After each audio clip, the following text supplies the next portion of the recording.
That's the way, I like it,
Hello. Good morning. Hey, Liam64. Congrats on being the first today. Welcome in. Hello, Dark Matter 2.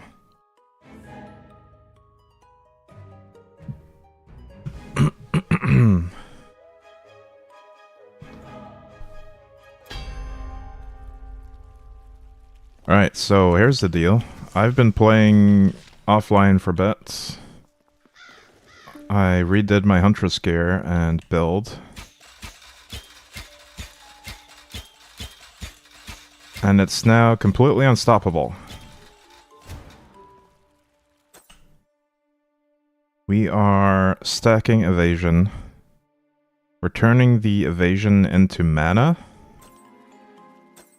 Man, let me see if I can get this right. Yeah. Evasive magic. So we're turning... Actually, we're adding mana based on the evasion. So we're not even converting it. We're getting extra mana for free.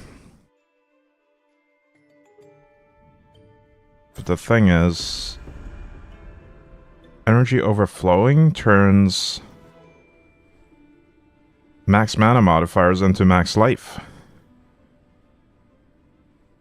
So evasion turns into mana, which turns into life. And the next step in the chain is... Where is it?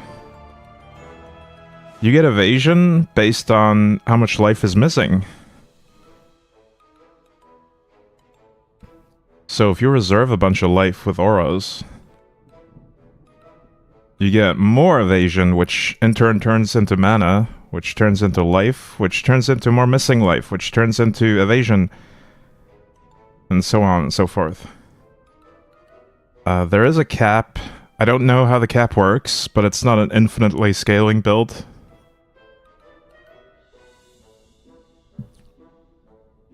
It's not an infinite loop, even though it would appear that way. It definitely scales multiple times. It double dips on the evasion multiple times. And we're getting so much raw damage out of this too. Wait, I still haven't really figured out where the raw damage is coming from. What is that item?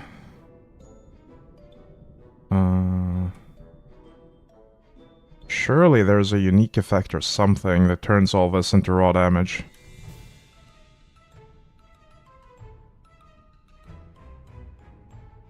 I don't remember. This build is so complicated. It might be another passive.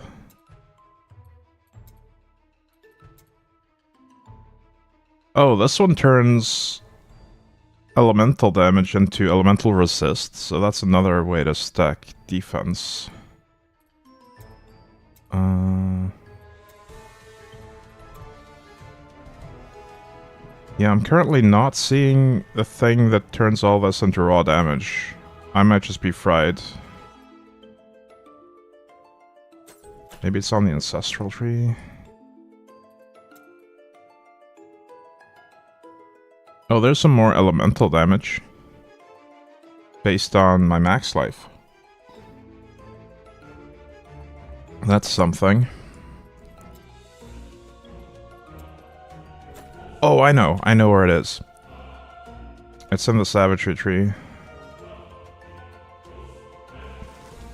Not that one. 45? Yeah, there we go. That's where all the damage is coming from. We get almost 8 million raw damage from our missing life. Although, it only modifies the maximum raw damage. So we have a wide range of damage that we can deal. Where is it? Yeah, we can deal anywhere between 19,000 and almost 8 million damage. That's a wide range. Crazy. Anyway, I've been reinforcing my gear as well. I did screw up some of the grafts. I think I had a couple of stats that got overwritten by re-rolling scores because I forgot to lock them first. That was a big blunder. But I kept the most important ones. We have evasion,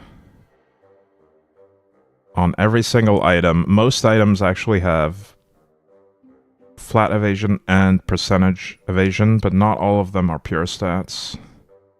At the very least, they all have one pure stat evasion, and some of them have two. So it's not a fully min-maxed build. It could definitely be a bit better with better grafting. So this is what you want. The flat evasion and the percentage evasion both grafted on with perfect scores.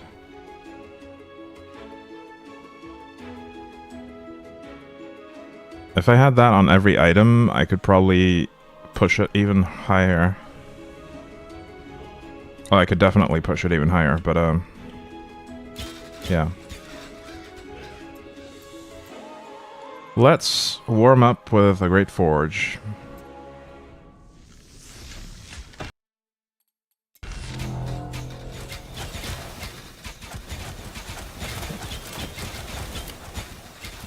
I think I'll draw out the build's mechanics in Paint or GIMP or something, just to get a nice overview of what it actually scales, or how it scales.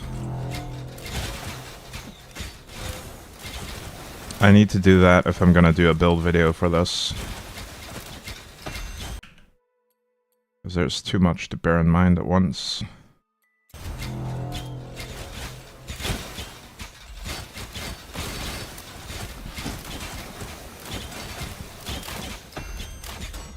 Oh, and the build also gets not quite capped Shadow Res and Fire Res. It gets capped Tenacity. But with 99.8% chance to dodge, I almost never get hit anyway, and that also applies to ground-based dots, apparently. You can dodge those. I haven't seen a single Shadow Confusion debuff or any burns yet while testing this character. So I think I just dodge most of them and never really get hit.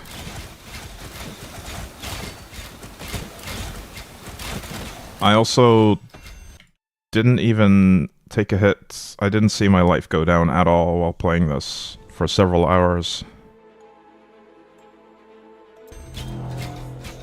I noticed getting hit once, but my life stayed full. Because I got a Armored Broken debuff at some point during testing. But I still didn't take any damage, really. We are constantly leeching and life on hitting as well.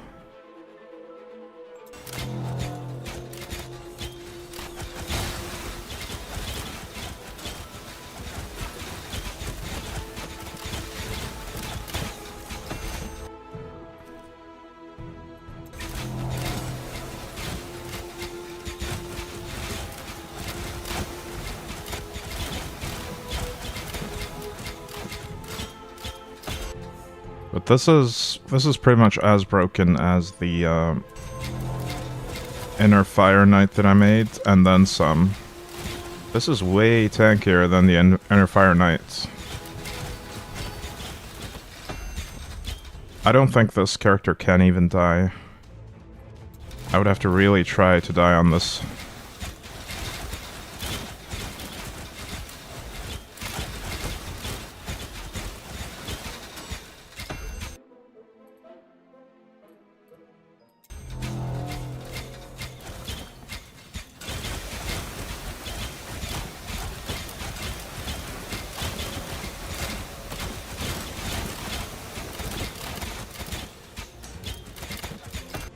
As far as I know, there's not really any mechanics that will negate my evasion.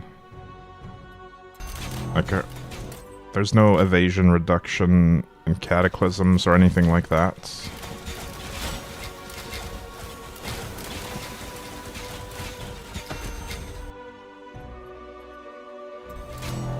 My armor is quite low though, so if I get a physical hit or like a skill damage hit. Yeah, that's what they call it in the game. If I get a really high skill damage hit that happens to make it through my evasion, then a story as last stand will save me once. And I think it's so unlikely that a second hit like that lands that we'll probably have the cooldown back by the time it happens again. And whatever applied the hit will already be dead anyway.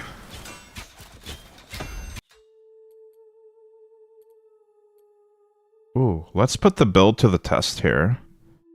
We're gonna do the gold curse early on.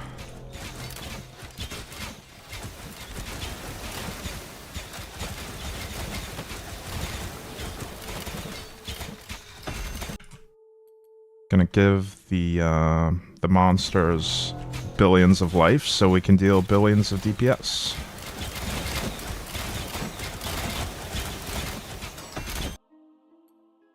There we go. It's starting.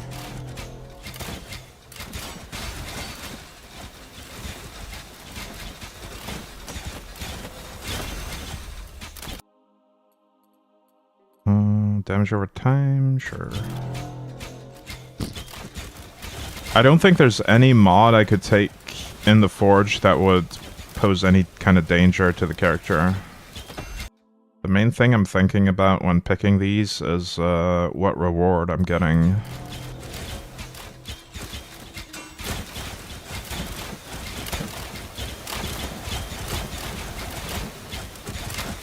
Right, we're at 2 billion DPS right now. Oh, we could increase the duration of incoming or upcoming challenges too. Yeah, let's just go try to pick most of the options that would normally be very dangerous or annoying in a Forge.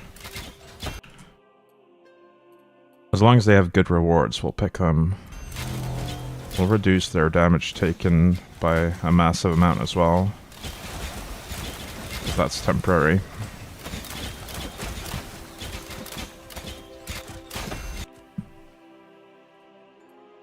Let them deal more damage is also fine.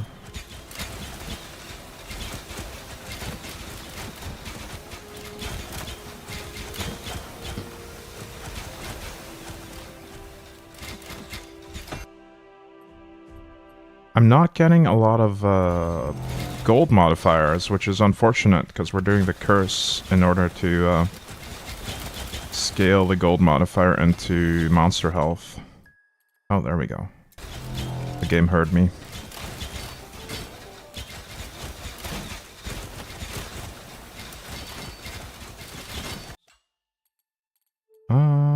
Siege leader, I'll take that.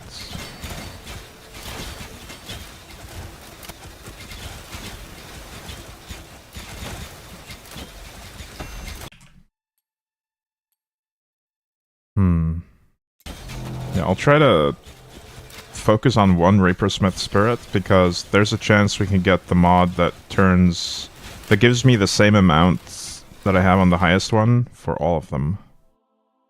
So I'll focus on the one that matches my Reaper whenever I can. Siege Leader is here. Let's see how quickly we can delete him. And he's gone. That is with the Gold Curse and lots of other health modifiers. Oh, nice. Convert all the Reapersmith spirits into the type of your current Slorm Reaper.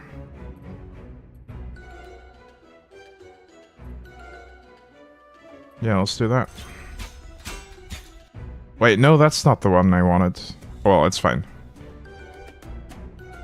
Converts equipment quality and stuff into gold quality. Quantity. Oh, I don't have any of those stats, so it's not gonna matter.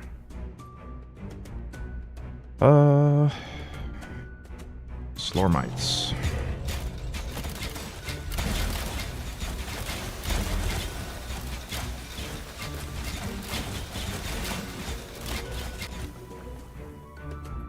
Well, I guess if we do get the mod I was talking about that gives you an amount equal to the highest one, then taking that other one would improve that amount. We'll see. We'll see if it happens. We'll give them more max life.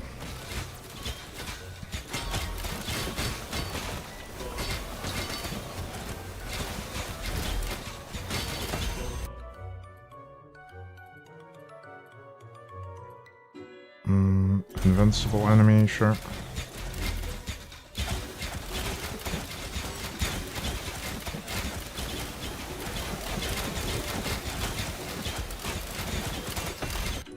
Currently at 3 billion DPS, nice.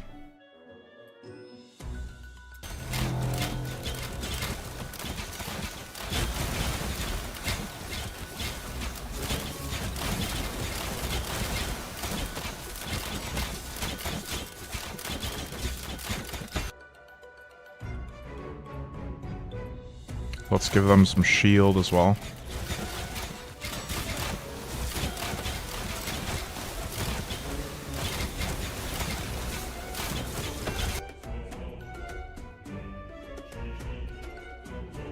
Oh, and this build also ignores the shadow symbol, as well as any other form of shadow curse. Or shadow confusion application.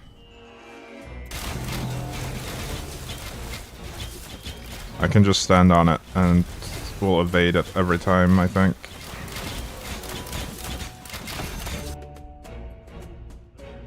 And even if, against all odds, it somehow hit me, I would have 87% resist, so there's only a small chance it actually applies, and then it only lasts for 0.48 seconds.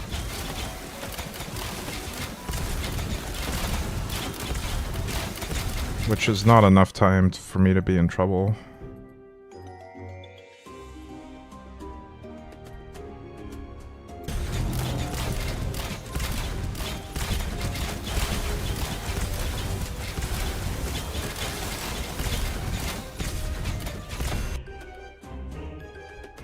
More max life.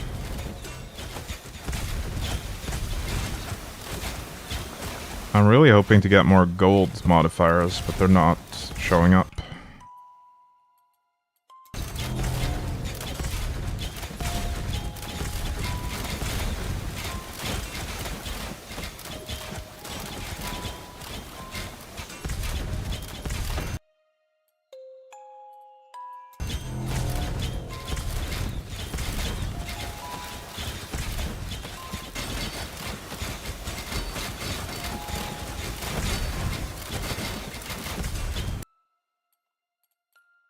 More enemies, I'll take that.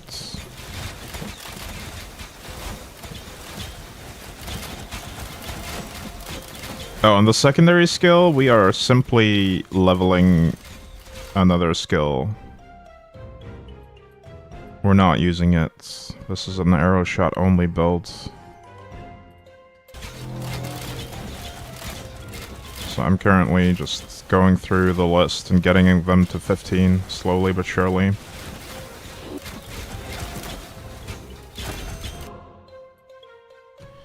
One massive downside of this build, though, is if I wanted to do the achievement for collecting all primordial Slorm Reapers, I would have to do another build, because this build doesn't function at all without the energy overflowing primordial. I wouldn't even be able to do normal Wrath 10 without it, I think, with my current gear, because there's no damage scaling. We could try it afterwards. We'll try a battlefield and see how weak the build is without the bow.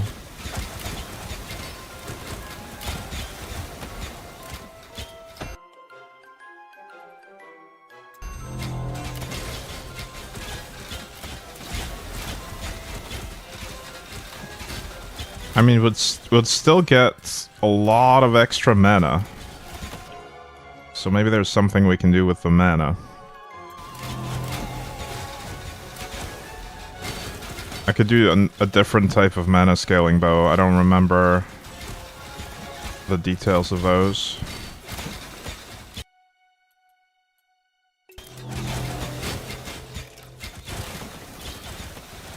But that is also just relying on a Slorm Reaper to do the scaling, so it really limits my options for actually getting that achievement.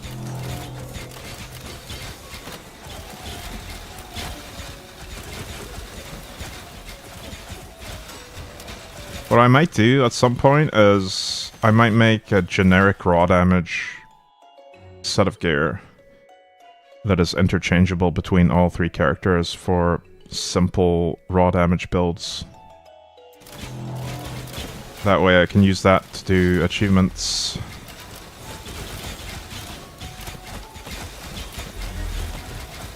Or I could make it more spicy and go for elemental damage.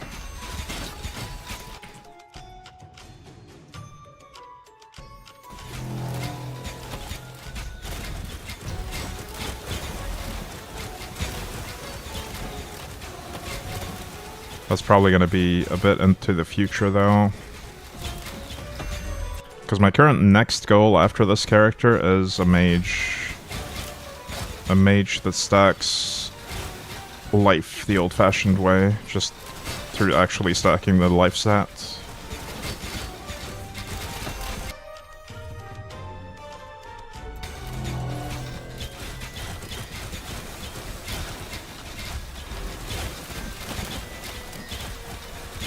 But I need to farm a lot for that. I need new purple items to graft onto, and I also need a lot of the actual max life pure stat gear. Because I want to do it right. I want to have flat and percentage max life on every single piece of gear for the mage. I don't want to half-ass it like I kinda did with this character. This character can get away with half-assing it though. You don't need the best possible evasion gear to make this overpowered. Although it certainly benefits a lot from it. It seems like the way it compounds on itself means that the more evasion you stack, the more benefit you get from it.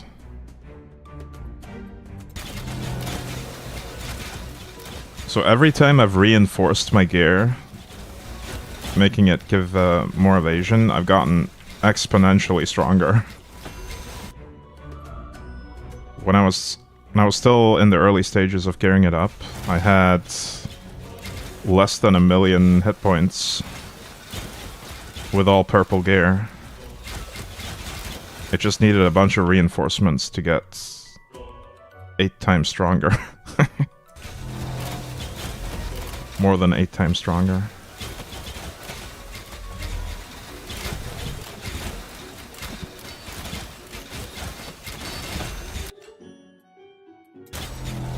Alright, now we're getting to pick a bunch of life. That's nice.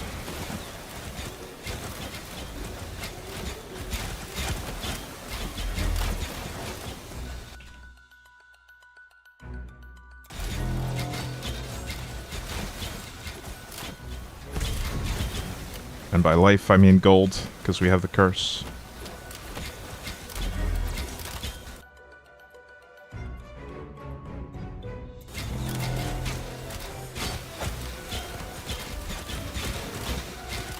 I've also picked a bunch of Slorm bonuses.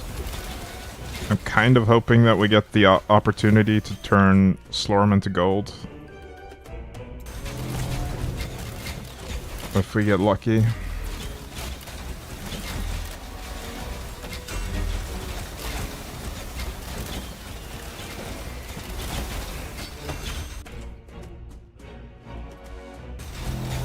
Yay, slippery.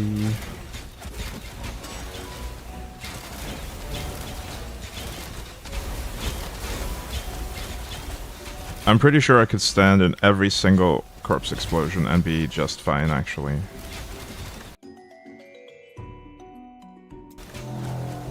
Let's try standing still in them. I'll keep an eye on the bottom here, because if I do trigger the cheat death, it'll show up as an icon on my debuff bar.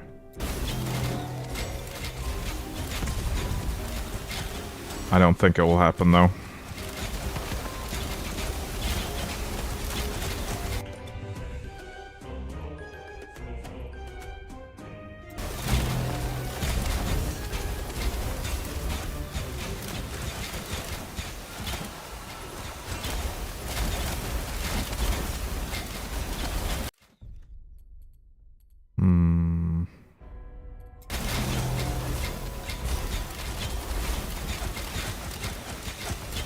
4 billion DPS, not bad.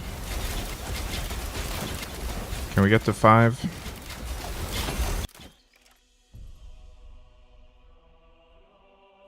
Slormaline quality for every Slormaline in your chest. That's decent, I guess. Yeah, let's do that.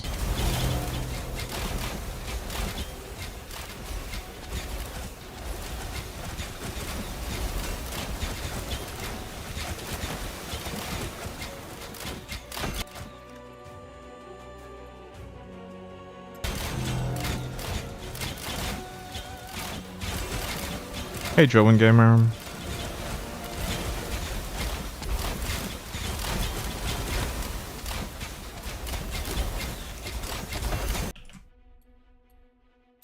More life. Hey, Naninara. Just killed Adam for the first time and now can do Netherrealm. How do you actually get Nether Gear, though? I could show you after the Forge, but basically you need to kill the Warlords while having a bit of Nether Charge. You get Nether Charge for doing the non-Warlord missions in Netherrealm. It's not a guarantee, though. It's a random chance based on how much Nether Charge you have.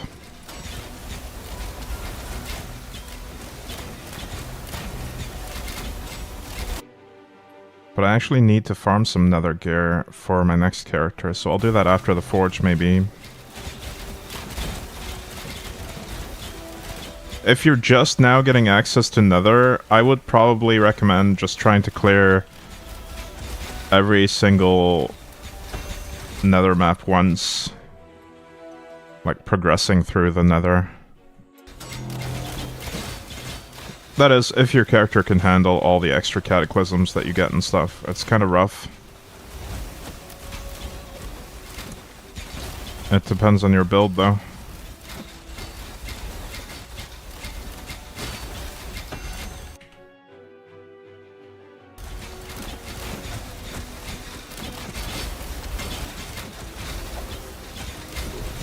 Congrats on killing Adam for the first time. He is pretty tough the first time around. I definitely struggled with him on my first character.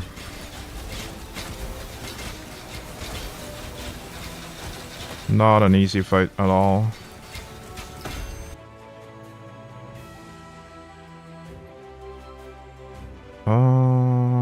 We'll go for quantity, I think. This is a higher number. Yeah, let's go for quality then. Higher number is better, maybe? I was thinking quantity because I want to multiply my gold as well. There's no gold quality, sadly, only quantity.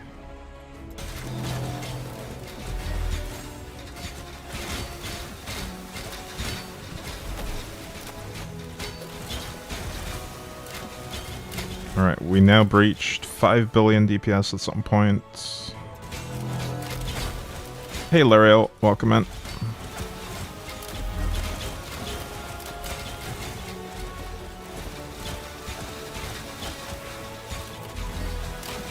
If you need a more detailed description of the build, there is actually a build guide on the Slormancer official Discord. In the build compendium section there's a Huntress evasion stacker build.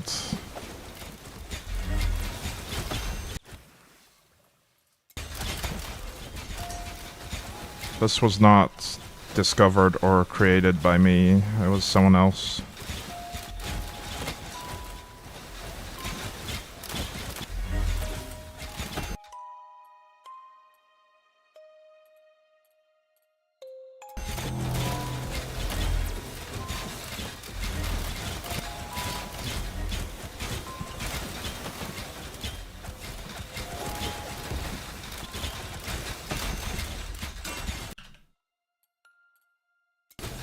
There's a bunch of different mechanics at play, so you probably won't get the full picture just from the planner link unless you already know how the build works.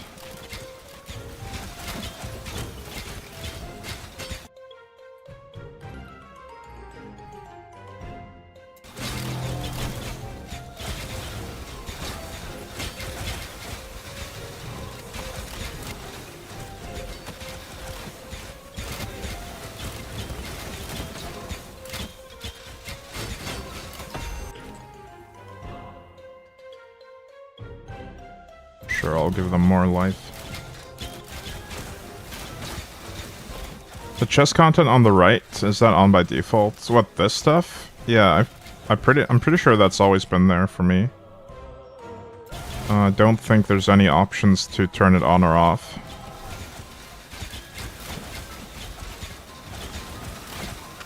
It is specific to the Great Forge, though.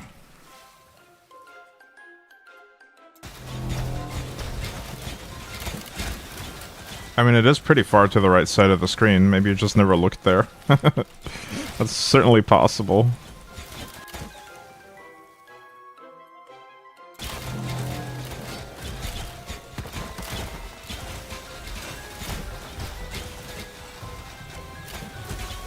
Alright, we're at 6 billion DPS now. Sweet.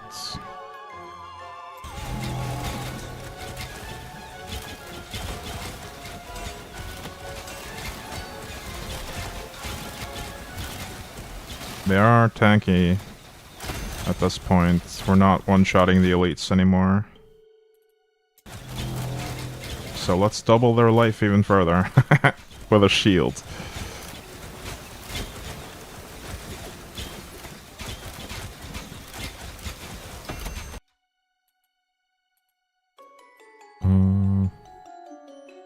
Sure. I might just end up with a lot of Slorm from this one.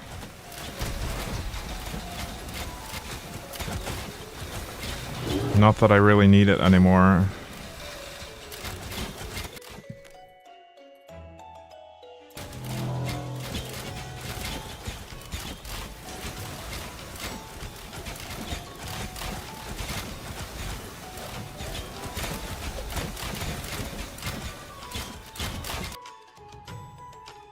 More life, more gold, which means more life as well.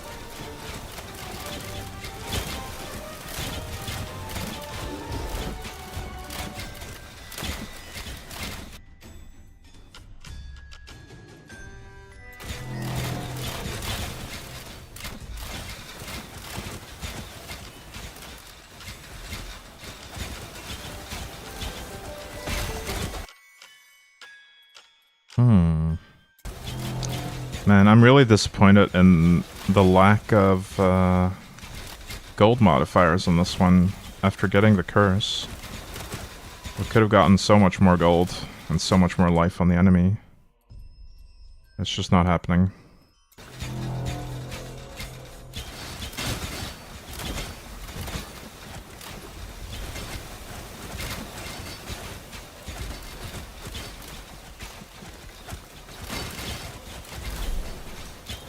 Hey Chris Taipan, welcome in. I think you added an extra space in there.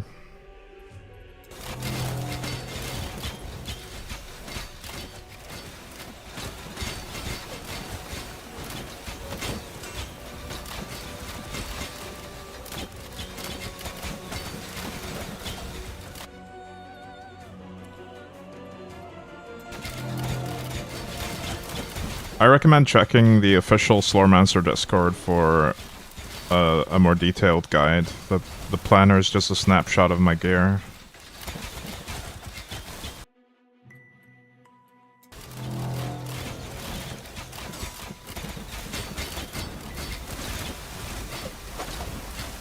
Alright, this will be the true test.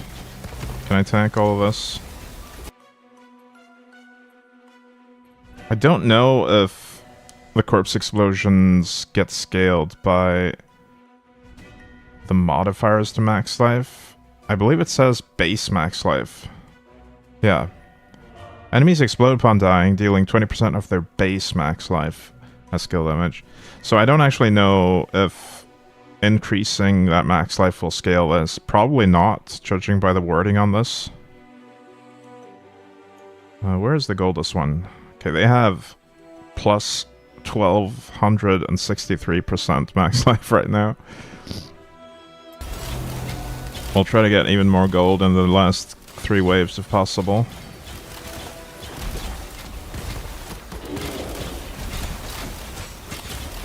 We're at 7 billion DPS, almost 8. Aw.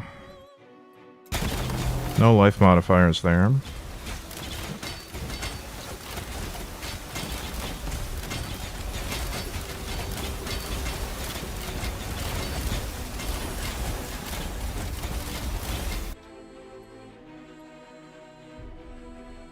The decreased damage one is not as fun as the life ones.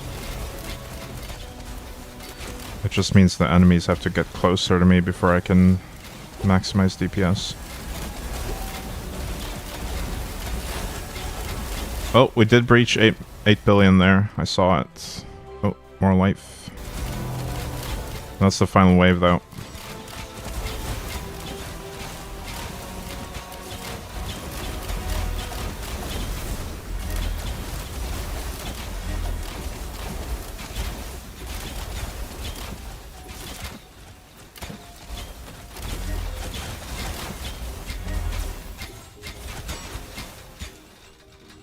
Alright, what is our reward for this? Only 3 million.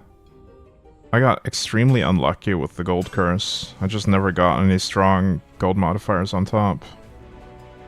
Hey, Aita. And we never got the opportunity to change or add more Reapers based on the highest one, which is unfortunate. Happy summer. Oh, right, it's officially summer now. In some parts of the world, at least.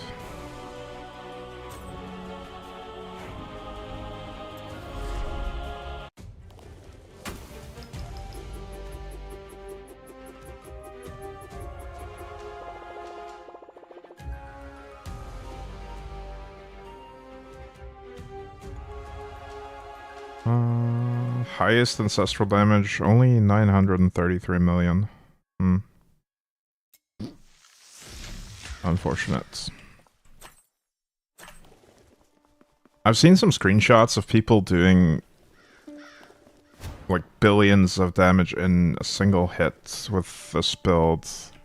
But it might be with a different setup for the arrow shot. Like maybe they're scaling individual arrow damage by picking other options here. Because I'm currently on rebound and fork. Where's that option? Yeah, that one. You can basically double the damage with this rebound option. But then you miss out on some of this evasion scaling too. I don't know if that's worth it. Probably not.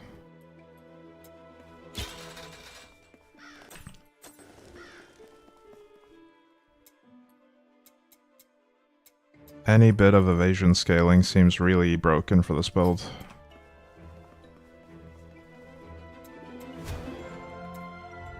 Alright, we have enough to finish these now.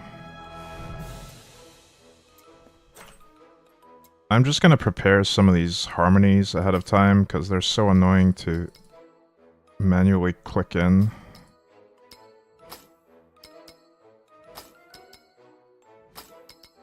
I don't know if 200 is enough. We'll add some extra hundreds here. I don't care if I spend more than I need to. I just want it to be convenient.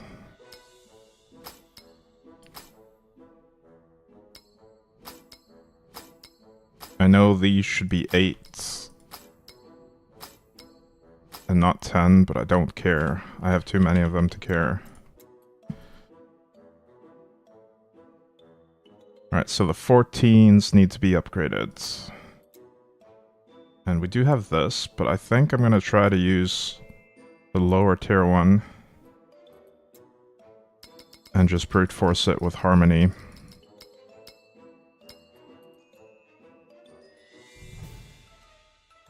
Now, how much Harmony would I actually need for this? We can try 200 at first. 258, okay.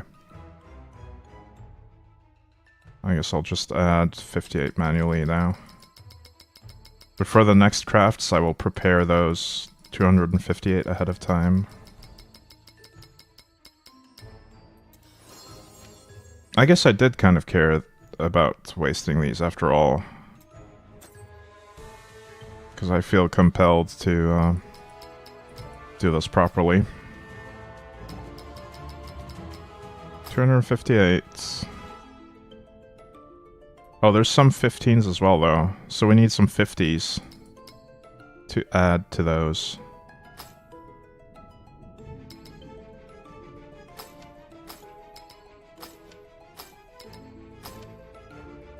Wait.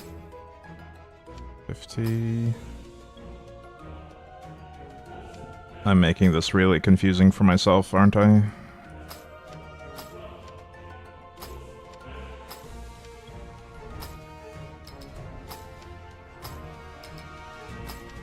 And probably for you guys as well. It'll make sense, I promise.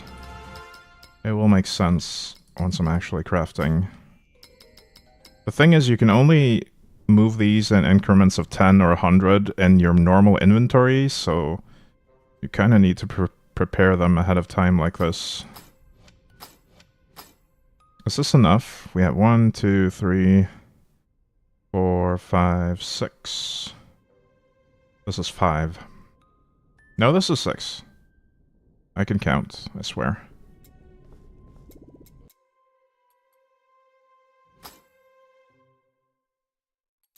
Alright, so let's do that. Force the double. And then 258 should be enough. Yes.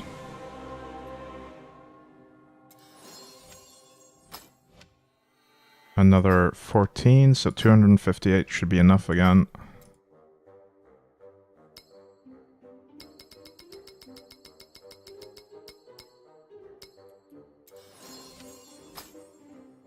And another one.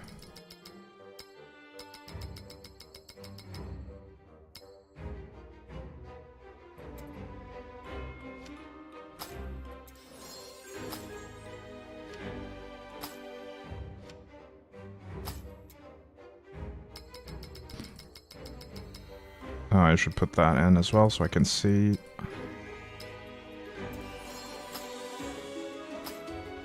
This is a 15, so that will need 308 probably.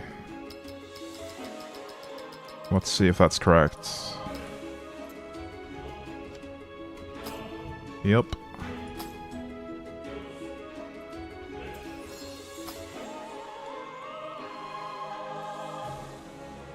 I'm not gonna go beyond this. Like, if they land on 16, I'm not gonna go farther. But if they land on 15, I'll probably do a double up to 17. It's just not worth the resources after that. Oh, that's not the right socket.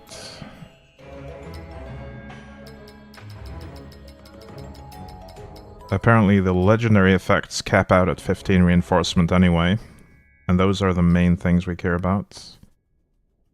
The evasion would get a tiny increase by going from 15 to 16 and so forth, but that's probably not worth it.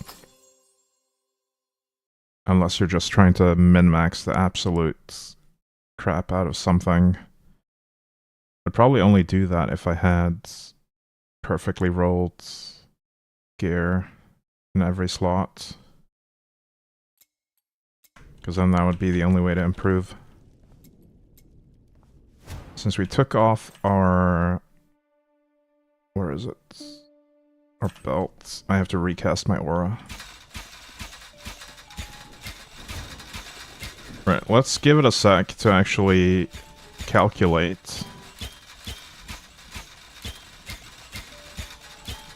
It does seem to stabilize at around 15 million, maybe? 14... 15. Almost 15. Oh, it went over 15. I don't understand how this calculation really works. Like, why it stabilizes at a certain number. Yeah, it's 15.1 is the highest I saw. And now we have 99.89% chance to dodge. 28 million flat raw damage. And 8 million elemental. As well as a ridiculous amount of elemental resists. And just a tiny bit of armor, because that's only from gear, actually. Don't have any broken armor scaling. It is possible to do a different build on Huntress and scale the armor, but then you don't get the chance to dodge. Because... let me show you the legendary. I think I have it. I think it's a legendary. I could be wrong. Yeah, this one. You could do this, but then you're not able to dodge anymore.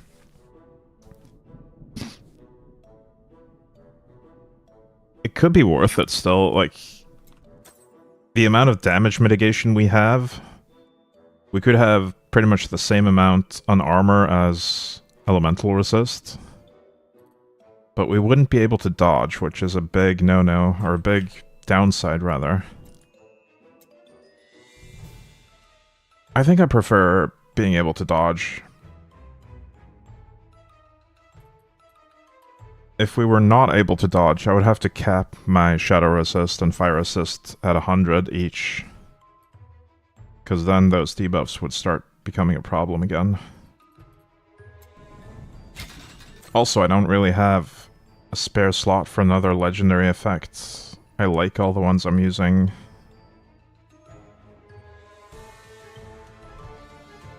I would probably have to replace the cape. We'd lose Pierce Fork and Rebound Chance, which is pretty easy to cap anyway. My Pierce would be undercapped if I take that off.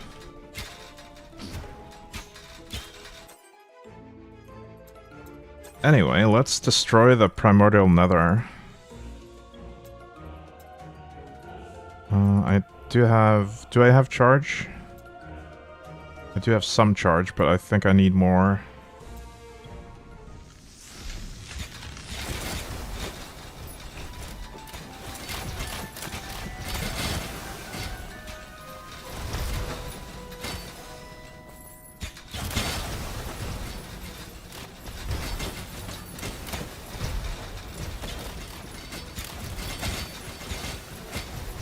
This reconstruction kind of makes me backtrack to get the loot.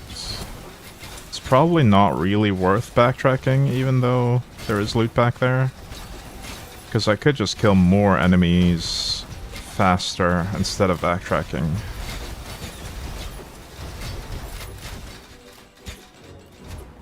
It's so tempting though when I see those little dots on the minimap signifying loot.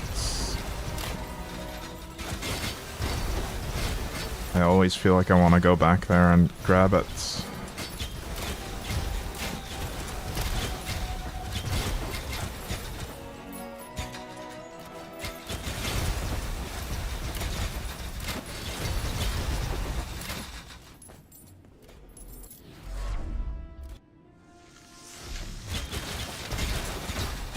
Hello everyone. Hello Dark Matter 2.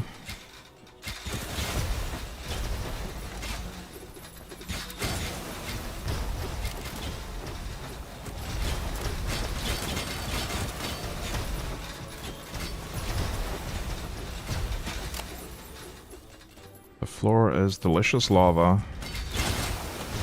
which we can dodge and never get hit by, pretty much. I should do the hardest boss in the Nether to see if I even take any damage from that one. Oh, and that recent reinforcement bout actually gave me a lot more max life. Now we have 240k unreserved.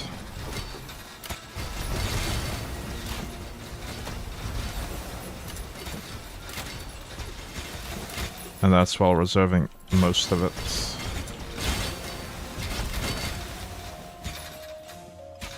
I should mention that we can basically adjust the amount we reserve by adjusting the investment in this passive. So if I wanted more life reserved, I'd have to take out 1 point, but I think I'd die from that amount of reservation. I think 4 in that passive is the lowest I'm able to go.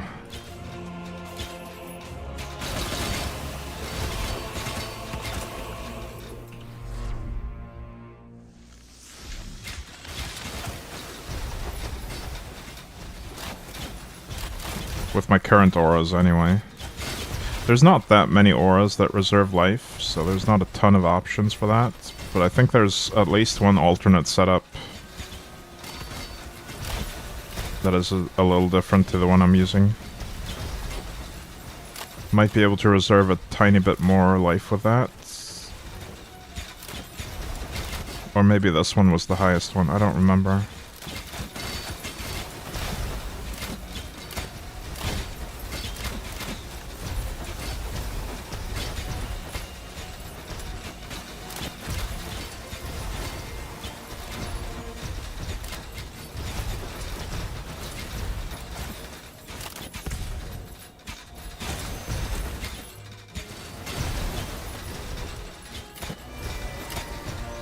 We are kind of done here, but I want to clear more breaches and get more loot.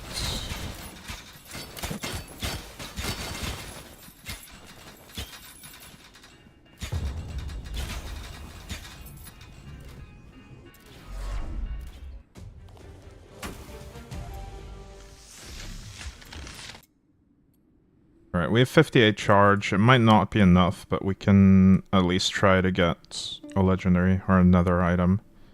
So we're gonna fight the hardest warlord that has a ton of fire dots and 200% increased damage with them. And I don't think it's gonna matter with this build. Because I really don't think he'll be able to apply those dots to us at all.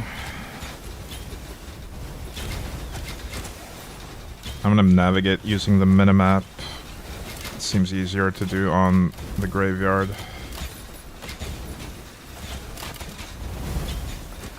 I have trouble seeing the entrances to the rooms otherwise. Hey Derpy Stepdad. Long time no see. Hope you've been well.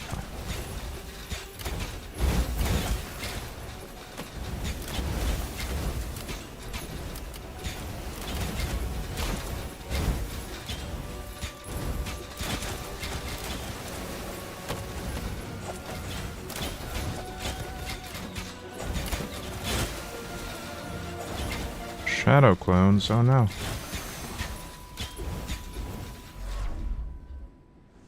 Yeah, I don't think we got hit even once.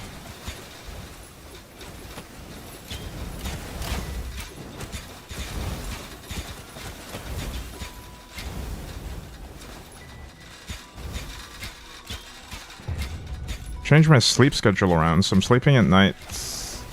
And when you and a few other streamers I normally watch are live. Oh, I see. I hope the sleep schedule is better for your health. I certainly feel better if I sleep during the night hours.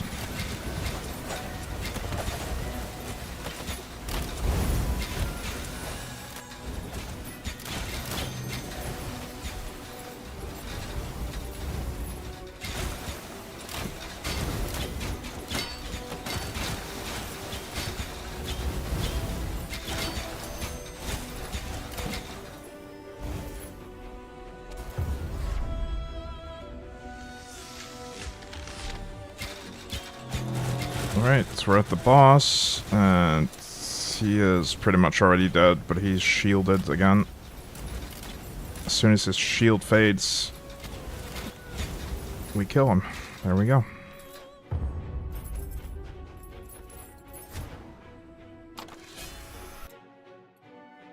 Right, so I didn't get a purple item. It's not super surprising, because I didn't have a lot of charge. We can reroll and see if we get it still. It's more so I can get stuff done during the day before working in the evenings. Hard to do stuff at night when everything's closed. True.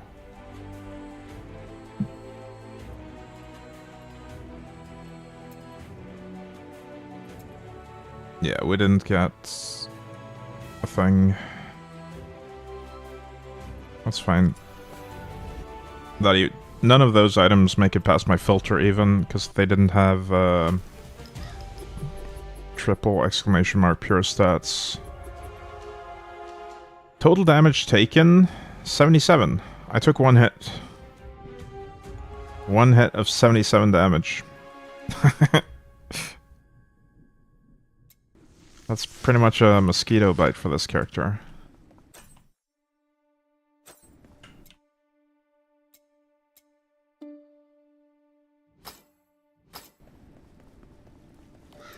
Alright, I'll get some more charge, and then try to get a purple item from a different area.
Kinda tempted to turn on damage numbers temporarily for crits only and see how big the crits are.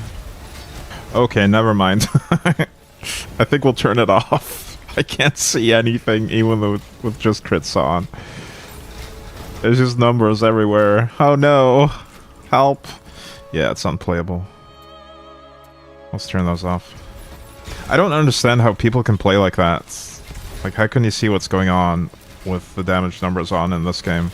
Or in any ARPG, really. Why would you have damage numbers on?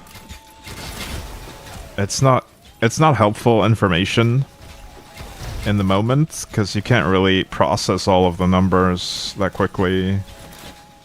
So it's just screen clutter that hides what's going on. At least this game has a DPS meter at the bottom right, out of view, or out of... It doesn't block anything, rather. It doesn't obstruct your view of anything. So you can see how much damage you're dealing. I kind of wish these wouldn't overlap. If you get ridiculous damage per second, the kills will kind of intersect with the damage per second. I guess that's one thing they might change in a future update if people ask them to.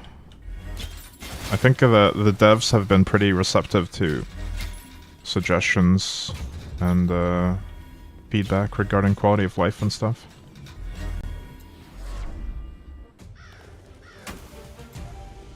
I might even provide my own feedback at some point. I need to compile it first though.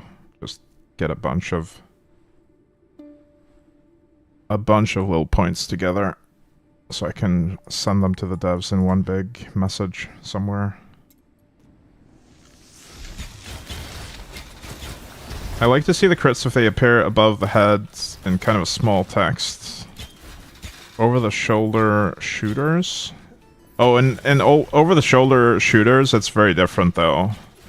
Like, that's not gonna completely block your view of things.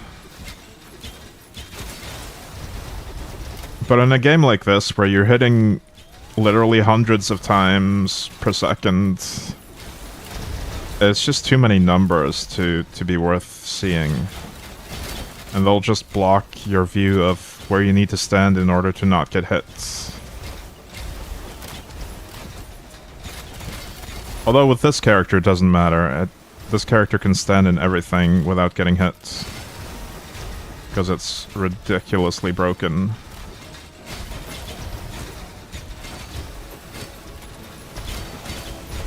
I think I agree though on the... It depends on what kind of shooter, but if it has a lot of stats where you scale the damage and stuff, it might be helpful to see damage numbers. I'm thinking something like Borderlands. But to be honest, in most shooters, I don't need to see damage numbers.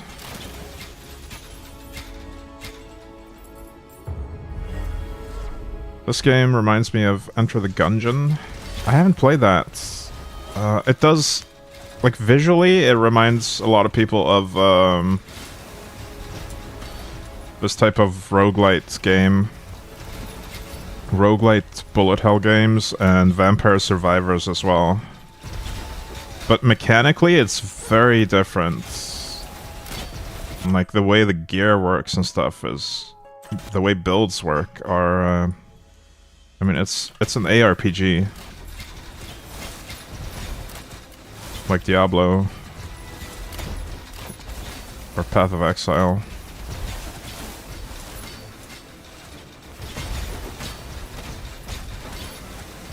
But yeah, the art style and... I guess the maps could remind you of that type of game, for sure.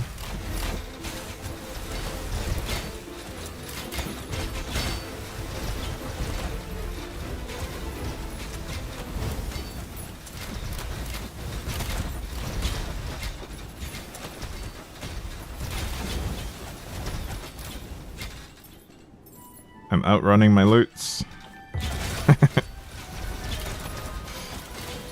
Just a trail of gold trying to catch up with me.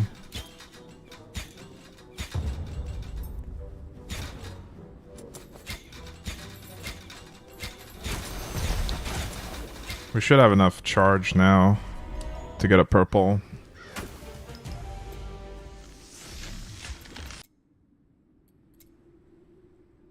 Let's go for that one, because we can get a chest there. I need a chest.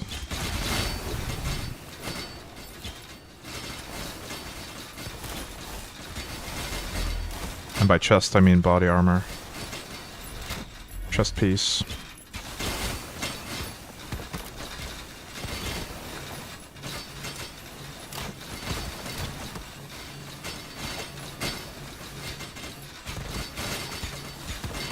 That's a lot of projectiles.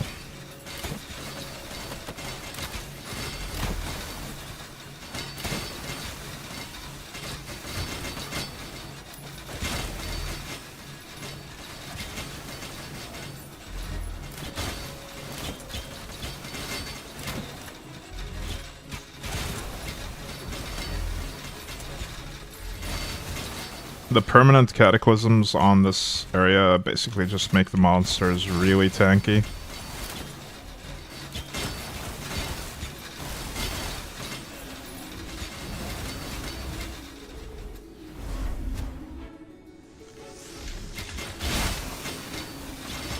And they ignore a bunch of hits at the start.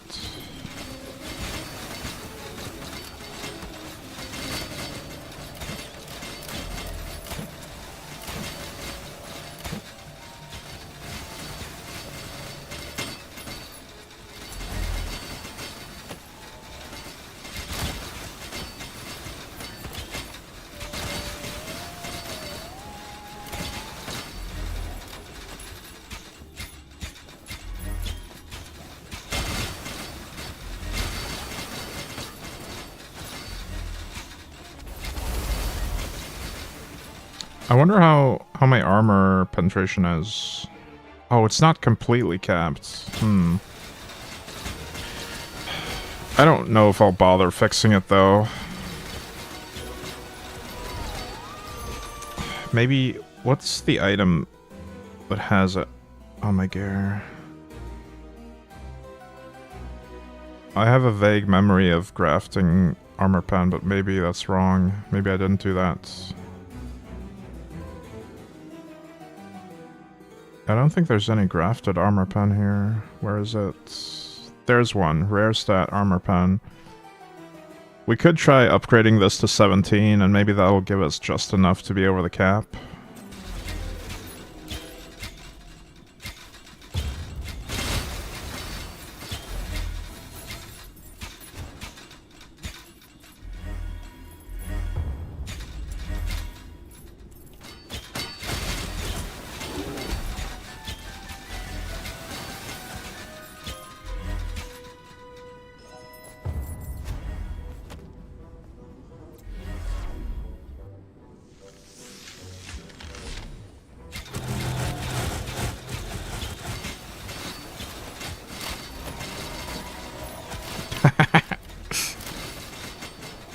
Oh, he got chunked there.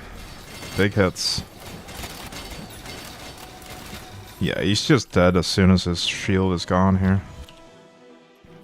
Oh, I was hoping to get this purple. Now I'm probably not going to be able to.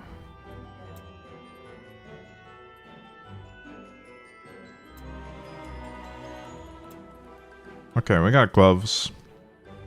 Not the best rolls on them.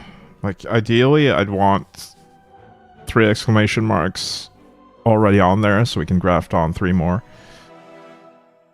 3 more stats, but nah, we got some basic ones here. And not really in good slots either. Crit strike damage is probably not something I'll keep.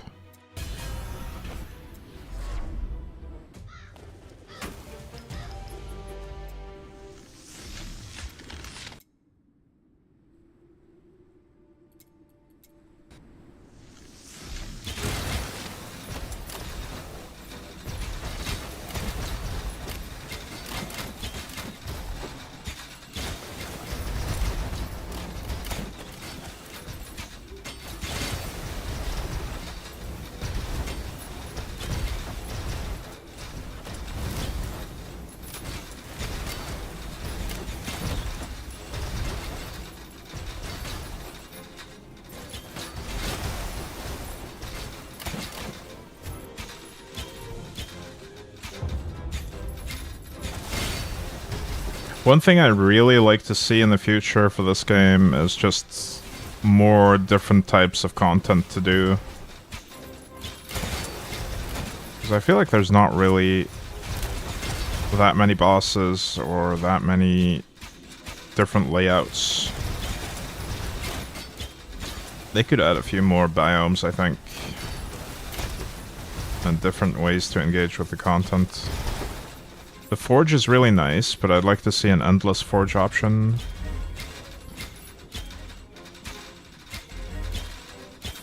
And just more modifiers in general. Both for forge and for these cataclysms.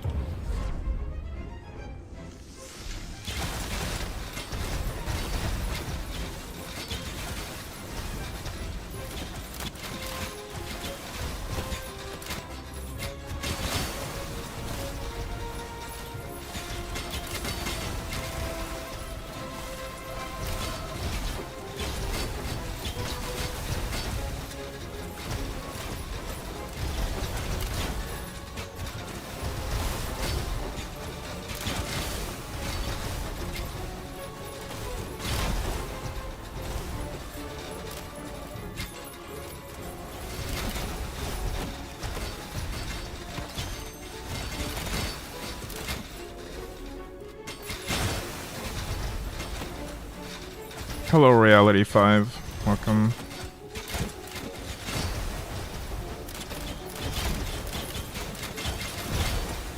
If you need a detailed guide for this build, I'd recommend finding it in the official Slormancer Discord.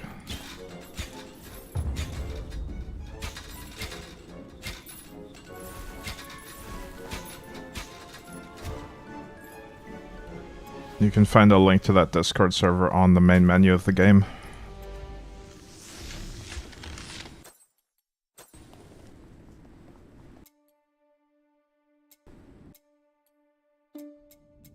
Oh, that's the wrong chests. I wanted this one. I actually have 4 gloves now. I need 2 more rings, a body armor, and some boots. Do I need anything else? Bracers as well. Damn. Okay.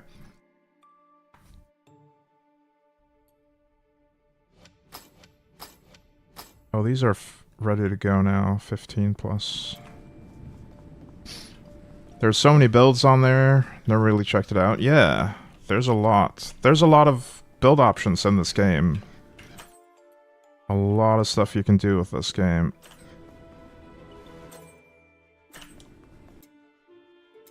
Hang on, I need to dump these. I was wondering why there isn't much info online. Is it all in Discord? Hey, above average nerd. Yeah, that's where you go for builds, basically. The official Discord server. And maybe YouTube videos, I guess, if people make them.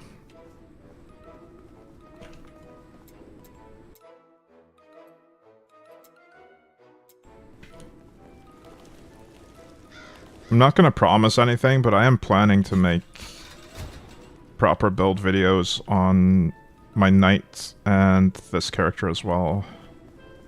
At some point. It's just, it takes a lot of effort to record those. A lot of outtakes and some editing, which I'm not very used to.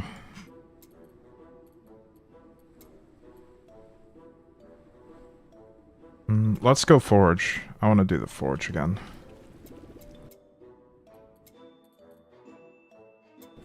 Actually, I kind of want to upgrade. Yeah, let's upgrade first. We have these 3 items ready to go. I'll try to craft some of these. Yeah.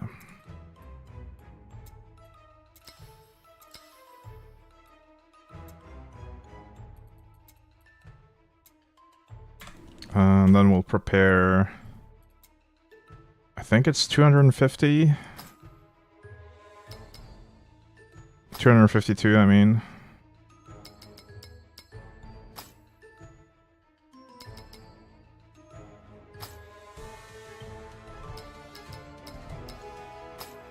I'm trying to build a mage with inner fire stacks in a circle around me. So far it's going pretty okay. Yeah, inner fire is a really fun mechanic to play with. My knight was inner fire. Very fun build. I love that mechanic.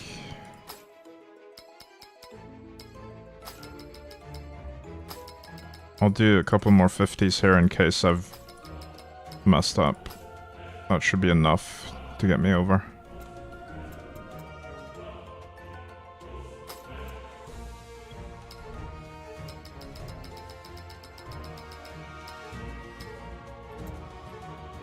Didn't even know the items could go over 15. They can, but the legendary effect kind of stops scaling at 15, so you really don't typically need to go above 15. It gives very diminished returns after 15.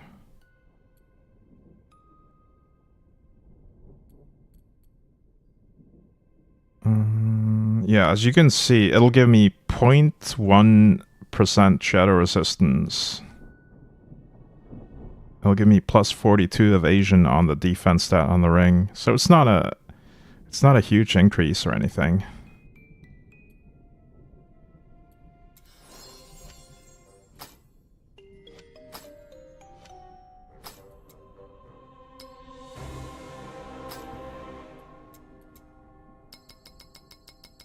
Knight with inner fire sounds cool too. But I've not even got one to 100. Yeah. Well, you hopefully have access to the trainee sword by now. If you have a character in the endgame. Leveling a new character was kind of fun in this, because you start with runes and all the ancestral stones from the start. It enables a lot more options.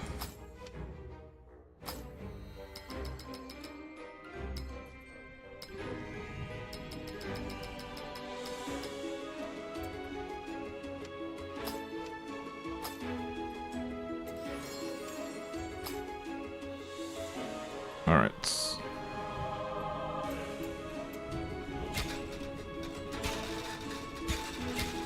I don't think I gained a ton from that, but at least I gained something. Great Forge. Let's go.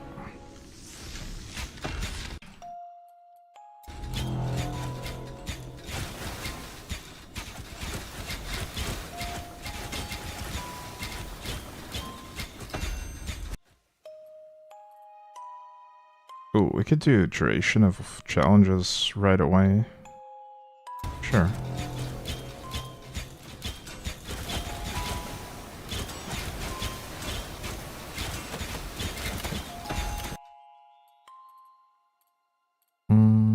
Seals of Blindness.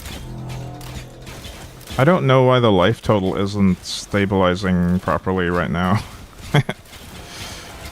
There's some really weird stuff with the scaling on this.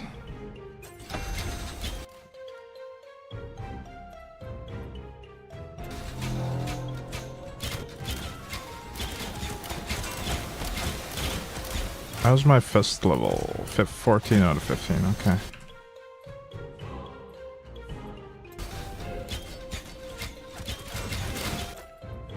How much is left on this? Only halfway through the last level, I see.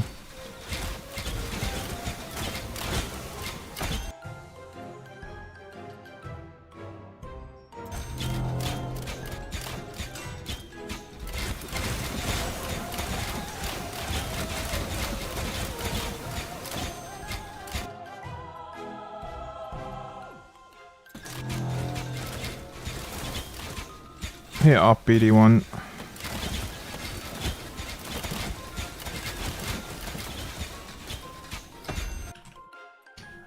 I'll try to get a more optimized build for the fireworks night later on. Don't know when I'll get to it though.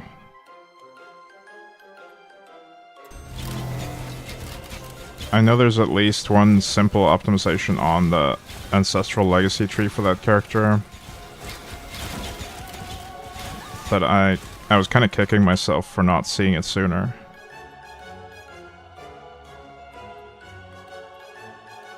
But I could literally save a point in pathing and get something else with that point. I'll do that one.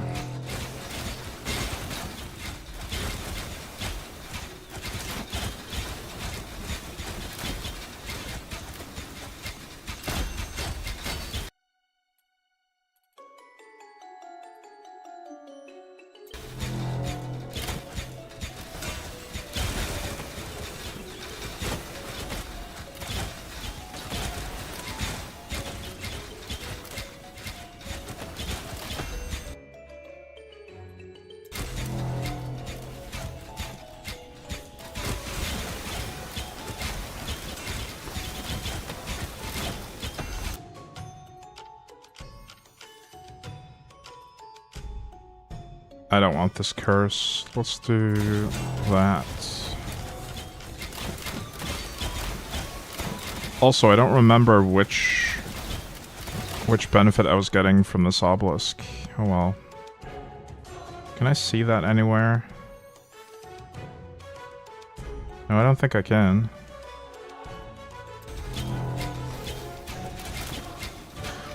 That's one improvement they could add to the Great Forge. Being able to see your positive modifiers, or like your increases to these things, somewhere on the next wave screen. Instead of just the negative ones.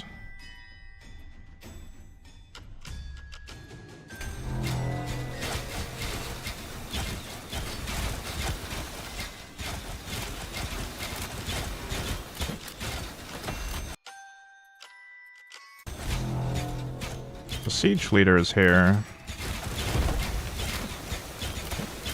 The siege leader is no longer here.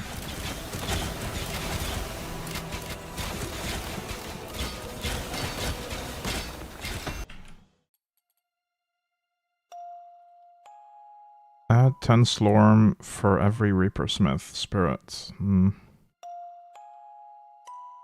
Converts to the type you have the most of.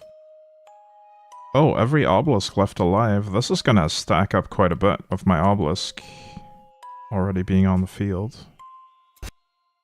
I'll take that. Hopefully we get to add some more obelisks.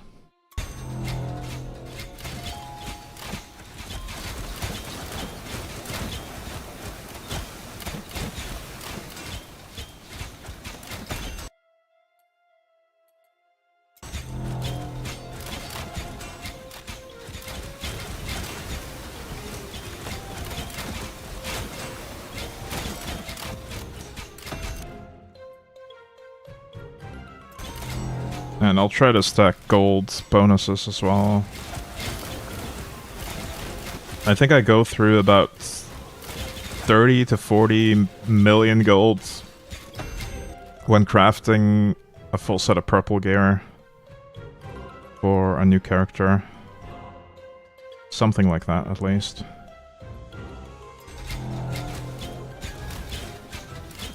It depends on how many legendary effects I need to reforge. Those are the expensive parts.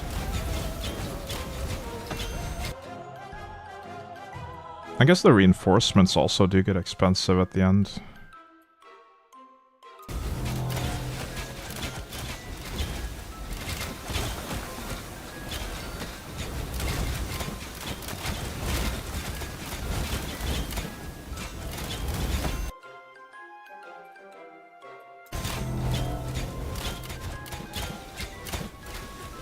What is my current dodge chance right now? 99.87.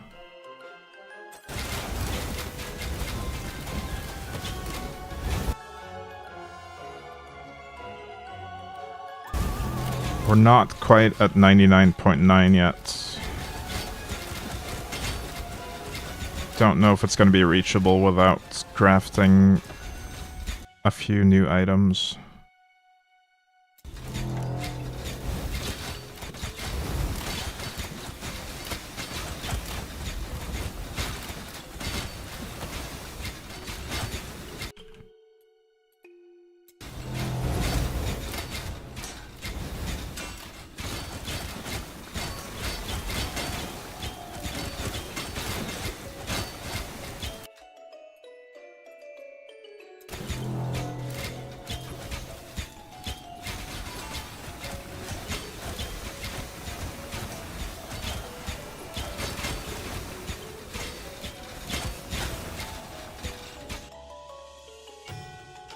We could do the gold curse. Yeah, let's do that.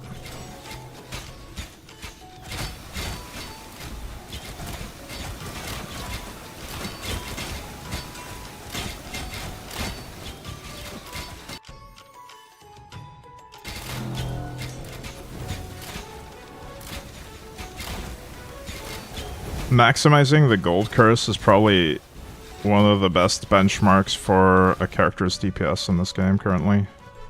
You could also do Wrath 10 plus 100 in battlefields, but I feel like this can scale even higher.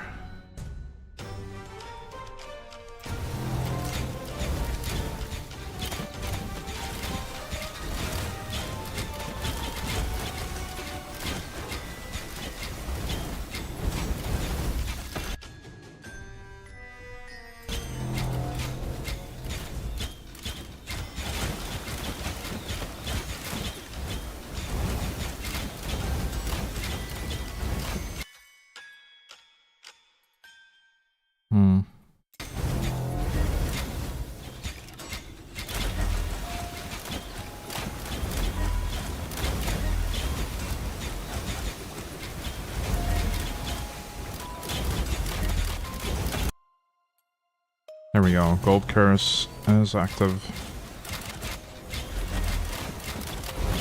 Wait, was it not gold? Did I see that right? Surely it was gold. Yeah, it is gold.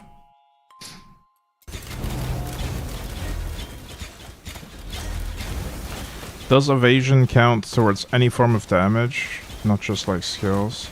Yeah, the thing is you can dodge a ground effect dot, so it never applies the dot to you. I didn't realize that when I started this build, but yes, you can dodge pretty much anything that would deal damage to you.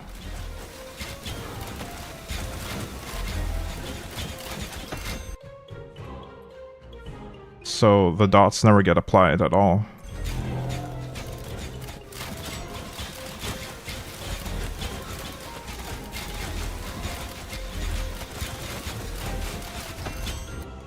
Kinda regret spending so much time on my mage seeing this. I mean, this is probably the most broken build in this game.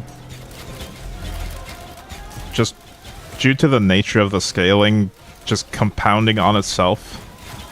You turn evasion into mana into life, and then you turn missing life into evasion again, and it keeps going in a circle. It is just completely busted.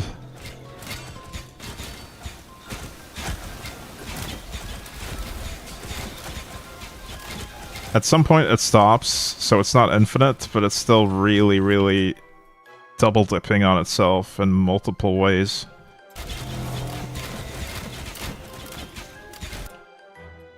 Because I'm getting both evasion and flat raw damage from missing life.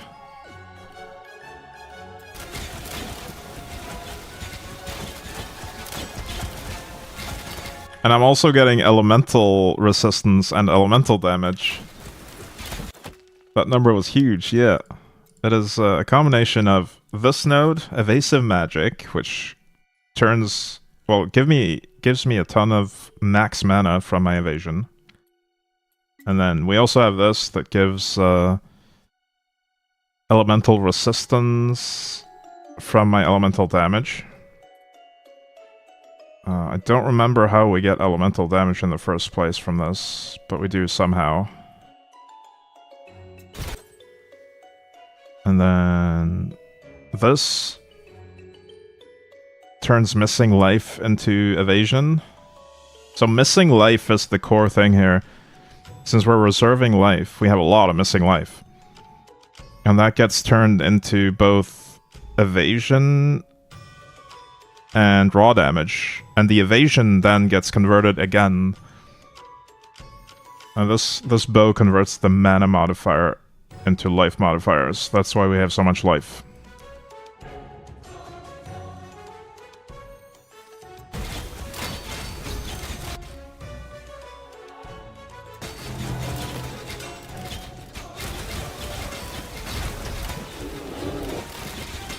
If I do a build video for this, I will try to explain it better and use a hand-drawn picture of all the mechanics. Like a diagram of how they work together. That is on the to-do list, but no promises.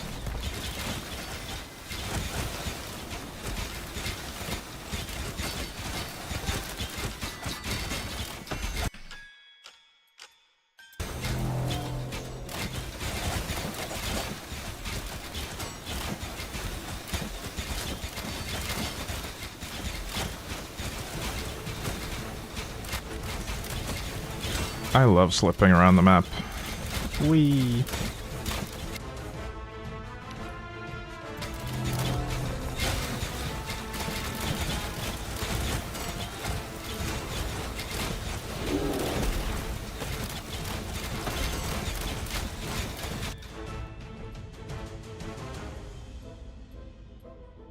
This choice doesn't matter.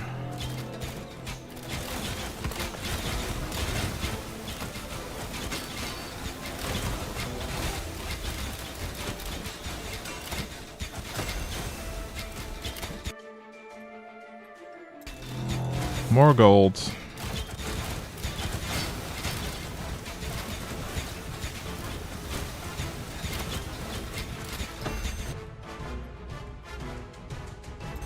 Ice bomb, sure.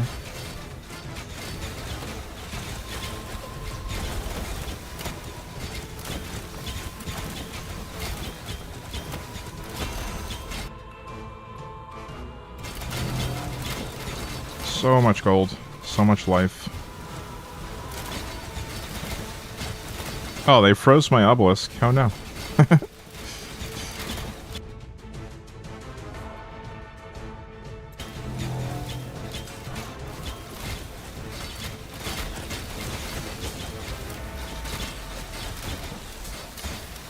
Oh, I forgot to mention how I'm getting elemental damage. I remember now. It's this thing. We're getting flat elemental damage equal to 15% of our max life. That's where that's coming from. And a little bit of scaling as well from the nodes we're taking on the way to that. So everything basically scales off of the evasion stat. The only stat we need on Gare, like absolutely need, is evasion. So we put flat and percentage evasion on every slot possible.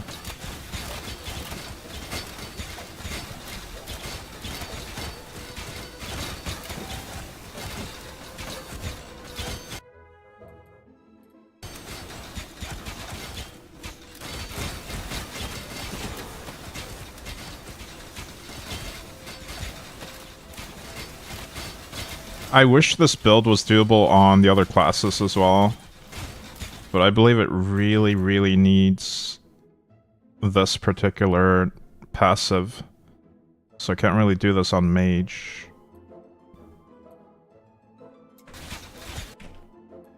But maybe there's a different way to do something similar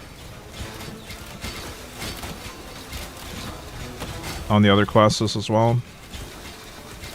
You can certainly scale all the defensive mechanics through evasion, I think.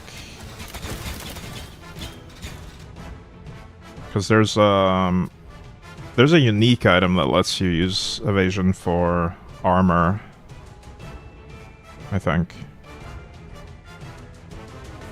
But wait, you also need elemental resist. Yeah, I don't know. Maybe it's exclusive to Huntress. See, that node is also exclusive to Huntress. The free elemental resistance from elemental damage. And to be fair, getting that amount of elemental damage is also only enabled by this being a thing. Because we would never reach such ridiculous numbers without that.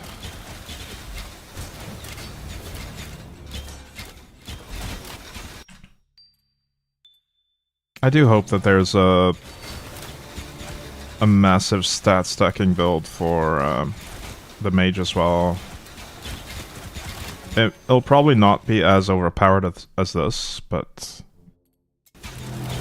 you don't really need this level. Like, this is so much overkill, it's ridiculous. We don't need anywhere near this much power to completely obliterate the game.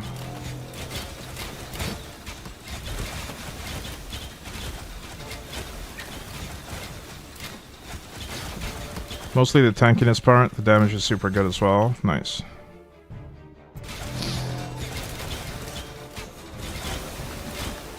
Yeah, I'm thinking for my mage, when I finally get around to doing the mage builds, I want to stack max life directly and do recurring nightmare. Mage also lags a lot. Oh. I think that depends on the skill you use, probably.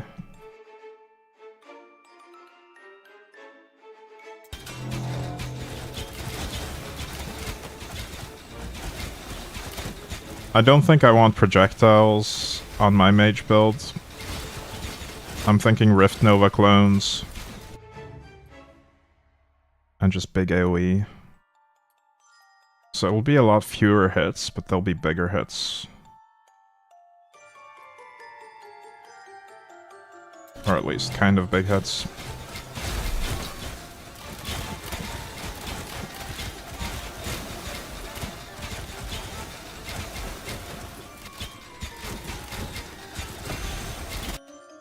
But I'm still missing a lot of max life items, because I used a lot of them on the knight.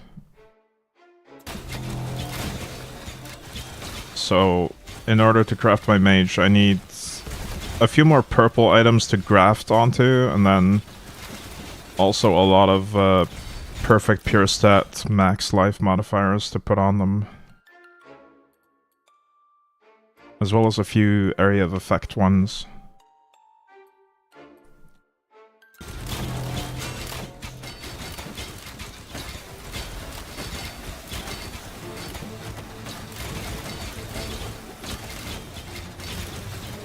Life is pretty easy to get, and KoE can suck. You'd think that life would be easy to get, but it seems harder to get than evasion so far. The stats I feel like I get the most of are armor, evasion, elemental resistance. I feel like I get those all the time. As drops.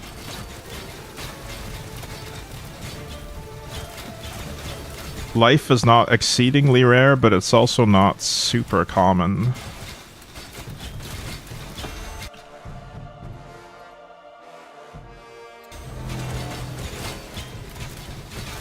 So it will take some farming.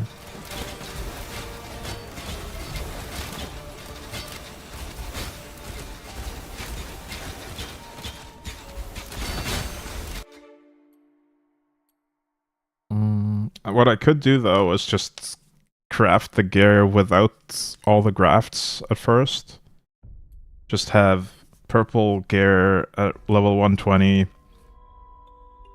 and 3 spare grafts available. And then we can just graft the max life stats onto it as we get them.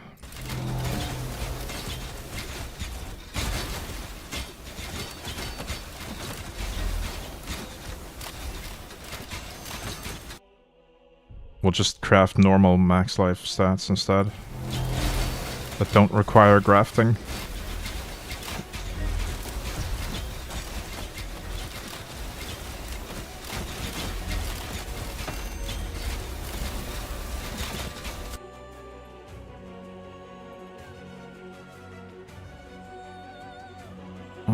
More max life for them, that's fine.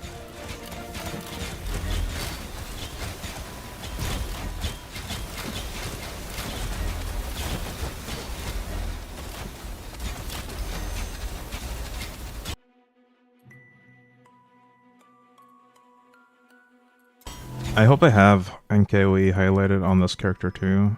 Yes. Area size and area effect are both highlighted still.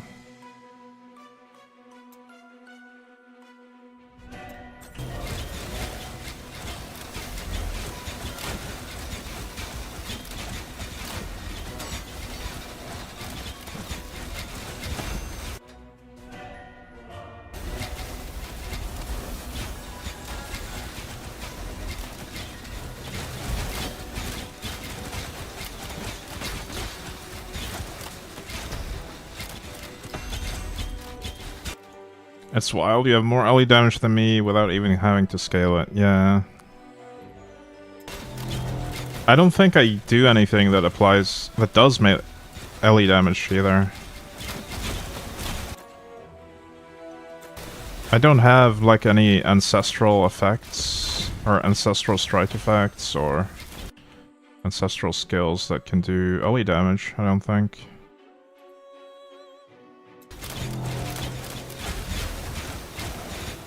It's just kind of there.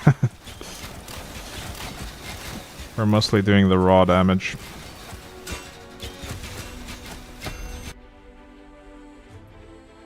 The setup sounds like you can plug in anything and it'll work. Skill-wise, yes. The part that's not plug and play, though, is the bow. You can't swap the Reaper. That is the downside. So I can use any skill on the Huntress, but the Reaper is completely mandatory,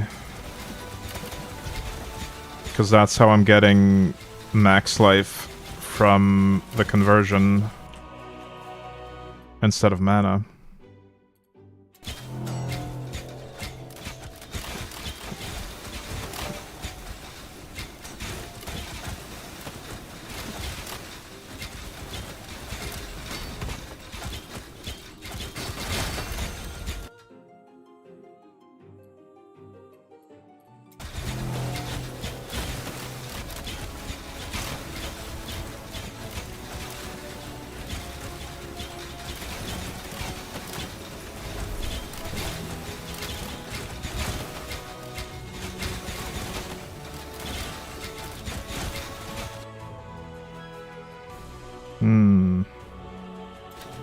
Man, I am not being offered a lot of gold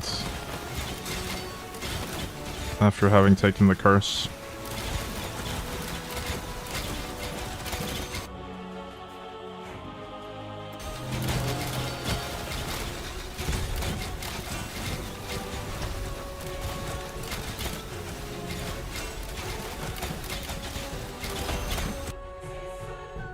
Oh, there we go. More gold.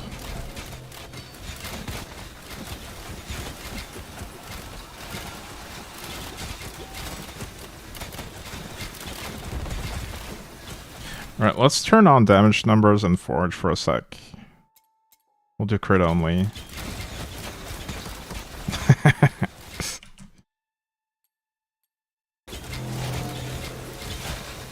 Yeah, we're heading for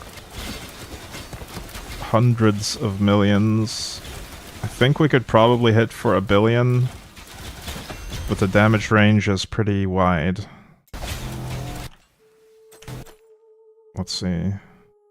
Yeah, we can hit from anywhere between 1.4 million and 85 million as a base, and then that gets scaled.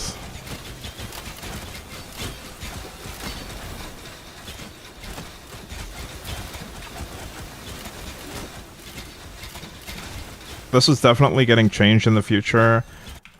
Yeah, normally I don't think they nerf a lot of builds in this game, but this seems like it's broken enough that they probably will.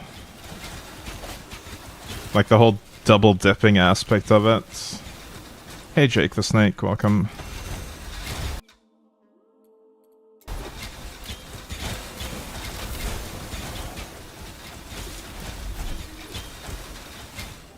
I guess one way to nerf it would be to limit the amount of times it can compound on itself. I feel like that's already capped, but it's probably not capped low enough. Slormancer Enjoyer here. Same. Hello, welcome in. Well, we're gonna turn off these numbers. They're far too spammy.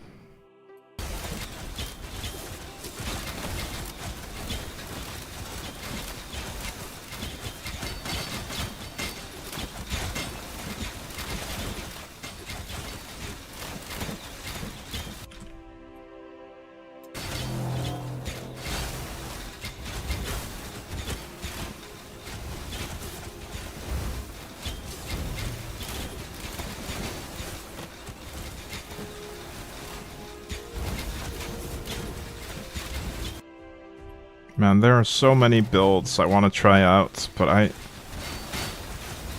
don't know if I have the energy to farm for all of them, is the problem. The crafting part takes so much energy and resources.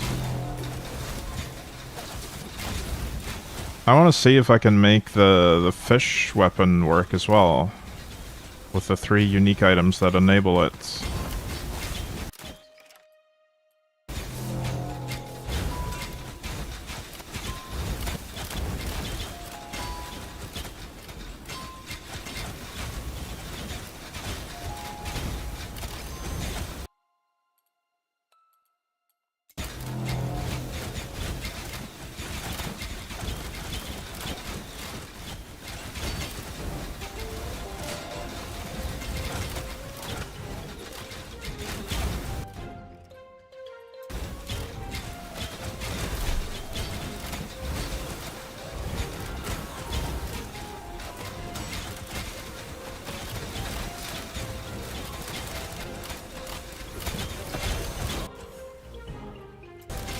Nice, we're getting the gold options now. Big. Big life scaling.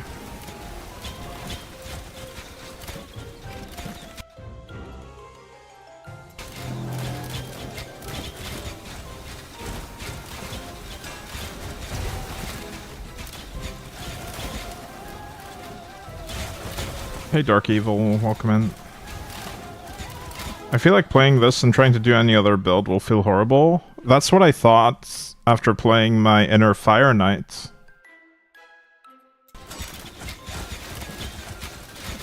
That one also felt really satisfying, But then I tried this. Honestly, I think I still kind of have a soft spot for the Inner Fire Knights. I might prefer that over this, just because it doesn't use projectiles. I really like Slormancer. I don't see playing it thousands of hours like I did in PoE or Last Epoch, though. Yeah, there's just not enough content in the game to use your builds on. But it is... There are a lot of fun builds. There's just nothing to do with them, because once you've beaten every warlord in the Primordial Nether, there's no more content really to farm. And every piece of content is pretty limited in terms of diversity. The Forge feels pretty samey as well. But that's what I hope they improve in the future. Insane build, it really is completely bonkers, yeah. Prime run quality, normal challenges increased. We'll just do some war chest quantity.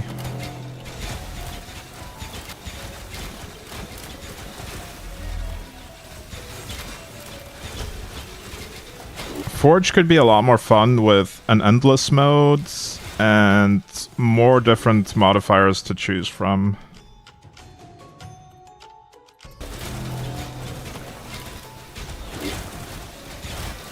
It would also be more fun if there were more monster types in the game in general, so there was more monster variety in the Forge, too. Maybe they could have, like, themed waves with certain waves having, like, a certain setup of monsters instead of every wave being the same like this.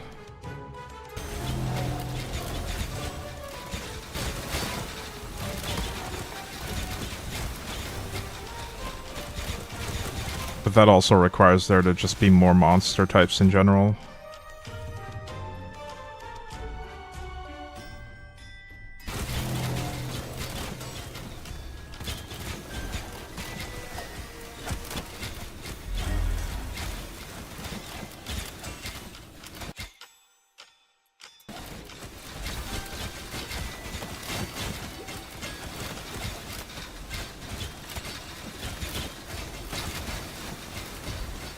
I could definitely see myself returning to Slormancer after a big update, though.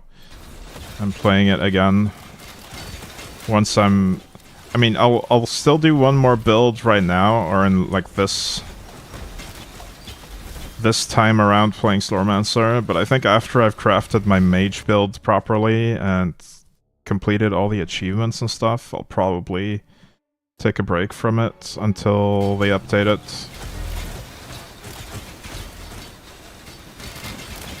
Even though there's a lot of builds I could try, I just don't see much of a point when there's no content to benchmark the builds on. Other than Forge and Wrath 100, or Wrath 10 plus 100 battlefields. And some of the Primordial Nether bosses. Like, those get old pretty quickly.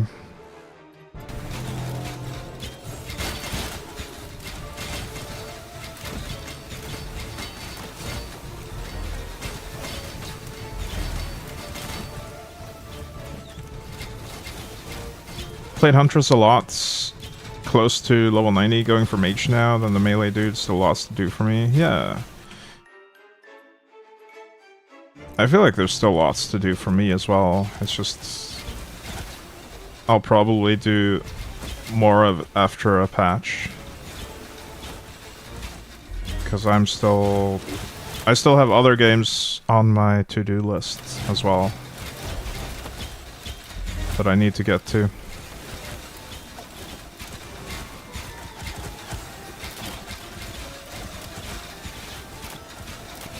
People seem to really be enjoying the Slormancer content, though, which makes it more fun to stream.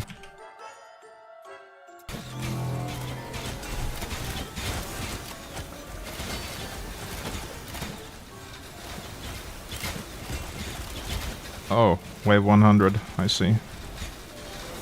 We are done. Let's see how much we get.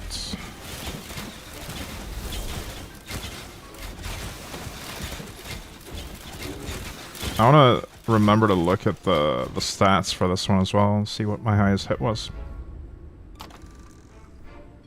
Alright, we only get 5 million gold, but that's still a lot more than we usually get from Forge, honestly. 20k Fulgurorn. That's unexpectedly high. Wow.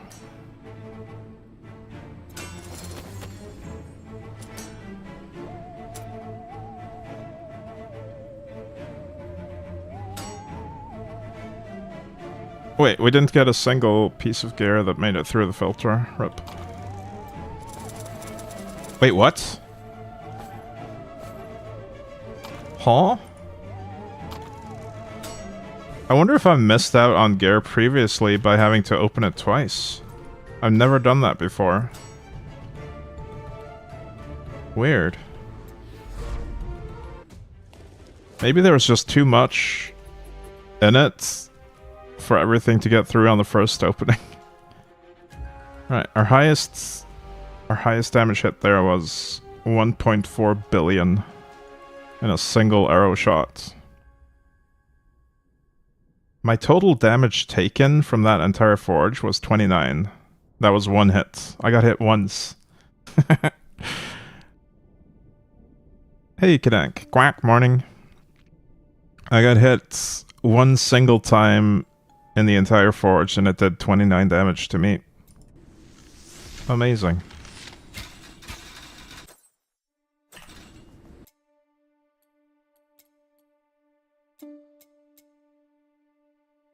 Armor and evasion. Yeah, those are super common. At some point, I'm gonna start sorting my max life stuff in preparation for the mage.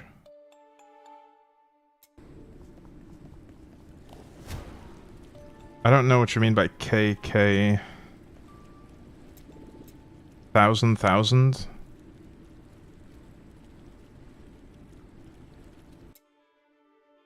It would be 3Ks then. It was a billion. 1.4 billion.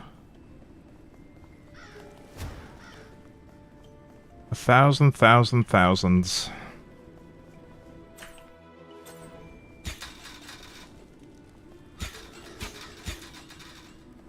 Let's delete Adam Nostris for fun.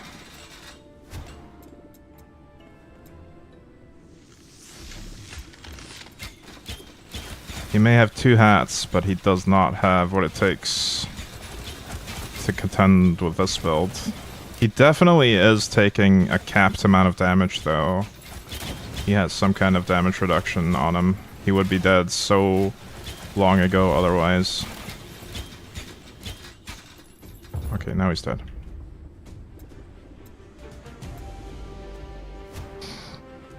Hitting an old man doesn't bother you at all. True. Congratulations, you've defeated an old man with arthritis. Truly a champion. But he has two hats. That makes him the most overpowered old man. I need some more coffee, guys. I'm gonna go take a quick break, and then we'll keep farming. I think I'll probably upgrade all the level 15 items to 17. And by level, I mean reinforcement level. Oh, there's really only this remaining. Everything else is 16 or 17. Anyway, I'll be right back with more coffee.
We are back with some coffee.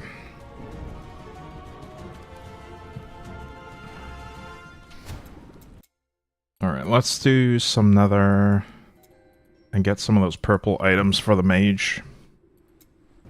It has to be done.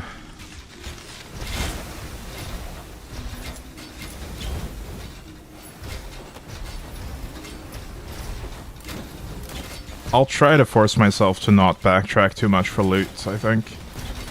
We want to just get the nether charge and go to the warlord fight as soon as possible. There's going to be more loot to grab in the future.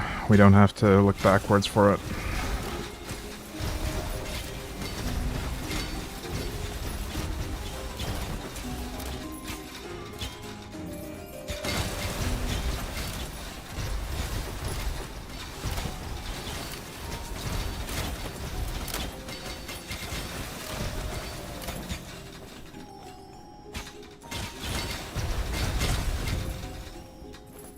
Wait, where's the last thing? Oh, up here.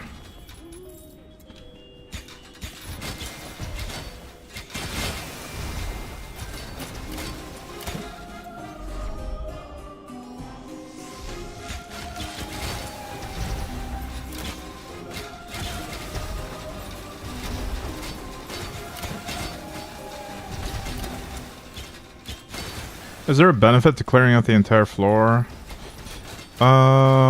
You need a certain number of breaches in order to get the portal to open automatically. I think you can open a portal prematurely and just go to the next floor, though. Let's try that. Open portal. Next floor. Yeah, you can't do it prematurely. I don't think there's any benefit, no.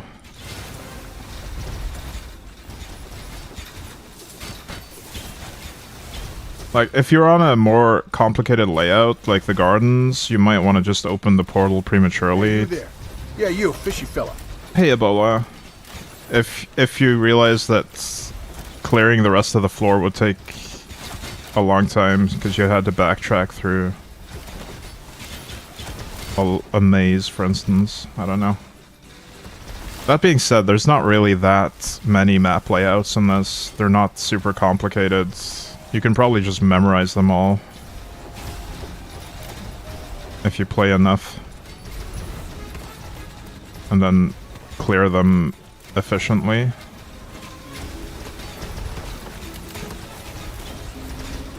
But see, in this case, there's no benefit other than the loot I would get from clearing the rest of the floor. I could just head home right now, or I could clear the rest of this for loot if it's conveniently close to me anyway.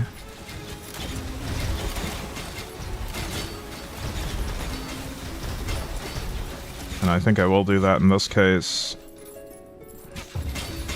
Probably not going to do that on the Warlord map, because that one doesn't have the reincarnation mods. This mod, by the way, is why we want to farm this area. All the enemies live twice. Which items are mandatory for this build to get going? Let me think. Definitely this legendary effect. It is not actually an amulet normally. I think it's a body armor. Vestment of the Wraith. That is most certainly mandatory. Because that's how we get our evasion double dipping from missing life. The Slorm Reaper is also mandatory. Energy overflowing, primordial blow. It needs to be primordial as well. Because that's how we change from evasion to mana into life.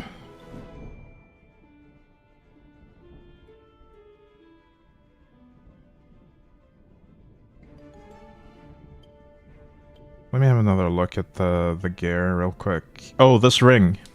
The ring is also mandatory. Because you'll have 1 mana, you can't cast your skills without the ring.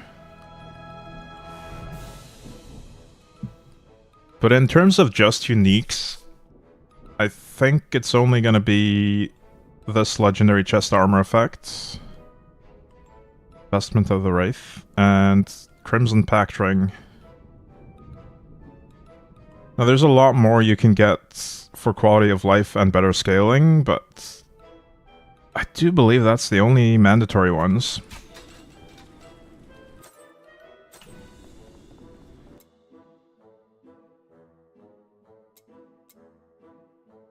You have to make sure that you get the attributes as well, though. Not that one. 45. 45 Savagery is absolutely mandatory as well. Because this is how we're getting raw damage from missing life.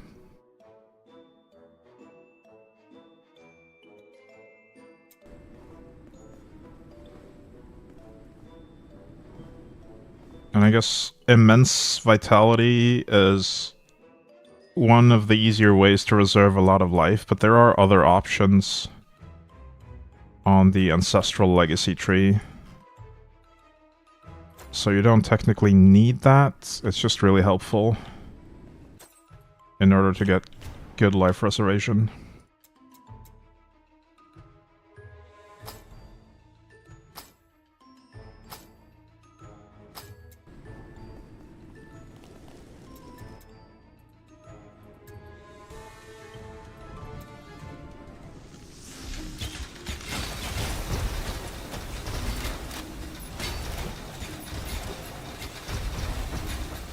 I recommend checking out the guide on the Discord server, though.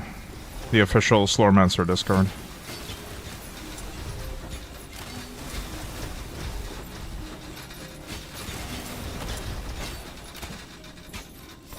I currently don't have my own guide ready yet, but I will try to make one. Possibly this upcoming week, but we'll see. No promises.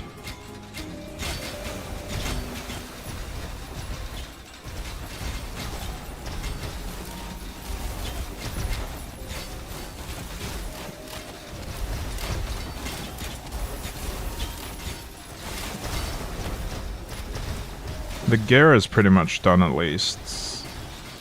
I'll only have to reinforce one more time for one item. I mean, technically I could call it done at level 15 or 15 reinforcement, but I want slightly more armor penetration. I don't think I'll get it to 100% with that. That's a little bit unfortunate.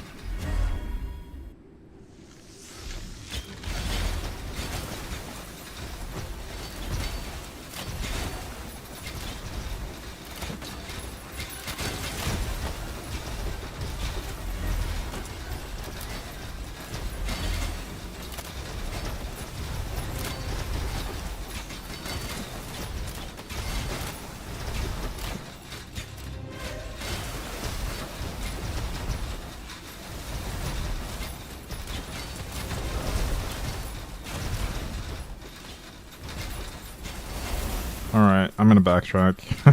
I want the loot. There's so much loot in the grounds.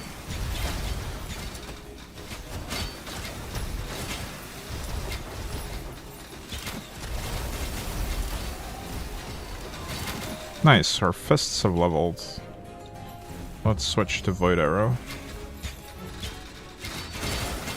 The secondary skill really doesn't matter. We're not using it. This is an arrow shot only build.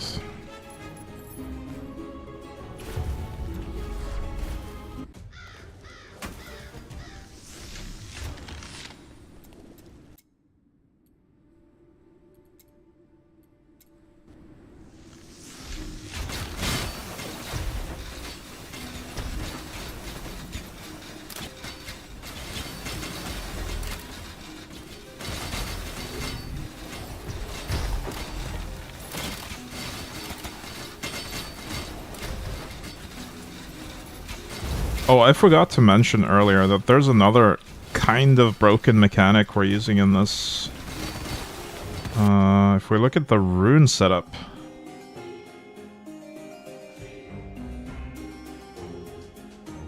Hey, Hall Cells. What AC free buff do you get from the Rain of Arrows ring? I don't think it's worth sacrificing either ring effect for. I could graft it onto something else, I guess. But every unique slot is currently occupied by useful modifiers. I guess this is the weakest modifier I have. It is possible to get capped on these stats without using this. But I don't see how casting Rain of Arrows will be helpful for me. What buff?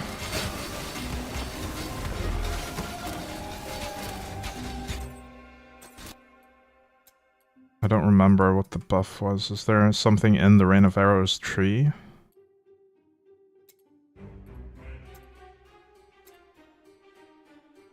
When delighted, cooldown reduction. The cooldown reduction, I see. I honestly don't think it matters.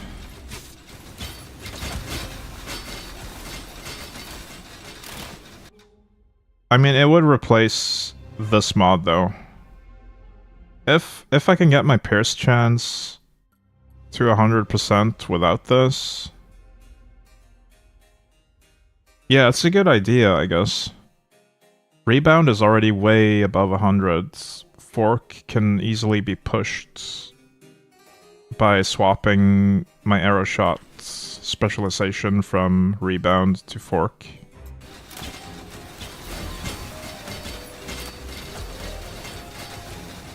Yeah, you might actually have a good point there. I might replace that. Thankfully, I already have a graft. I still have a graft available for this. So I could just graft the Fenrir ring onto this.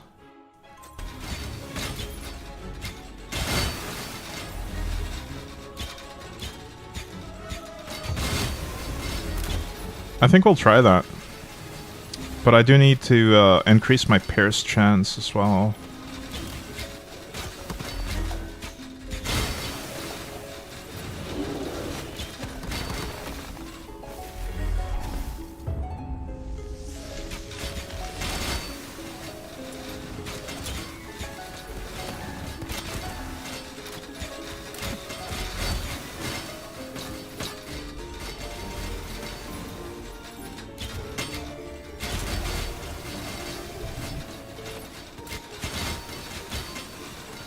It doesn't affect your delighted or tormented status, right? You're still gonna stay delighted even when it procs. Yeah, I guess that's kind of the point of it. I'm trying to think of any reason why it would break some other mechanic. Trying to think of if there's a reason why it's not mentioned in the build guide for this build. But I can't really think of any. It should work. Should work fine on this build as well. Should be really good on it.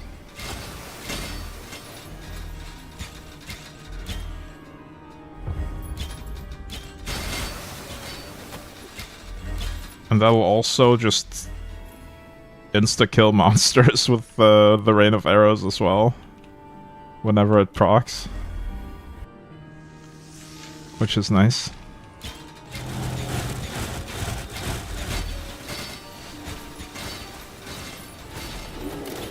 Because again, our raw damage is just ridiculously high. Any skill will basically one-shot. Ooh, nice. Boots. I do need boots. They're not great rolls, but we get max life, raw damage, and all damage reduction. My secondary attack tree doesn't matter. We're not using it, Luna. Also high. I'm only leveling skills right now. I'm trying to get them all to Mastery 15, but I'm never casting this, and it's not providing any benefits.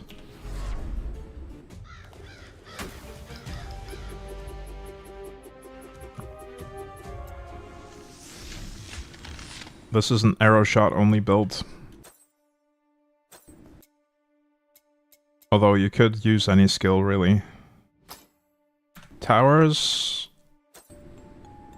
Oh, the turrets? No, this tree has a lot of passives that aren't directly related to the totems. This passive right here is crucial to the build. Build doesn't work without this. This is also adding a lot of elemental resistance. So there's some really key items in here.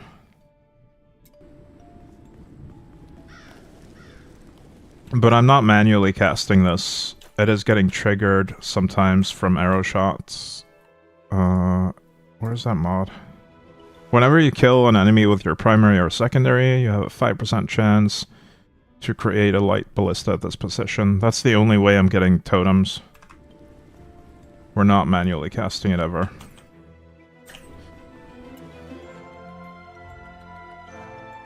I'm like level 90 and just started Nether, and I got one shot off, and yeah, Nether definitely requires more defense than any other part of the game. The main things that help are fire resistance, shadow resistance, and tenacity, I think, to make Nether more tolerable. But then you also need some kind of life recovery and mitigation on top of that.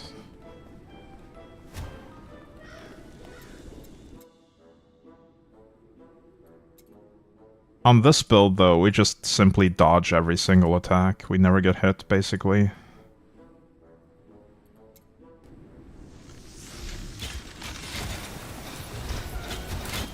And in the last, you get these resistances via items. I get everything via evasion. Everything scales from the evasion on my stuff, because I have so many different conversion mechanics in play. I just stack evasion. Evasion gives raw damage, maximum life, LE damage, and LE resist. All of that comes from evasion only. It's so nuts.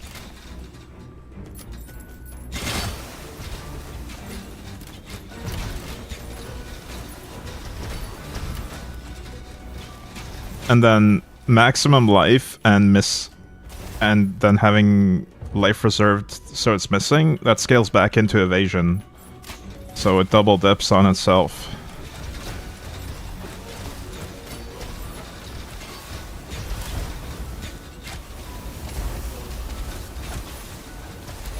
And it's just mathematically broken.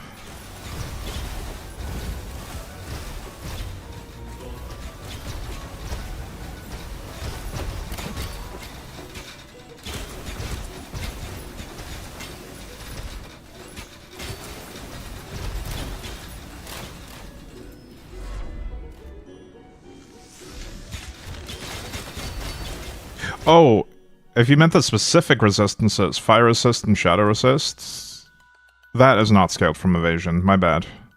That is actually on my epic stats mostly. Fire resist and shadow resist on some of the epic stats of my gear.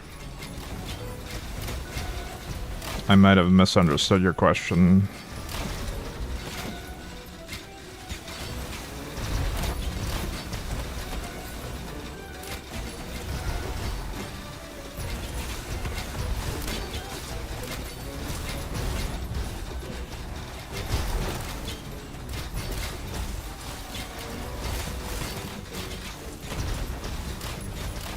I honestly think the build might even be fine without fire resist and shadow resist though, because it is so rare that I even get hit at all.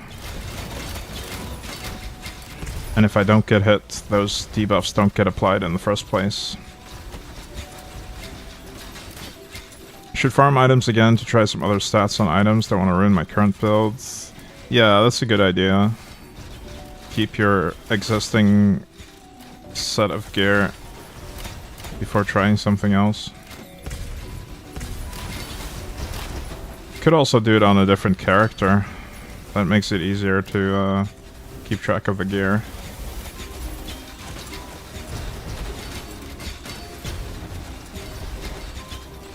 One thing I'm really not looking forward to is leveling all the Reapers to Primordial on this character. Because then I'll have to switch builds, and I'll have to keep this gear somewhere. I'm running out of stash space as well. Because this build absolutely will not work without the energy overflowing Primordial. So I can't use it to level other Primordials.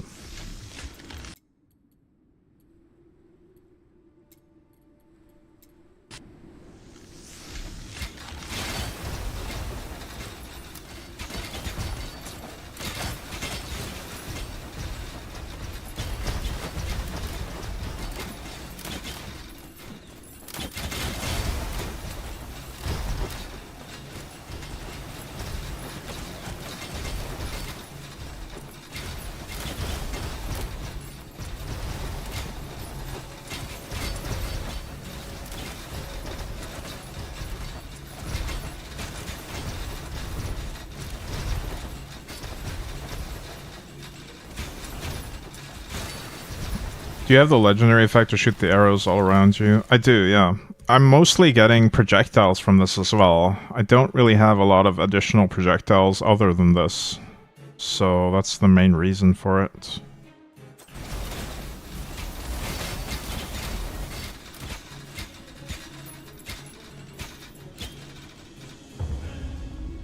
Alright, I wanted to explain the rune setup real quick, because there's some shenanigans going on with the rune. See how this only requires me to spend 20 mana in order to trigger. And I'm using Neria's Shield, which eats more than 20 mana per second, so the rune is basically always active. All I need to do to enable this is have more mana regeneration than this aura consumes, which is solved with one piece of mana regeneration on gear. So my runes are always active. And I'm using the one that is usually very tricky to activate because it has a high constraint. 560% constraint is pretty huge. It's mostly because this increases the constraint as well. But we can afford to tank the extra constraint, because this is so broken due to the fact that we have one maximum mana. Because the mana requirement scales from your maximum mana, which is 1. So we're getting a really powerful rune effect permanently up.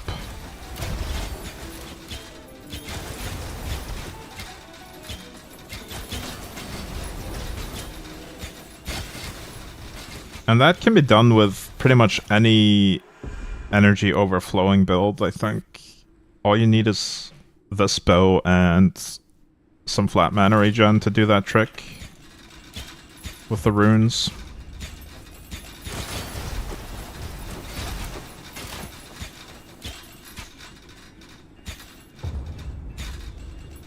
Can you get up to 100% evasion?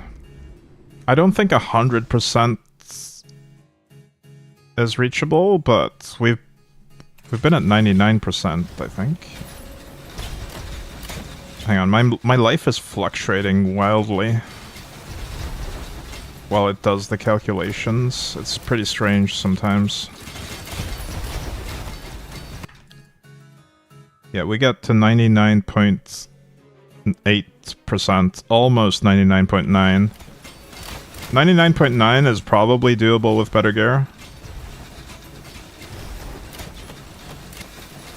But it basically means I get hit once during an entire 100 wave forge. one hit is how many hits I took in that forge with 100 waves. So it's effectively the same as 100%, really. Because we're never taking damage.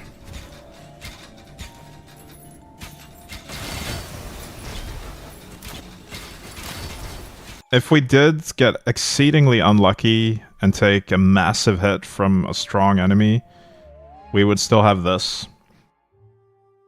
preventing death.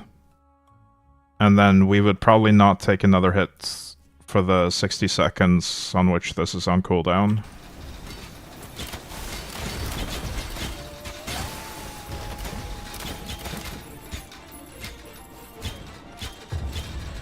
Before Nether, the best items are almost always these orange legendaries.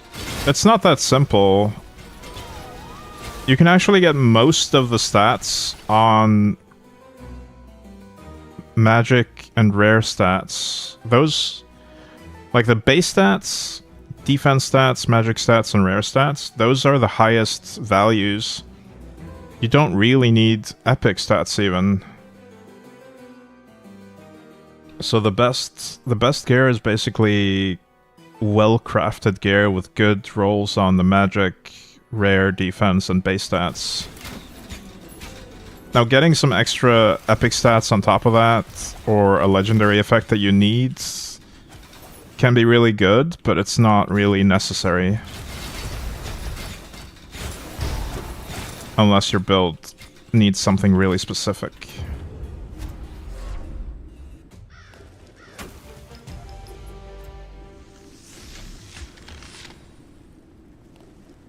I'm playing Wandering Arrow. I hope it works in Endgame. I didn't even test Wandering Arrow. What is Wandering Arrow? I have Immortal Arrow. Oh! Wandering Arrow is an arrow that fights by your side when you have this skill. Okay. Interesting. Maybe I should just put this on after I'm done leveling, because it'll shoot things for free.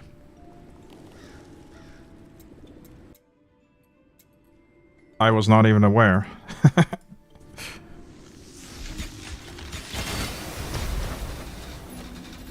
Hey, Sally, good morning.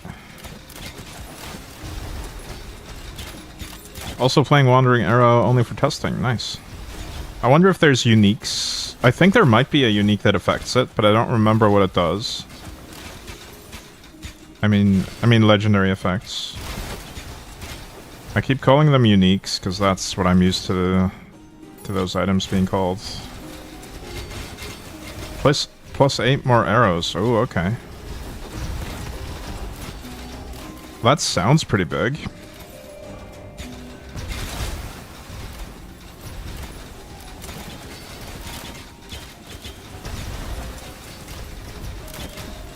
Something eternity, okay.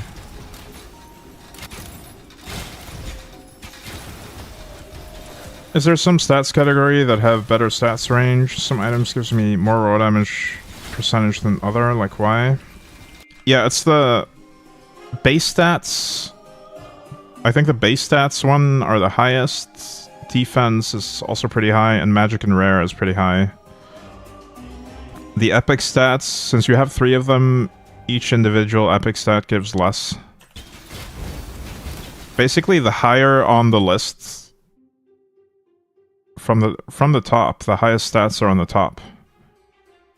That's the slots that give the most. And you can also scale them by reinforcing the item. Hey, Emperek, welcome.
Man, the wandering arrow thing is really interesting, because you can make the build fully automatic then, right? Let me just put it on right now.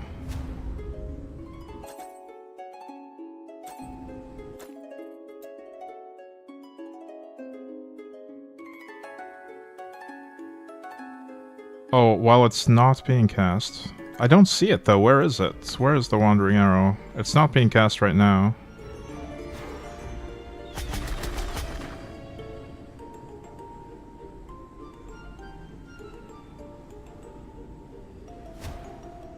Huh. They only appear when there's enemies. Oh, okay. Let's go through the skill passives for this one. For each instruction, we're not going to give instructions. So these don't really help. Mana on kill. Ancestral strike chance for each enemy. But these are immortal arrow modifiers, not wandering arrow ones. Whenever immortal arrow hits an enemy affected by wandering's ward. Trigger inner fire. Whoa, hang on. You could use this to activate an inner fire build as well. But I'm guessing the wandering one doesn't trigger inner fire. You probably have to manually immortal arrow.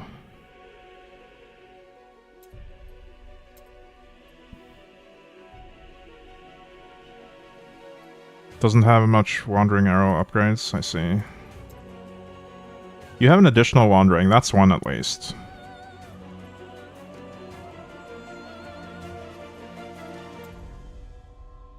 Whenever completed instruction, critical strike damage. Okay, so this is the only valid option there. These don't matter. Whenever immortal arrow deals damage, doesn't matter. Whenever you apply Wandering's Ward, you gain an impatient arrow stack. Oh, that also just affects the main arrow, though. 2 additional Wanderings. Okay, so we can do these 2 upgrades to get up to 4. Let's see how that feels.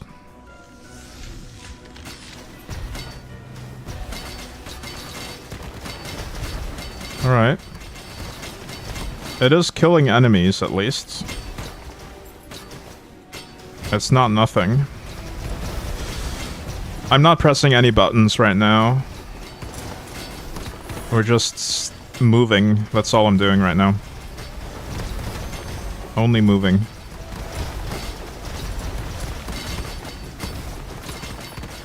AFK Forge build, let's go. Hey, Crank. You need to first give it instructions. Okay, we'll give some instructions here. Then what? How long does that last? Previous instructions given to Immortal Arrow. Okay. Is that just gonna stay up for the entire floor? Okay. And that would mean it stays up for an entire forge as well.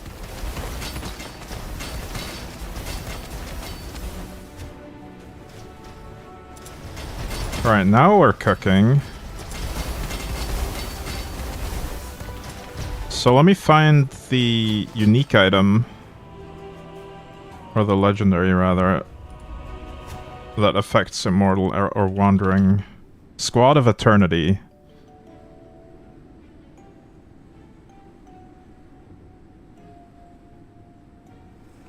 Okay, this is the text on it. Wandering Arrow now triggers 1 plus 0.5 per reinforcement additional Wandering Arrows. That scales up to 8, I believe.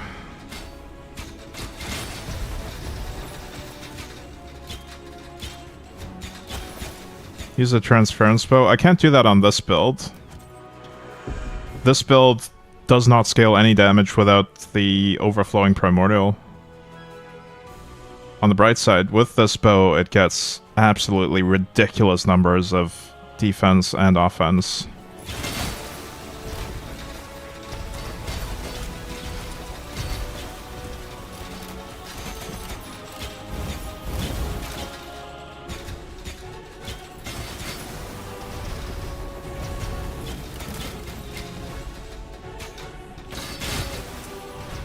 I mean, it is still not going to be faster than just shooting them manually with arrow shot, but it's nice to have some extra... I know you can use any bow with...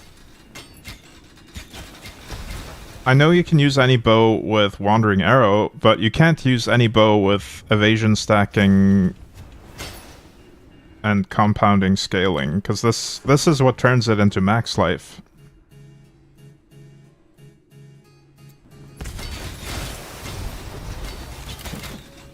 But yes, Wandering Arrow would work on any bow.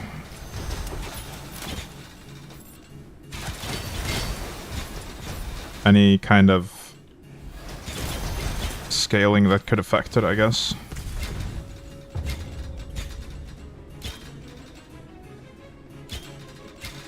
Transference is really nice if you want to get life on hit.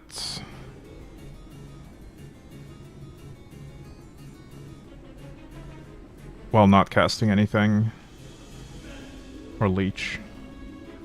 You can go AFK with it, yeah, but you can't really go AFK in Forge because it won't start the next wave.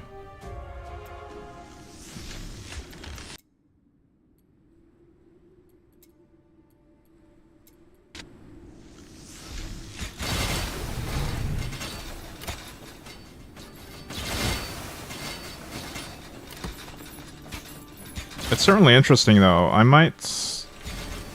Now I have two more options, or one more option for the graft to replace the Pierce Fork Rebound one.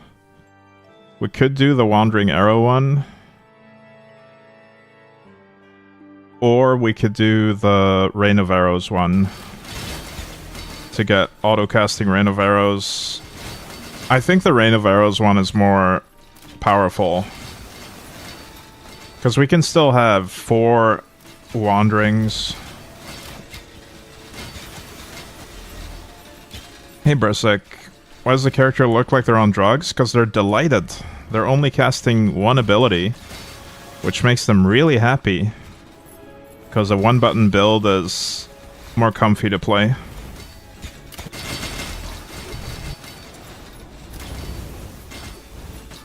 We're only ever casting arrow shot manually, so we're in a permanent delighted state.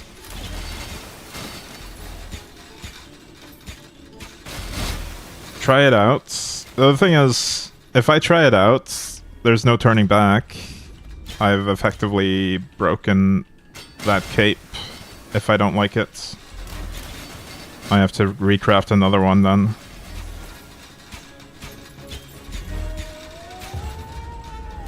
One button build, lol. Wandering Arrows, no button build. Yeah, but Rain of... Or rather, Arrow Shot clears way faster. It clears an entire screen. And it goes off screen as well. Forks and bounces everywhere. It also applies significantly more of your damage.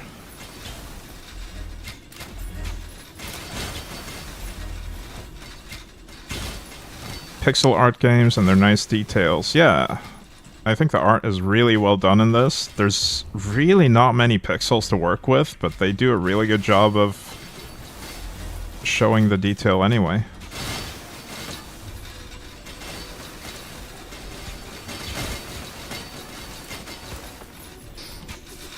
I wish I was good at pixel art.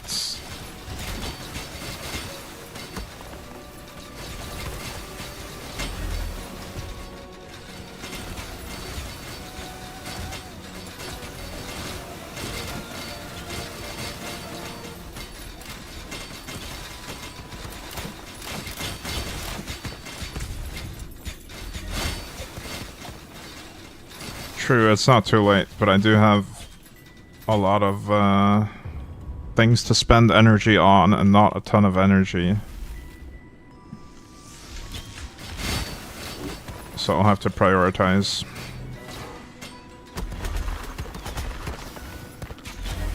Wait, couldn't we give them more instructions?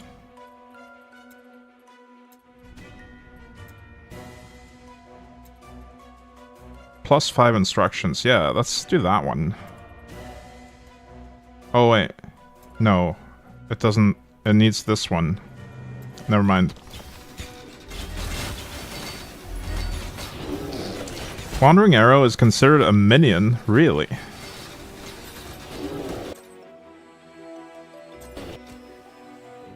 Hang on.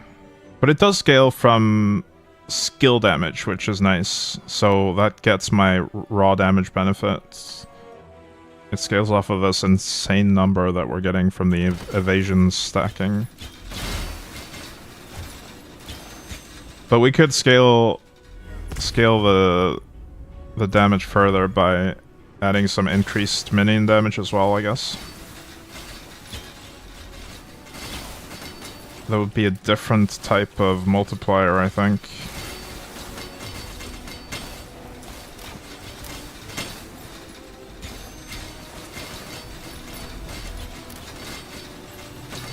Oh wait, we want to do the boss now.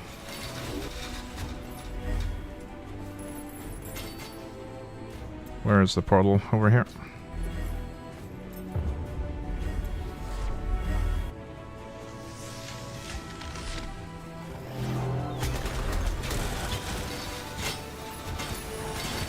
Deleted, holy.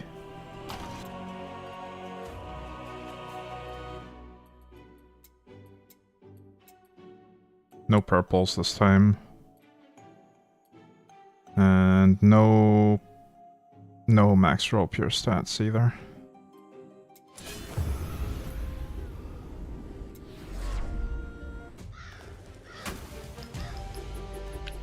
$2,302 out of 2,500 battlefields. This last team achievement is so grindy. I wonder where I'm at with that.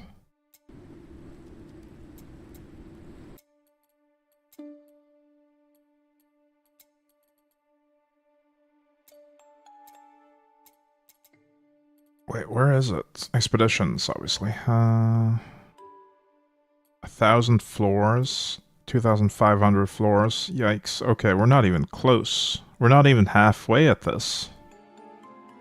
Jeez. Yeah, you're right. That is extremely grindy, House. I also need to do 250 of the layouts that I don't like. 250 gardens is gonna feel like an eternity. That's such an annoying layout.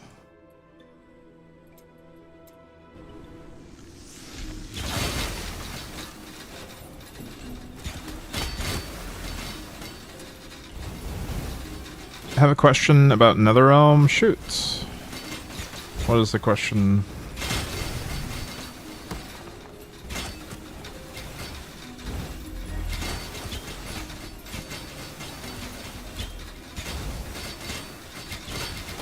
The gear that they show can drop. You got red crosses and green check marks. That depends on whether or not it's in your legendary collection chests, I think. It's so you can target farm the ones you want for your legendary collection. I believe I completed that recently. There are a few that are class specific, so I had to play on all 3 classes to get all of them.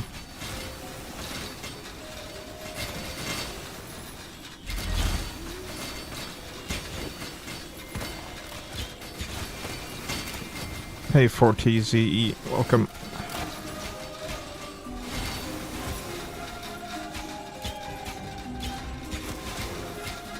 Hey Envy, talk about an addictive game, huh? Yeah. Morning.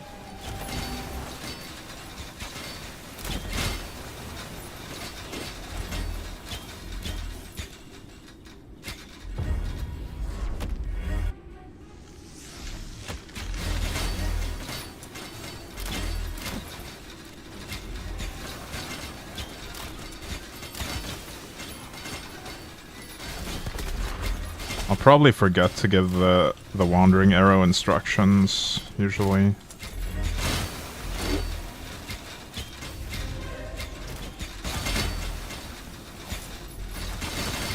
Which items are mandatory for this build? So, completely mandatory, this bow, primordial energy overflowing. This legendary effect, it's usually on chest armor. Evasion based on missing max life. And this ring effect, the cost of all your skills is reduced, and skills cost life instead of mana. I believe that's all the completely mandatory stuff. But it needs to be a huntress with a specific passive tree as well. You need this, evasive magic. Evasive magic. It's completely mandatory. This certainly helps your elemental resistance a lot. So I think the skill tree is pretty set in stone. Yeah, you can graft the triple exclamation mark pure stats. That's how you get the best gear.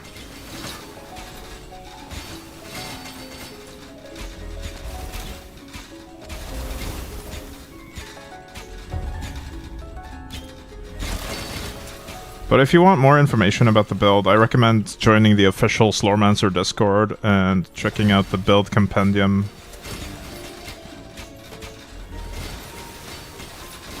Bought the game 2 weeks ago and have 140 hours on my mage. Ooh, let me look at my profile.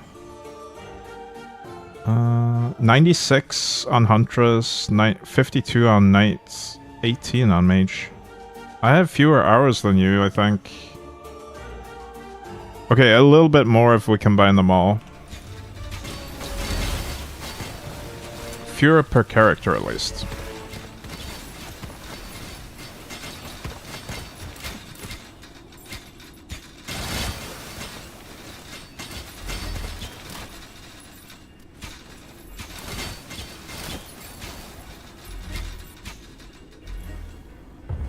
But I've also been playing a lot more than I would usually play. I've been playing more off-stream. Usually, I don't play games off-stream very much. Have I still not gotten all of the Reapers on the Huntress? Oh, I've gotten all the Reapers, just not made them primordial. I have all the non-primordial Reapers on Huntress, but you need to level them in order to make them primordial. And since I'm playing a build that needs one specific Reaper right now, I'm not allowed to level anything else.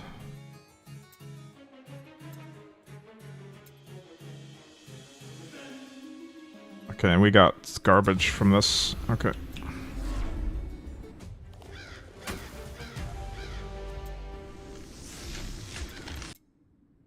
I guess we farm some more charge and then go back to bossing.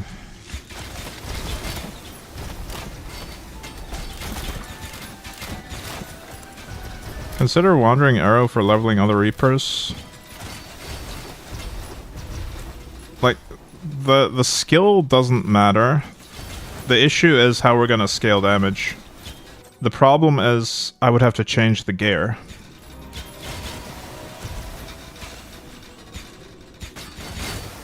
Because my current gear would not give me enough damage without my current Reaper.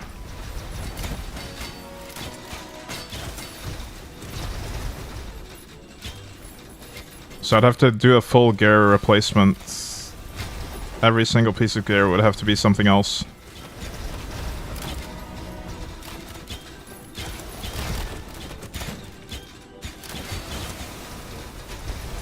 You can just use that shoulder effect. I don't think you understand the issue here. You need raw damage in order to get the skills to do enough damage in the first place. I could show you what happens if I switch bows. Let's do that from the next floor.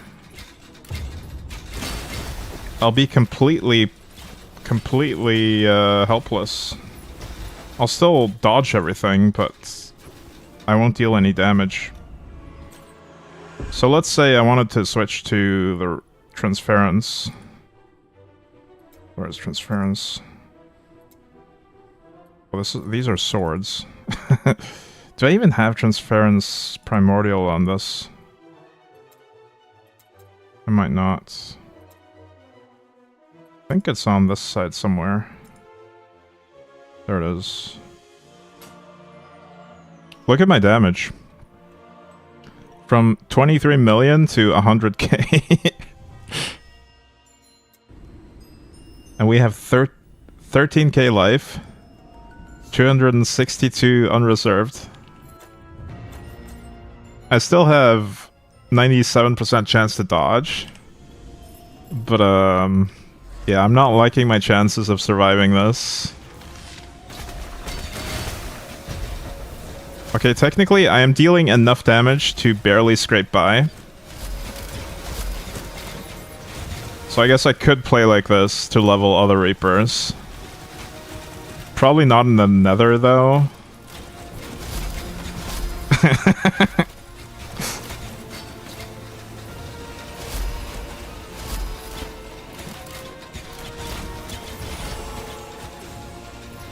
In case anyone's looking for a generic way to level any weapon, spec into Light Imbue and wear the ring that gives damage for shield value.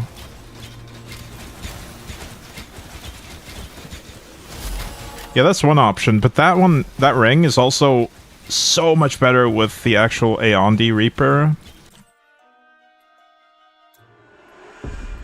I'm pretty sure I have Aeondi Primordialed. I just wish I knew what they looked like. I'm so bad at finding things. There it is.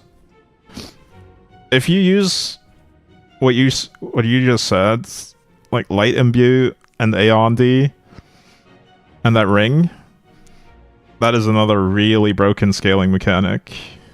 So much fun. You won't have life, but you'll have so much shield and damage from the ring. Anyway, let's switch back to our real bow. Which, I don't even remember where it is. There it is.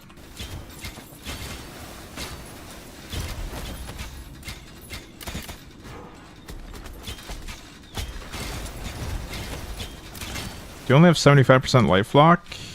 No, look at my life. It's abysmally low. I think it's 95%, maybe less.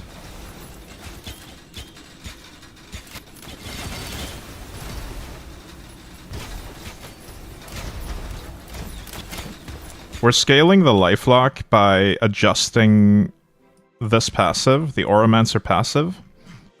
Now the auras I use for life are Obscure Attribution, that's currently at 20%. Bloodright at 39%, so that would be 59%. And then, how do I see how much my immense vitality is costing? 39. What is 39 plus 59? My brain stopped working. 98%. I'm locking 98% of my life.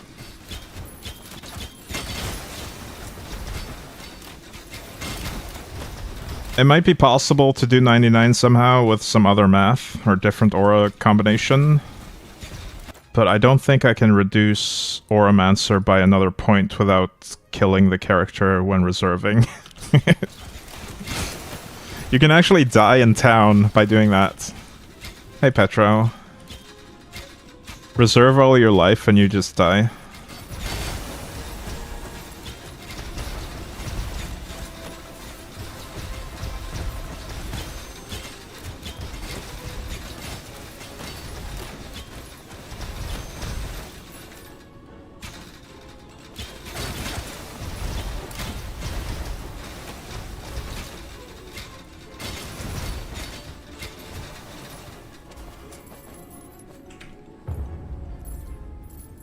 I need to figure out where I can get Pierce. Like, ideally, I'd want one of the rebound stats to be Pierce instead. in order to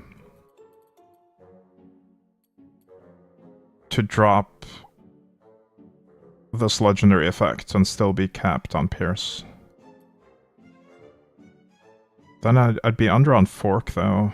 Damn, it will probably require multiple changes to stay capped on Fork and Pierce with a different legendary effect on the cloak. I'll probably look into that off stream, because that kind of crafting just fries my brain faster than anything else in this game. Does Pierce not override Fork? I don't think it overrides it, but it can... only one of them can happen at the same time. And I also don't remember... I don't actually know which one happens first. It might be Pierce first and then Fork. So if I understand this correctly, it'll pierce the first enemy, then Fork on the second it hits. And if it hits a wall at any point, it'll rebound up to 2 times, if I'm lucky, with the 85%.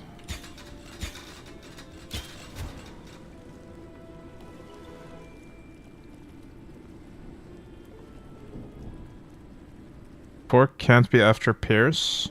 No, I think, like, this Pierce chance, I think you might have a different idea of what the Pierce chance does. It should only pierce once. So Fork could be after Pierce. But I might also be wrong about how the mechanics work in this game. My assumption would be that 200% pierce chance would make you pierce 2 enemies. While 100% would only pierce the first enemy you hit.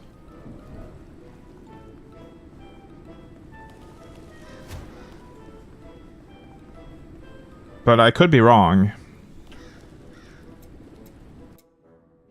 I think 100% means it pierces non-stop. Okay, so I'm also not sure about how this works.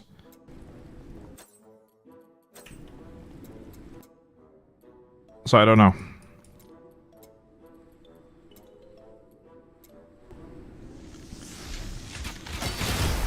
What I do know is that we're definitely forking at some point, because there's no way I'd have this many projectiles if I wasn't forking.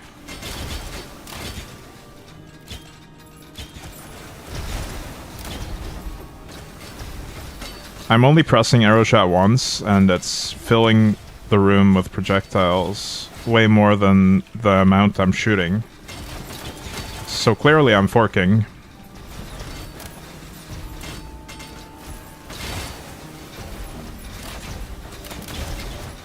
And if fork happens first, then that's the ideal situation, honestly. That would be better than pierce happening first.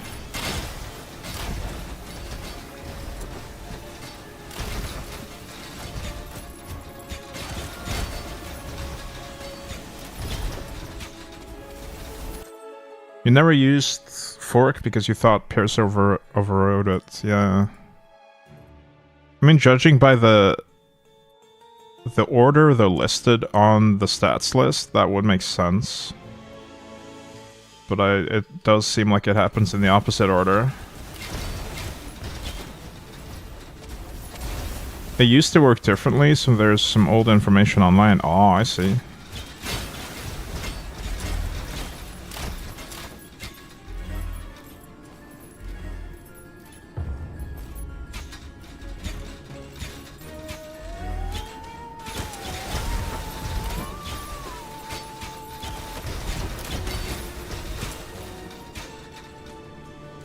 Since Arcane Missile for Mage has this one node, making it have all the effects if you max one, I'm pretty sure they all work together.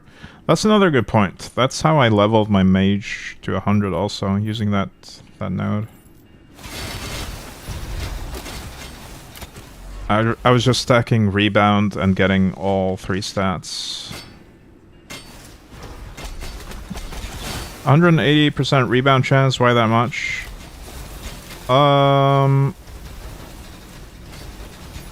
I don't know. Is rebound also capped at 100? Does going above 100 not help? See, I was under the impression that 100% would be one bounce. And then 80% chance for a second bounce, but I could be wrong about that too. So maybe I should get rid of some rebounds. Armor pen should be capped at 100 though. Armor pen, tenacity, and specific elemental resists, I believe, are capped at 100. Like shadow resistance, fire resistance, tenacity. Yeah, I really need to look into changing my rebound on the gear then. I've got way too much of it.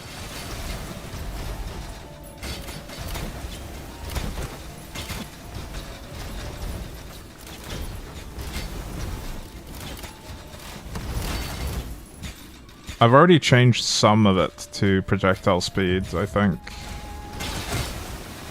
I've got projectile speed on at least 2 slots.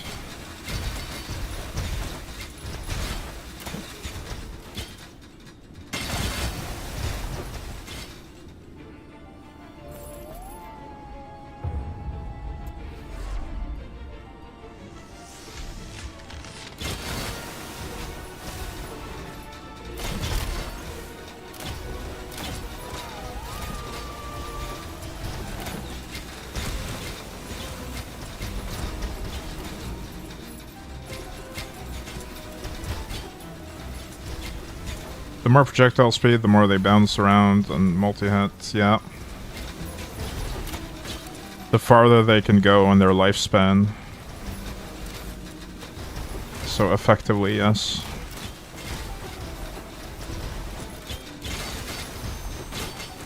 See, I was operating under false information about the effects of both pierce and rebound. So I'll make the necessary adjustments at some point.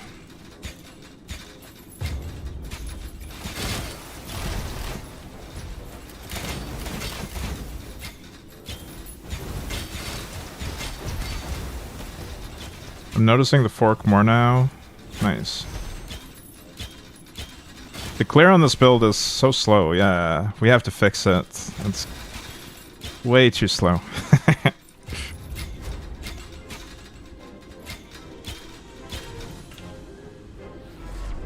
I wonder if inner fire chance also is capped at 100. I tried asking on the Discord, but nobody answered me.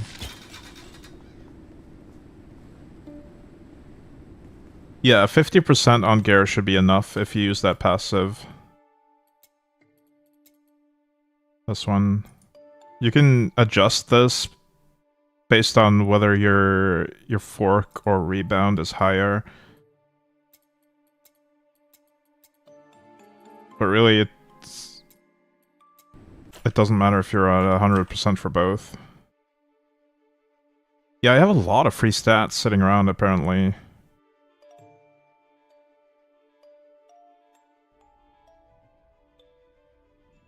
I'm gonna have to swap out of that rebound. That can go. That can be a different rare stat. Some of these epic ones as well. The 50% attack speed is tasty. Yeah. That was grafted on there. I don't think it can roll on a base stat helmet normally. I'm running out of inventory space in my stash. Oh, max life, nice. Like, I'm actually full of perfect score pure stats, but I'm gonna have to greatly limit the types I actually pick up now. Might have to remove some highlights. Maybe we remove evasion now. I don't think I'll ever craft another set of evasion gear. Why does toggling this change my my evasion number? That's ridiculous. All I'm doing is toggling the highlight, and it's changing my evasion number. Huh? And it's not even changing to the same number each time. Yeah, this build is beyond broken. You can see it with my life as well. It's constantly fluctuating. Because it's trying to update the evasion scaling in an infinite loop. Yeah, the conversion is feeding into itself. Let me go through it one more time. We are getting evasion based on missing life. And that is what's feeding into it. This node is how we're getting mana from evasion. And then the bow converts mana to life.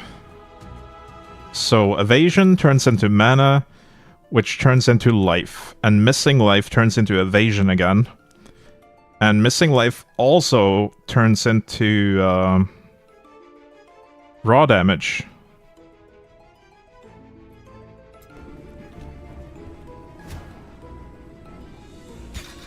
But the main part is evasion is just scaling itself, which is ridiculous.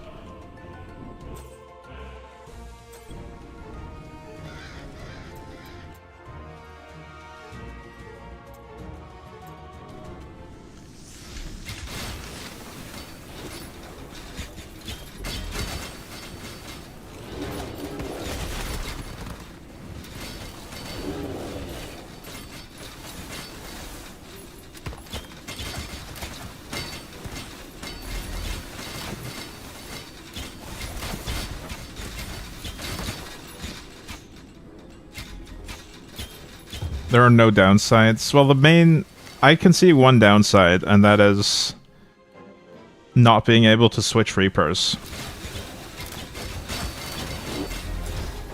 So I can't really level the other ones on this character until I change builds.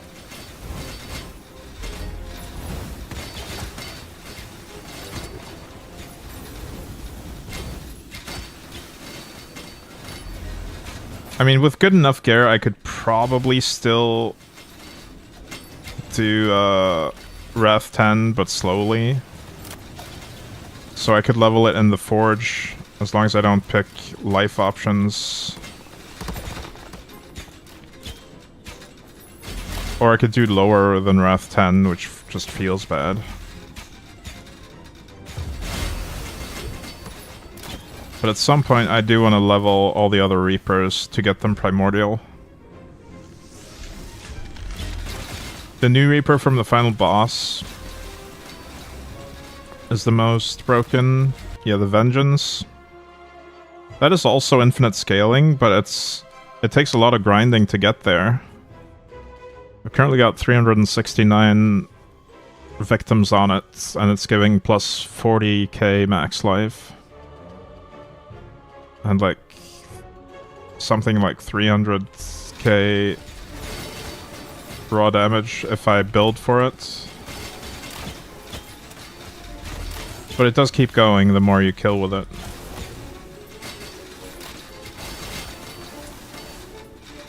Have I tried higher movement speeds? I think I had higher movement speed on my previous Huntress build, but I really can't control my character if it goes much faster than this. I keep running past the portal when trying to enter it, and it gets really annoying. It's certainly possible to build a lot more movement speed than this. I just don't feel like it's necessary for me. Because the real cap on movement speed is how well I'm able to control the character. And I'm pretty much at the limits with this speed. I keep running into walls with this as well.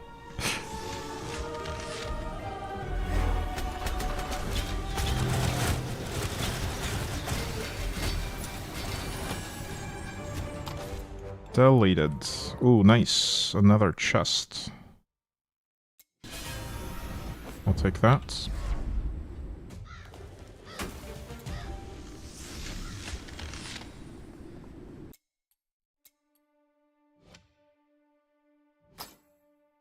We were missing another chest, but now I need 2 rings. You can use click to move? Yes, it is possible. I don't like it though. I really enjoy WASD movement. The thing, I never really liked click to move in games like this, even though it has been the standard for decades. The problem with click to move is the spot you're trying to click is moving when your camera moves. So if I wanted to click on a precise spot, that is way harder when you're moving already. So especially when you're trying to dodge boss mechanics and stuff, trying to click in the one spot that's not got any telegraphed attacks on it, if you're already moving, that becomes almost impossible. Locked camera doesn't help with that. The camera's still moving. It's a problem in PoE as well. I always had issues with this in PoE. I want WASD movement in PoE 1, honestly. Hey, Chris himself, welcome in.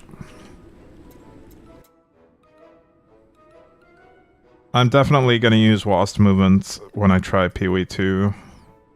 I think it's just a better control scheme for a game like this.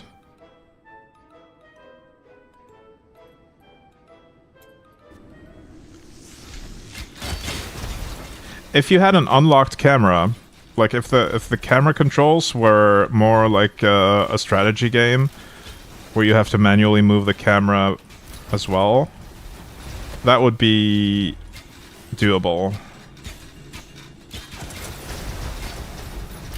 Hey Ronnie, can't see the cursor sometimes too? Yeah, there's so much visual clutter.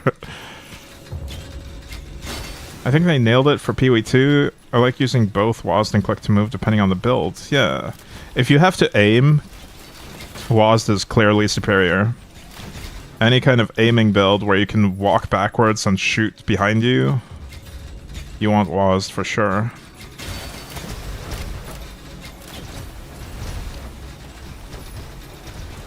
But I could see an argument for some builds being more comfy with click to move. As long as there's no aiming required.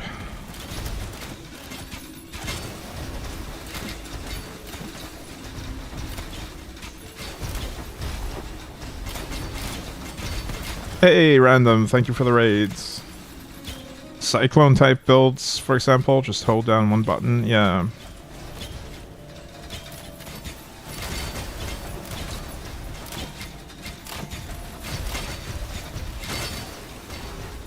I think I'd still play WASD with a Cyclone build, personally.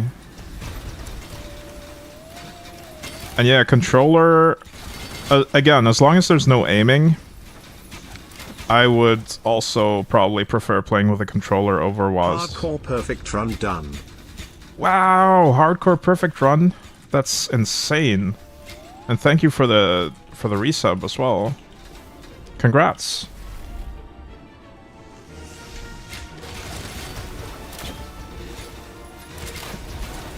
I could never do that.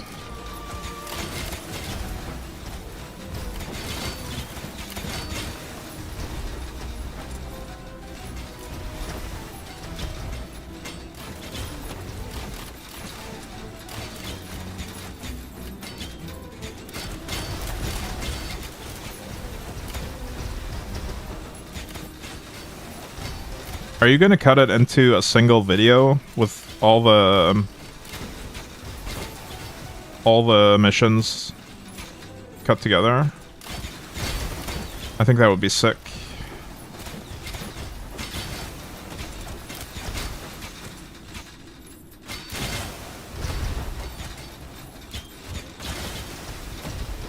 Whoops, I accidentally pressed space. Did not mean to.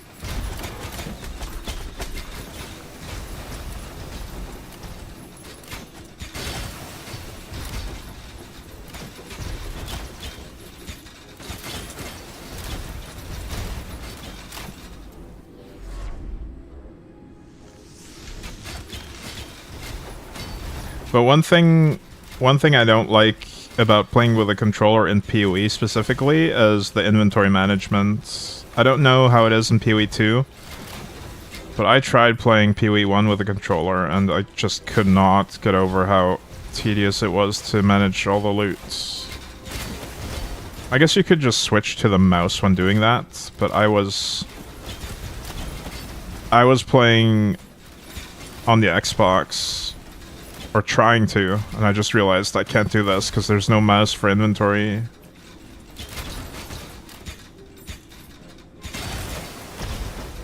I think that's mostly a symptom of the items. Well, first of all, there's too many items. And second of all, they're too complex in PoE. Why is Slormancer only 4 points? To get 98% life reserved. We specifically tweak this in order to get the exact number of life reservation that we want. So this is as close as I could get to fully reserving my life without dying.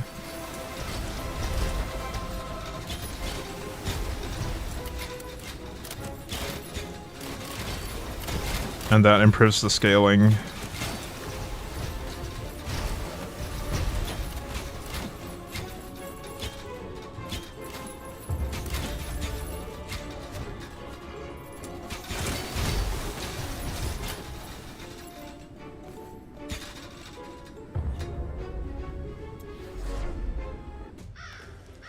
Hey TRWX, welcome in.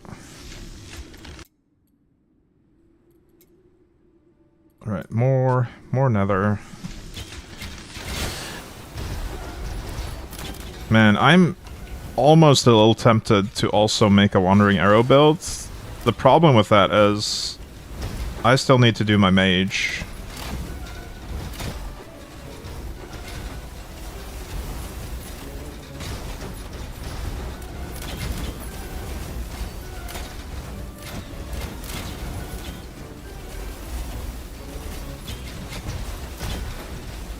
I'm out for now, just popped in to say hello. Have a good one, Petro.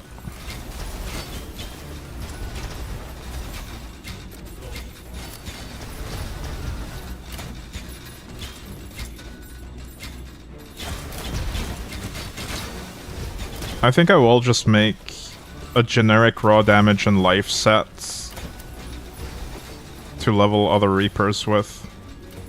One that can be swapped to other characters as well. Well, I'm already done with the Knight. The Knight has collected all the Reapers, including Primordials. So it would only be for the Huntress and the Mage.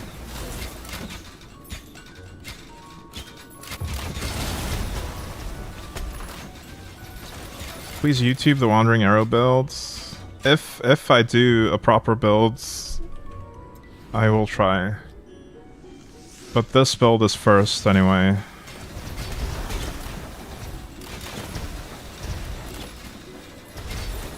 I have plans to do a video explaining how the scaling works in this, because it's a little bit complicated. I just need to put it together.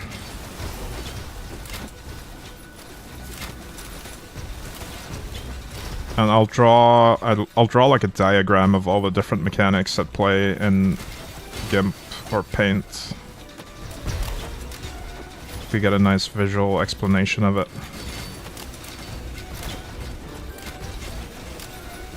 I think that's going to be really helpful.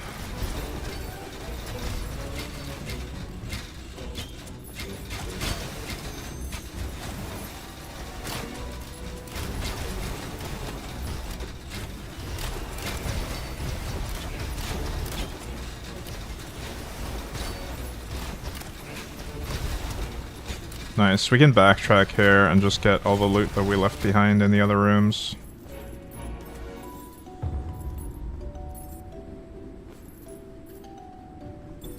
I think it's faster but can't beat the one hard wandering arrow. One hand.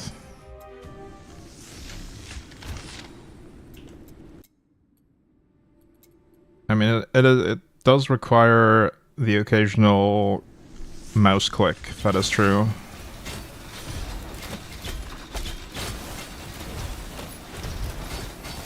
But I guess we could still make it a Wandering Arrow build with just one legendary effect swap.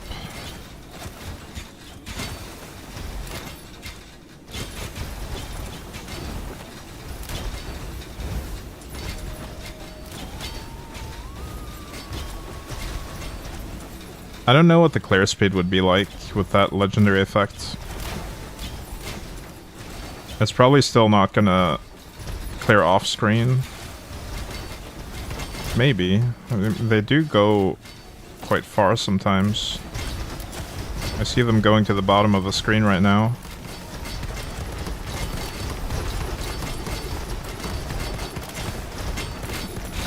The problem is they're not fast enough to really clear a room quickly.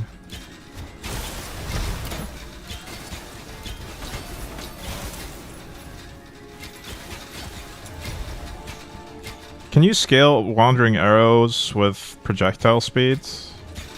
Do they move faster with more projectile speed, I wonder? Or do they just not count as projectiles in that way? Just minion? Minion speed is not a stat though, right? Where is the minion at all? Minion increased damage is the only minion stat I know of.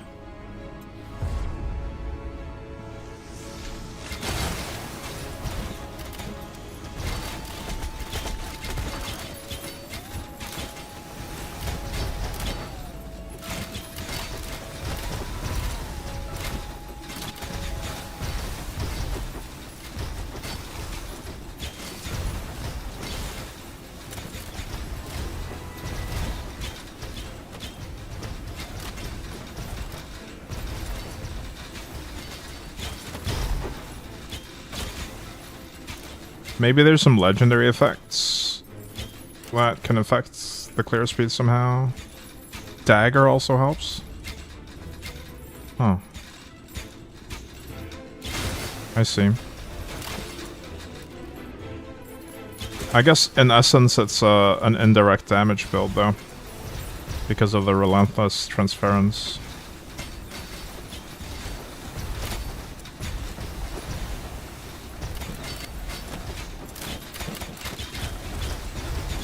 Maybe there's other indirect effects you can add to it.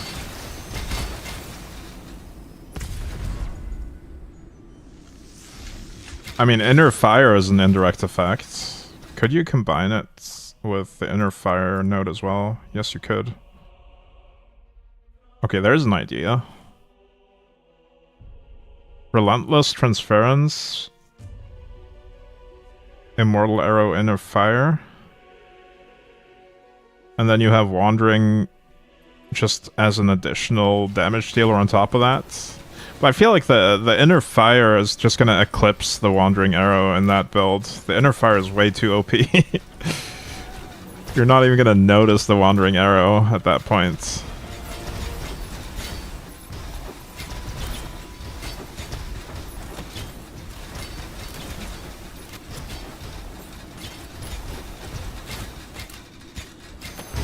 And you would have to build more specifically for Inner Fire to make it OP, though. Like, it's not as easy as just slapping Inner Fire on there. It would be more of an Inner Fire build and less of a Wandering Arrow build at that point, anyway. I didn't provide enough instructions here. There we go.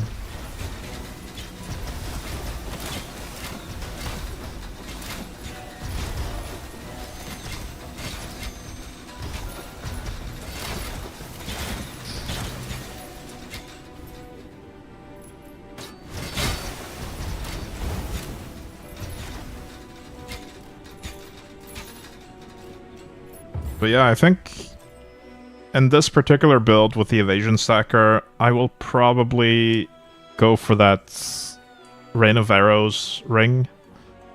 The one that procs Rain of Arrows for free. Because that does sound like a lot of fun with this node. That'll just make my arrow shots so much faster. And we are mostly just spamming arrow shot anyway. But I think I will keep Wandering Arrow just active, or on my bar rather. Immortal Arrow for Wandering Arrows. Once I'm done leveling all the other skills, we'll switch it back to Immortal. Because it's just free damage. It's not going to contribute a ton, but it'll contribute a little bit. Especially when monsters are close to me.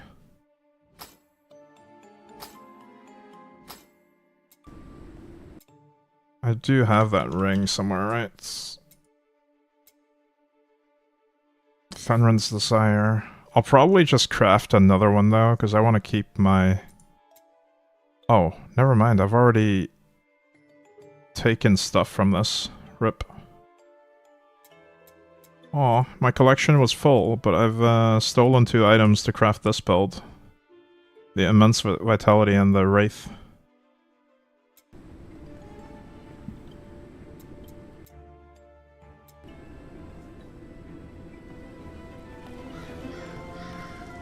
Should I do it now? There's a big chance that I'll mess something up if I'm trying to craft on stream. I think I'll try it though. Where was that rebound? That one. Rare stat rebound. I'll change that on this helmet. Don't need that much rebound. We'll unlock that.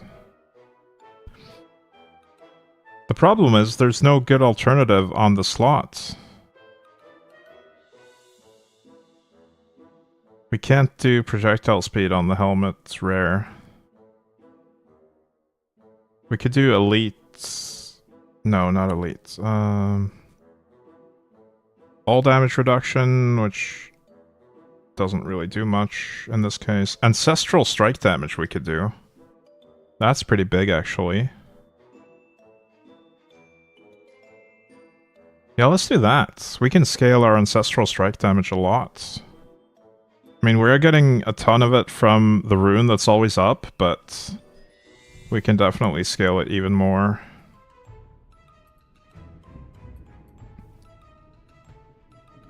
Let me make sure everything else is locked. It is.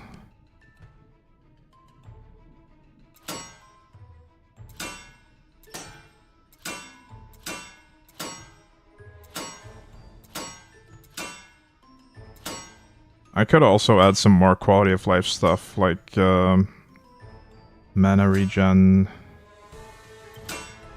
or more defensive things, but I think we'll just go nuts on the damage instead.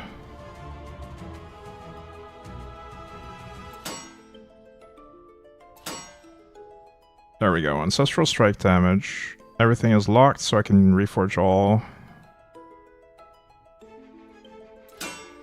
To get that 43%.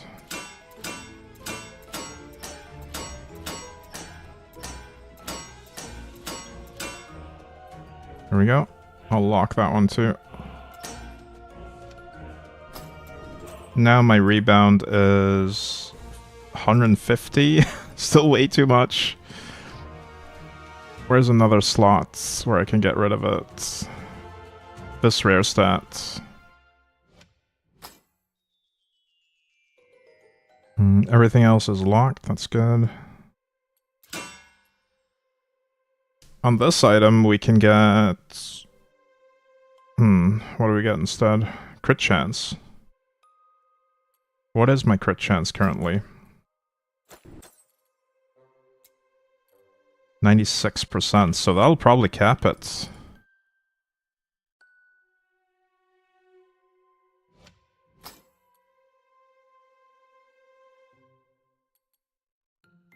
I should have 100% crit chance at that point.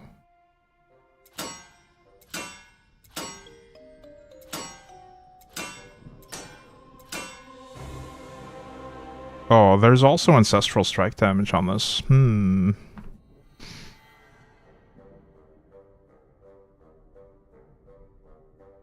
Technically, the crit chance would go over caps, so let's not do that. Let's do Ancestral Strike damage instead. Because some of the stat would be wasted otherwise. We're critting almost every hit anyway.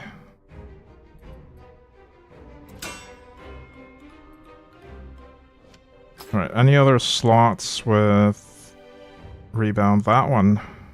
Magic. Hang on, I'm gonna lock this legendary effect as well.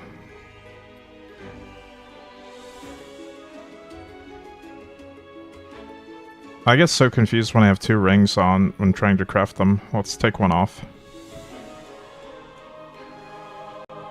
Yeah, we'll lock the legendary effect so that we don't re-roll the value of the defense stats. Magic stat, unlock.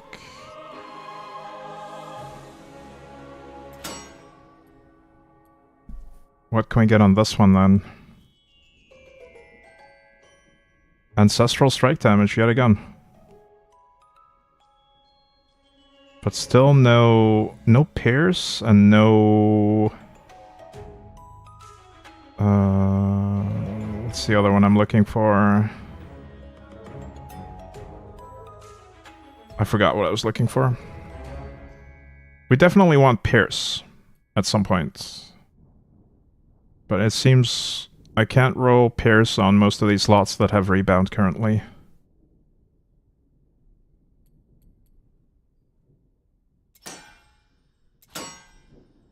I'll just do more Ancestral Strike damage then.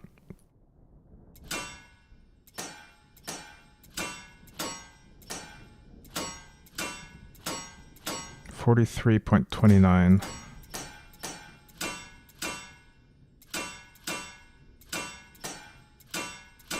So some quality of life here that would be nice would be if when rolling a specific one, like Reforged Magic scores, I wish there was an option to just stop when you hit the perfect one. So you don't have to accidentally roll over it, or so you don't risk accidentally rolling over it. And there's no undo on the score reforging, only on the actual stat reforge.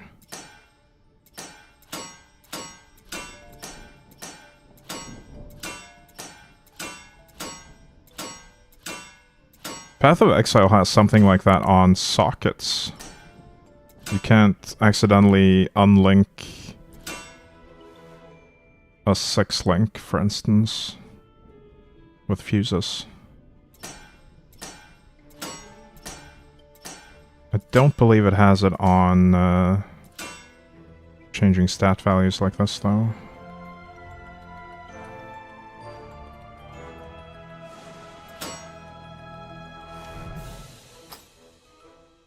This also had rebounds.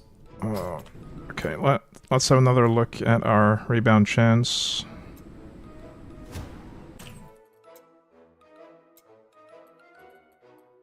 Now we're at 99.3%.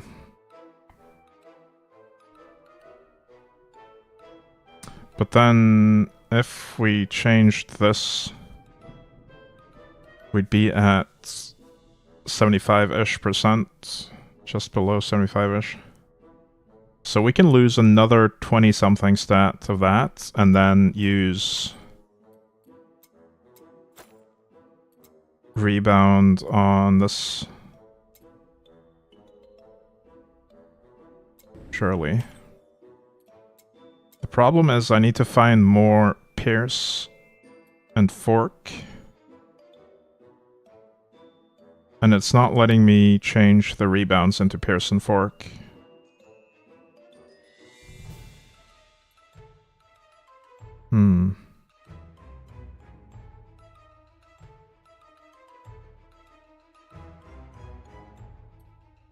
I really don't want to be at 99% though. I want to be at 100.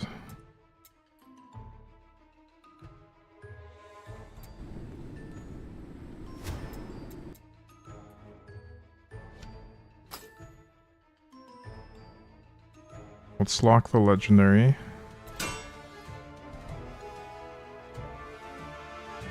unlock rebound.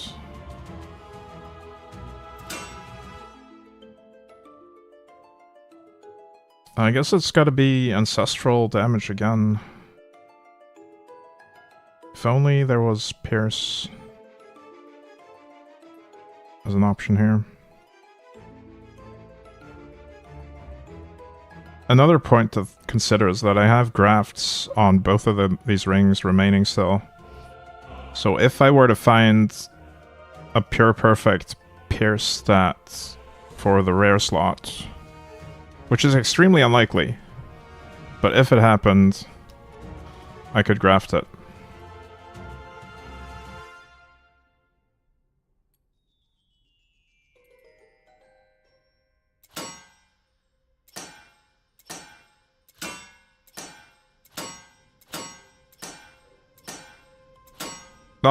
Oh, nice. Undo.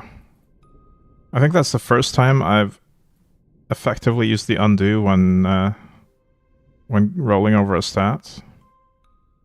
It ended up being a perfect roll as well, so we'll just lock it now.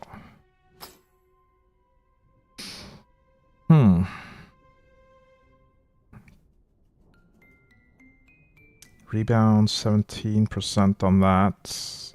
But that one already has Pierce on it. I wonder where I could get the Pierce.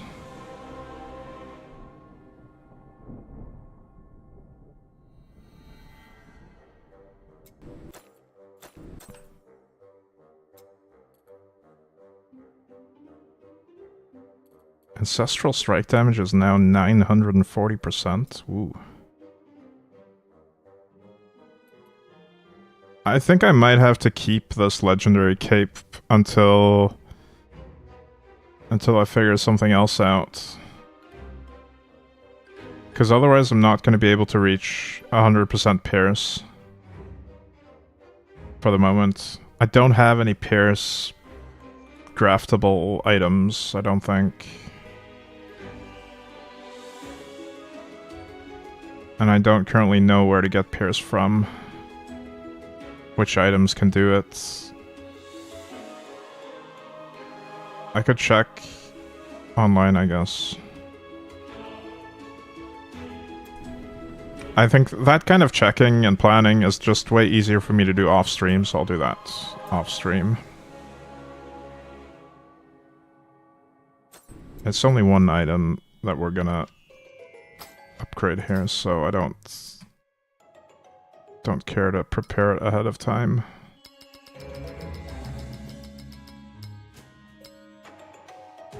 We'll just press this button hundreds of times to get the failure down.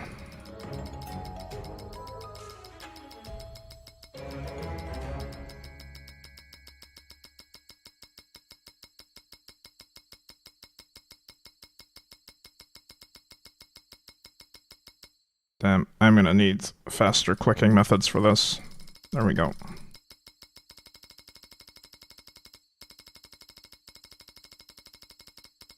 I've got a lot of practice from 6-linking items in Path of Exile when it comes to fast clicking.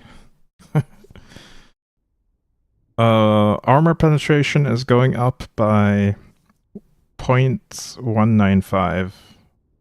Although that's probably only showing the +1. I will get +2. Let's see how much we actually get.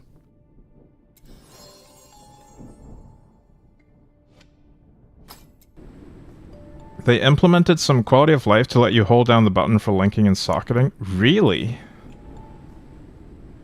Wow, I actually haven't played since they did that. Our armor pen is now still not capped. Rip.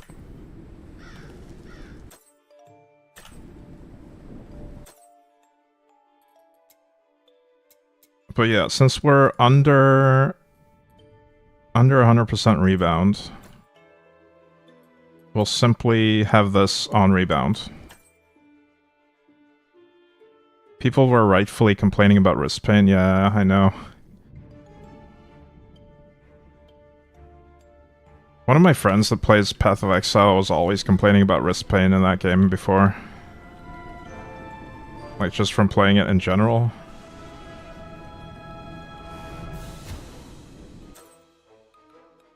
Not just the linking.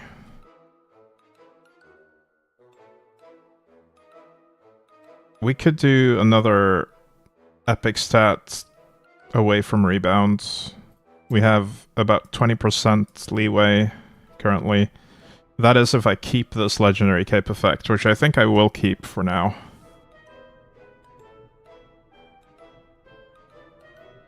Reason being, if I don't keep it, then I have to fix Pierce and Fork. I just can't fix Pierce and Fork right now without figuring out which items can roll it, and I can't be bothered. So I think for now we're just gonna keep this legendary effect. Picking up many single items is bad for the wrist as well. Yeah. A good item filter makes a huge difference there too. Like, a lot of people are picking up way more than they need to. My wrist pain went away when I quit Pee-wee years ago. Flask spamming and skill spamming, I think, did it for me. Yeah. The flask spam is pretty wild. I heard they did away with flasks for Pee-wee 2.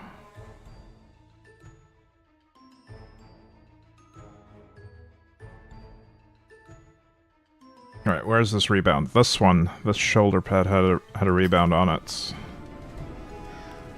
And without that, we are at 52, which is good. Only health and mana flask in Pee-wee 2. Nice. So let's unlock rebound chance. I already have projectile speed on this. What else can I get?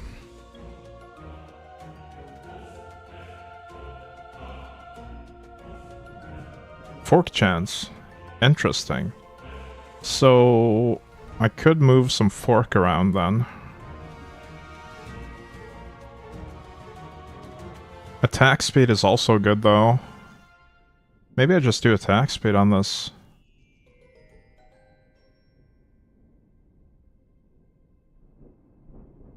Yeah, let's do attack speed.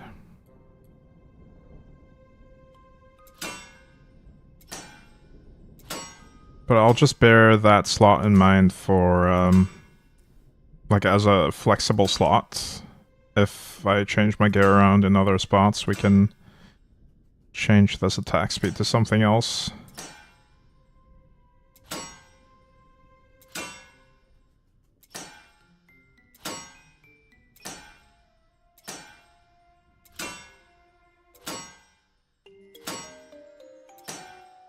There we go. Now, reforge it.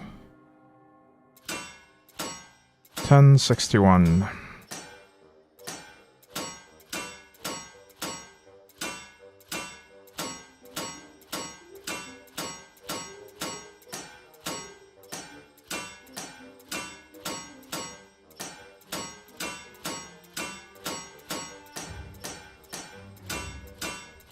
Never lucky.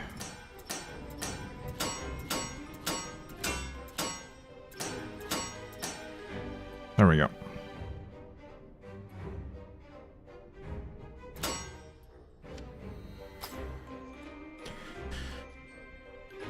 Alright, that is enough crafting for a little while.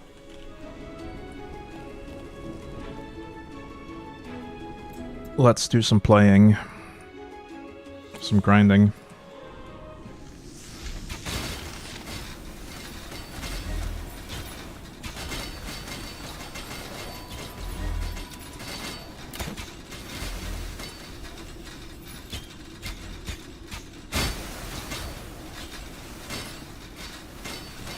This should actually result in significantly more damage because of the ancestral damage that we built.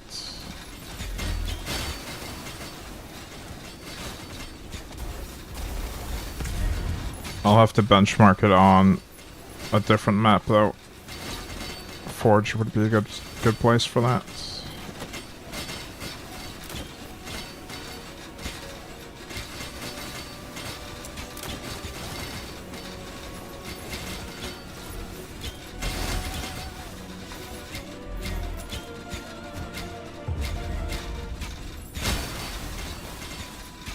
Oh, and the damage to elites, that might also be worth having just a little bit of, because that should act like a multiplier, if I understand correctly.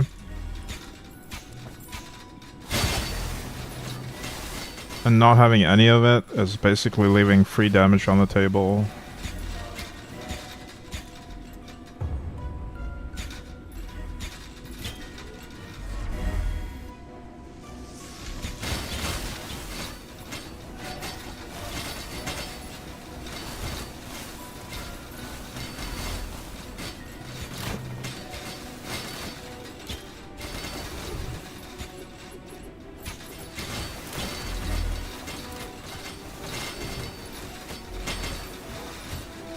I'm just not even remembering to activate my Wandering Arrow. Rip. Or give it instructions.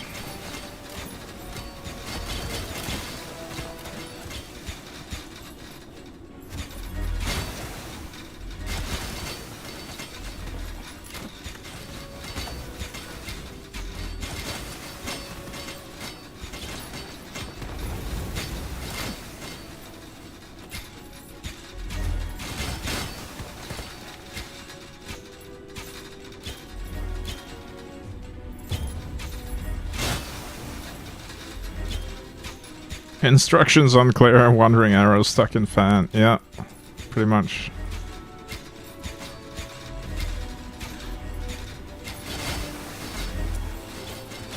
Let's try killing the boss with just Wandering. I'm curious.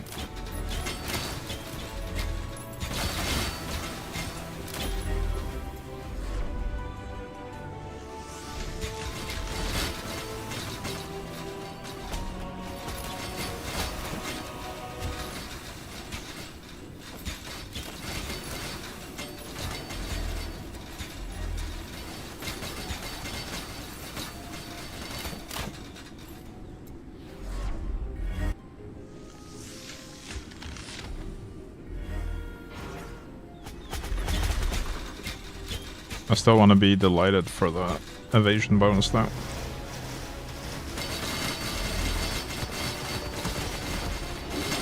Right, Wandering still needs to hit them more though.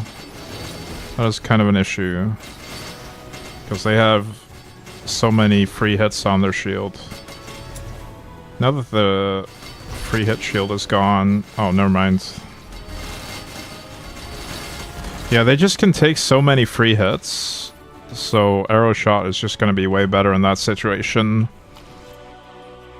I probably kind of stacked the deck against Wandering Arrow there. It wasn't the right tool for the job. No purple.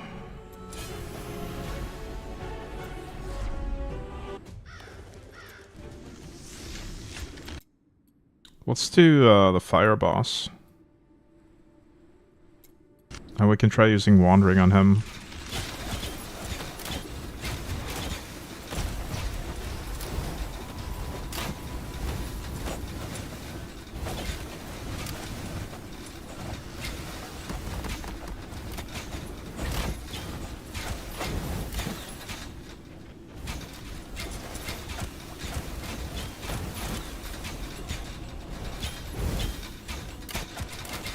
The graveyard layout is definitely easier to navigate if you just use the tab map and just look at where your character is on the map.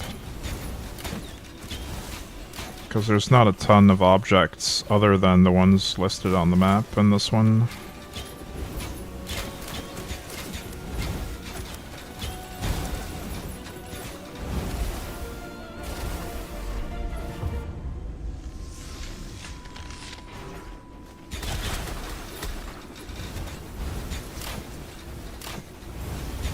Yeah, that's the good thing about it. No weird furniture you don't see on the minimap. Yeah. The royal wing is way easier to navigate normally, but the tables are not listed on the minimap, so it does get confusing if you try navigating using the minimap there. I just prefer the layout in general of the royal wing though.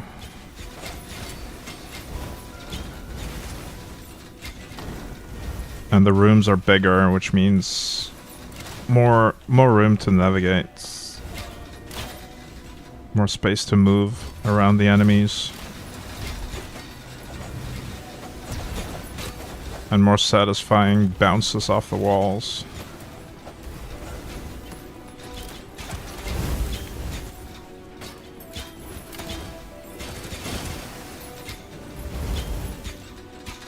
You stopped playing Royal Wing after a while because of the furniture? Aw.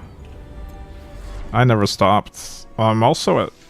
I think I'm also at 95 influence. I'm not sure exactly. Alright, let's give this guy a bunch of instructions and then get to Delighted. And then just let Wandering Arrow do its thing. See what happens.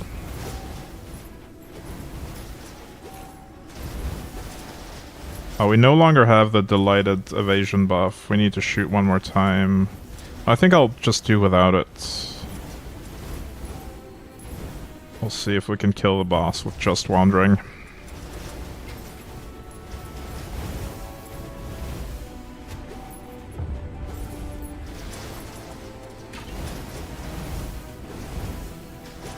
It's definitely not super fast, but we're still dealing way more damage than we need.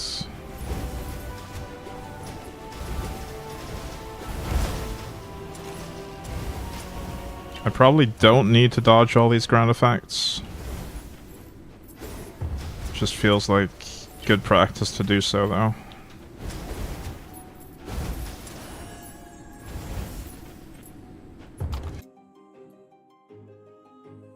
This is like normal build pace, yeah. If we gimp ourselves by using a passive skill that doesn't require clicking, we can go at normal build pace. Yay!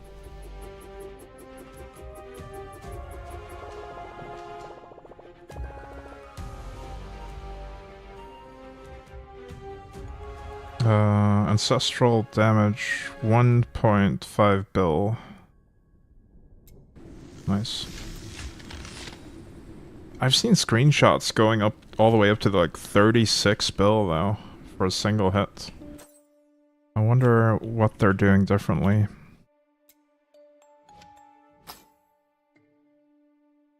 What on earth? Holy, what is that? No, never mind. I looked at the one I'm wearing. I'm an idiot. I thought it dropped with double, triple evasion pure stats. I was looking at the one I was already wearing because I'm fried.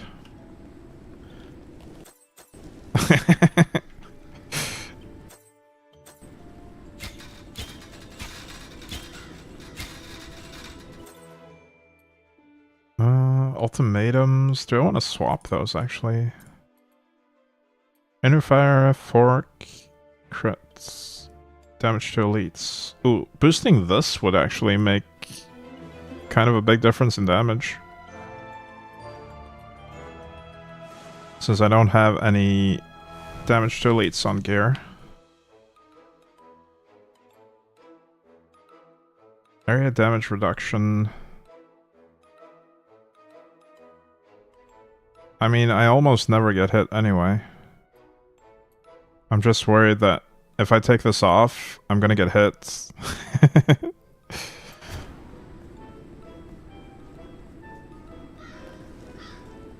The one problem with changing ultimatums, though, is I would have to do Temple.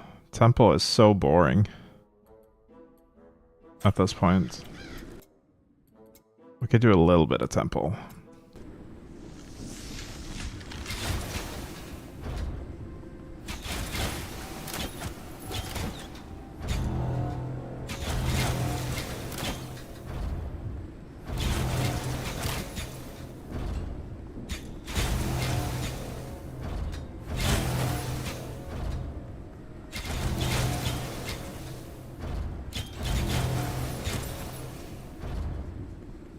Temple is one place where I could do with more movement speed, honestly. It would actually be helpful here to have even more movement speed. You need projectile speed, right? You have like 80? Yeah. I could scale more projectile speeds.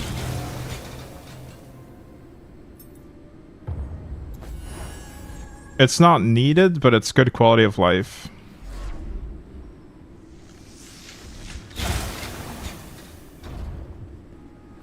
Also, welcome, Profmeister.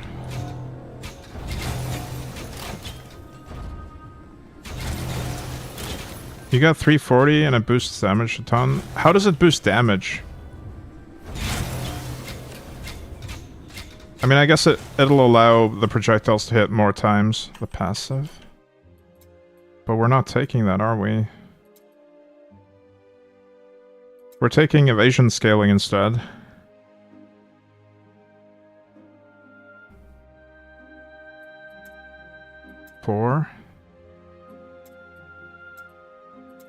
For every pierced before. Ooh. Oh, I see. But then we're not getting the 3 additional. I see how this could increase the damage per shot, though. Oh, this one's here as well.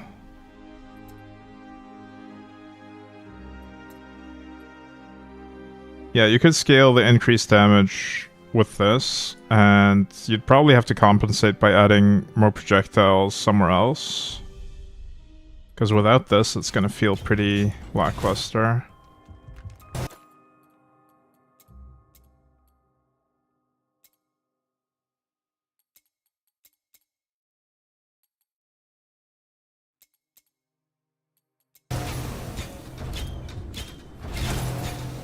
I don't know. How can we get more projectiles? I mean, we're getting 5 from this, but I feel like it's not enough. If we switch to this. Because then we're down to just 5 extra.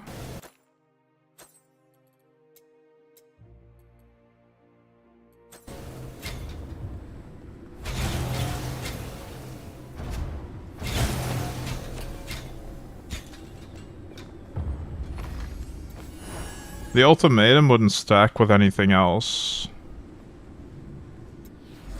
Oh, you mean the rune? The rune is so strong, though. It scales ancestral strike damage so much. And primary skill damage. Yeah, I don't think swapping the rune is gonna be a play. This is insane. The only reason why we're able to use it is because we're basically reducing the costs through having 1 mana. Normally this would have way more constraints. Or the constraint would make the cost too high to trigger reliably. But we're getting it permanently.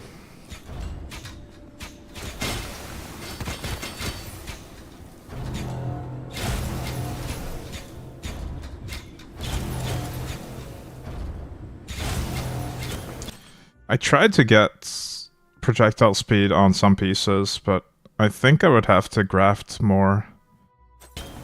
And I just haven't found a lot of them. I guess that's the endgame grind for this build, finding pure stat projectile speeds and grafting it onto slots that can't normally roll it.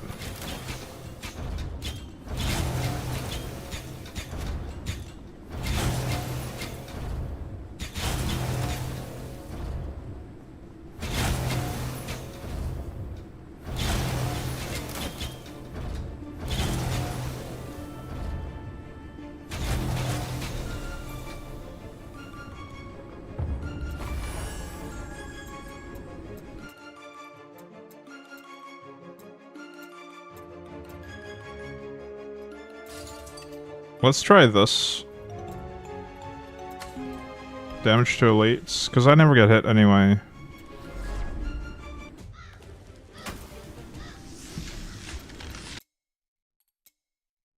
And I guess we could do a Great Forge with this.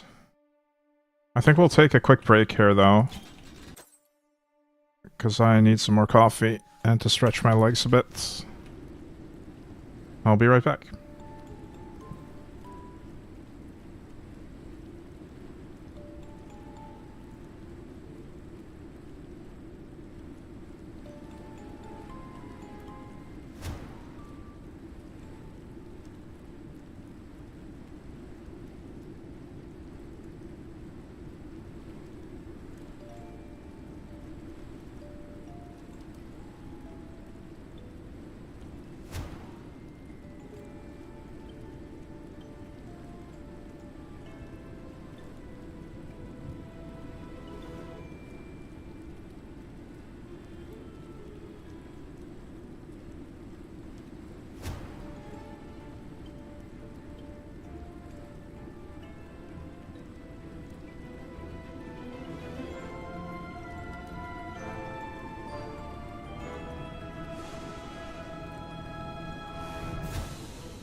Boo.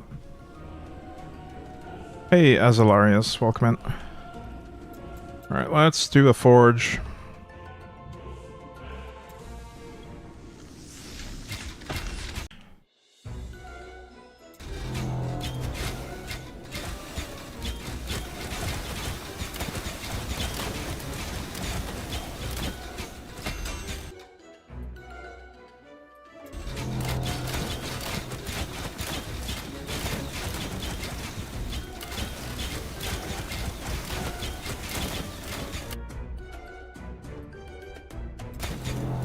We'll try to get gold, and we'll probably take the gold curse as well if we get it.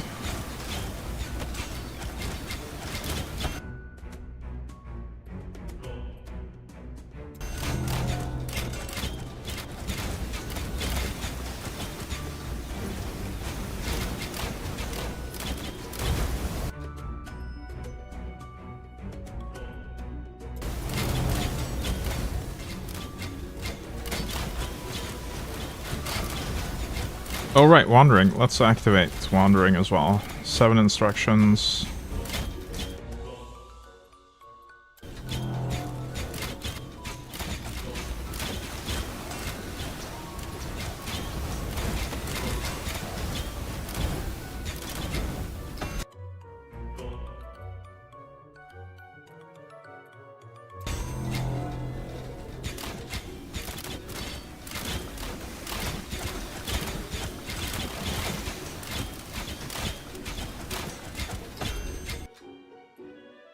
More gold.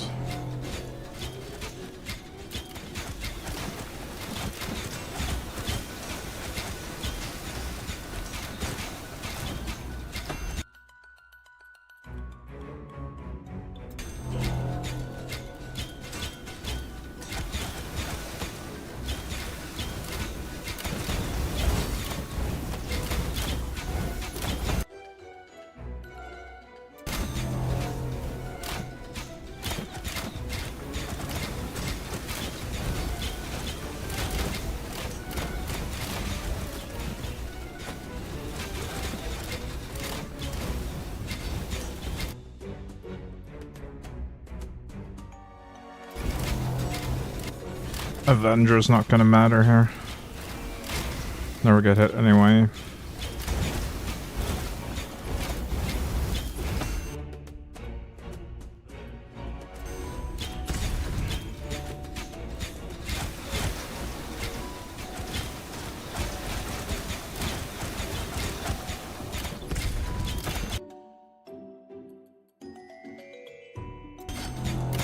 But yeah, I essentially need to figure out which exact slots can roll projectile speeds. I don't think there's a lot of them. Also, they might overlap with some other stats that I'm needing, like crit chance, tenacity, fire shadow resist.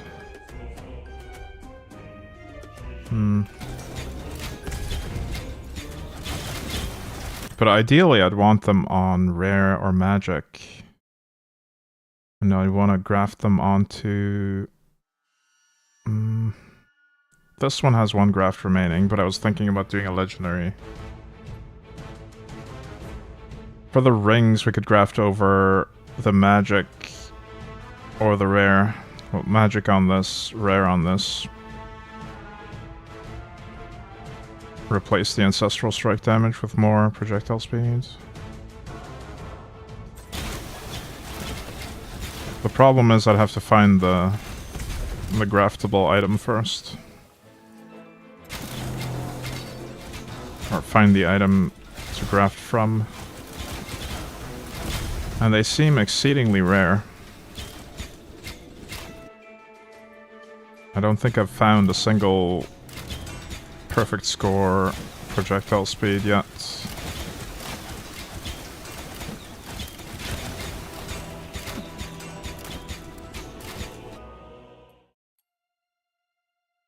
Every time you complete a wave, that's nice. Every obelisk. Yeah, let's do equipment quality every time I complete a wave.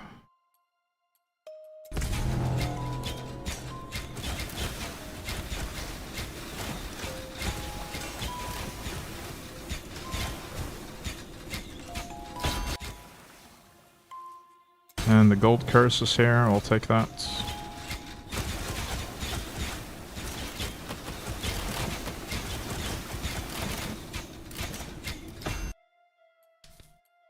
More gold.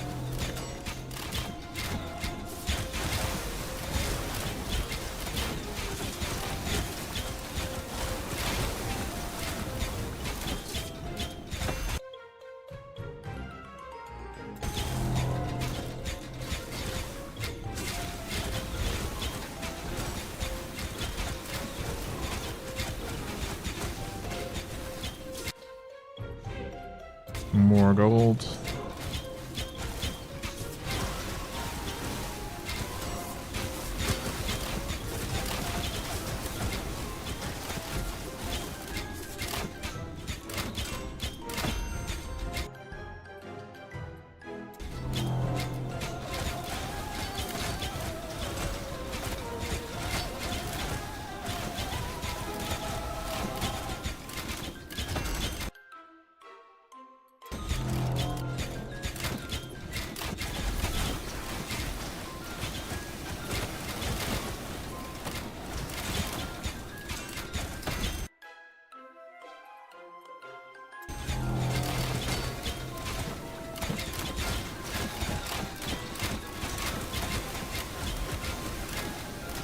Another thing I need to do for achievements is I need to upgrade all the runes. Even the ones I'm never using. Don't have a ton of them left. There are a couple at 13, 14 up there. Okay, these ones are pretty low. 8 and 10. 10. 14, 12, 12. I maxed all the enhancement ones except for that one.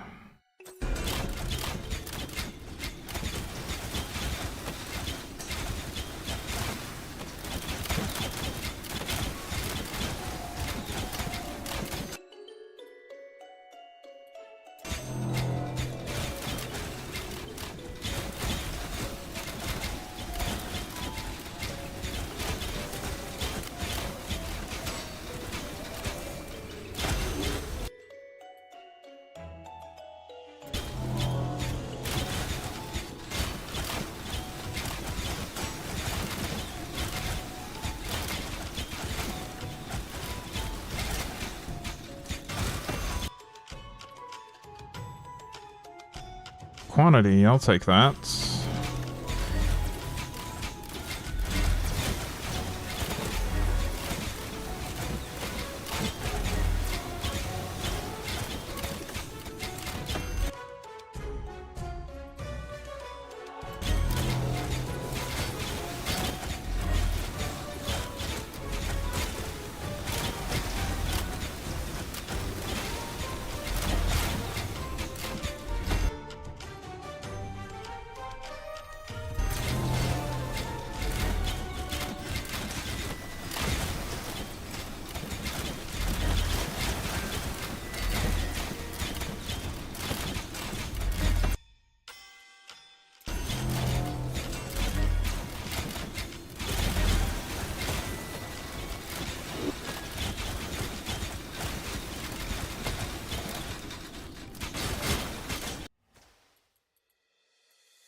Man, these are not very interesting options.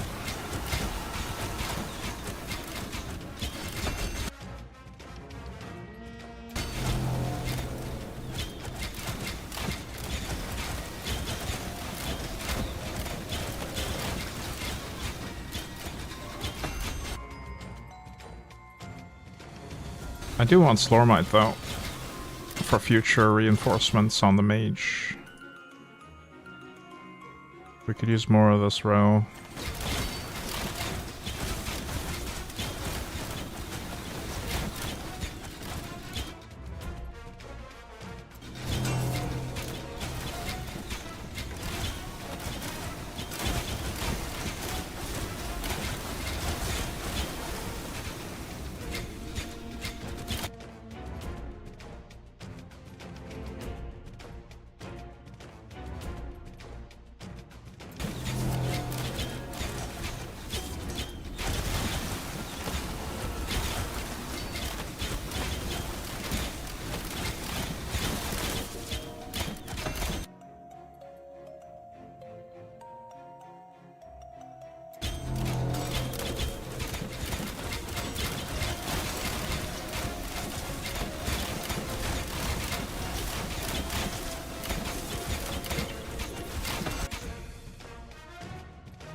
Nice. Slippery and more gold scaling. I'll take that.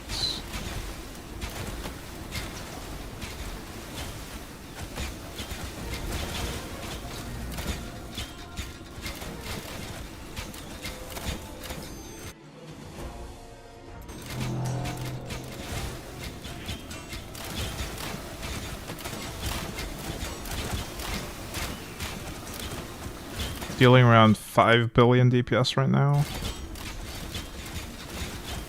The monsters could still use a bit more health to get that number higher.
I'm really happy with the amount of Slormite that we're getting from this one.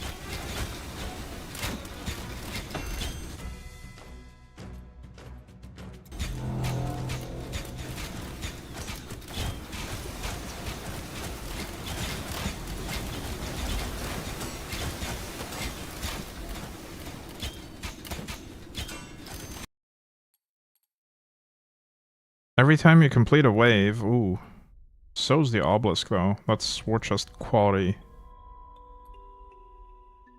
This is quantity. I think we go quantity here. Also, this doesn't require me to deal with the obelisk. It does make them immune to knockback and crowd control, which we are not doing anyway.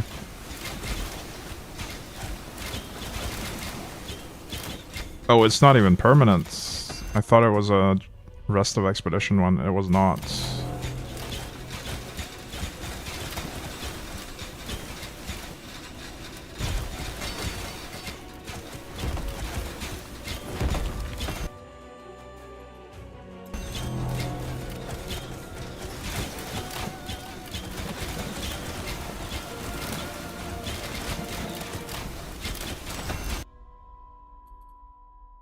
For the rest of the expedition, if there is at least one Reapersmith spirit, the following rewards are increased. Oh, we don't have at least one of each type yet.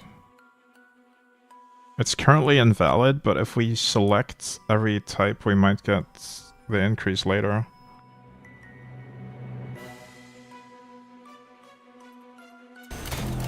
Can I check without opening it which ones we actually need? Let's try that after this wave.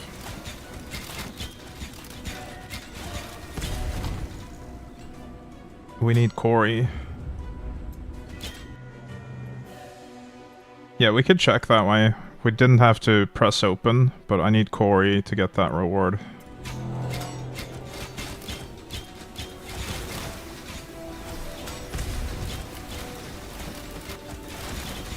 Oh, I don't care about the kill streak. That doesn't do anything anyway.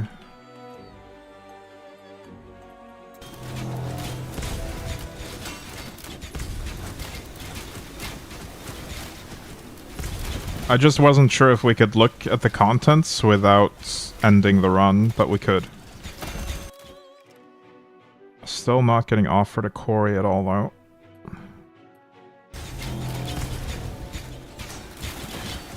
See, the kill streak doesn't matter because I don't think the Slorm find works in Forge. The one that you get from kill streaks.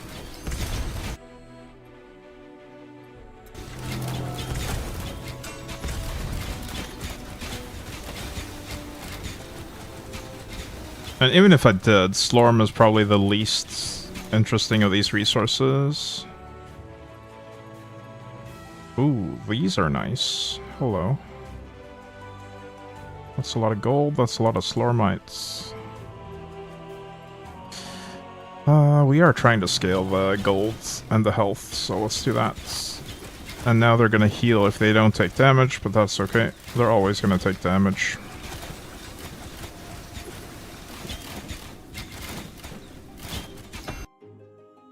Here's Corey. We need that to activate that effect that we took earlier.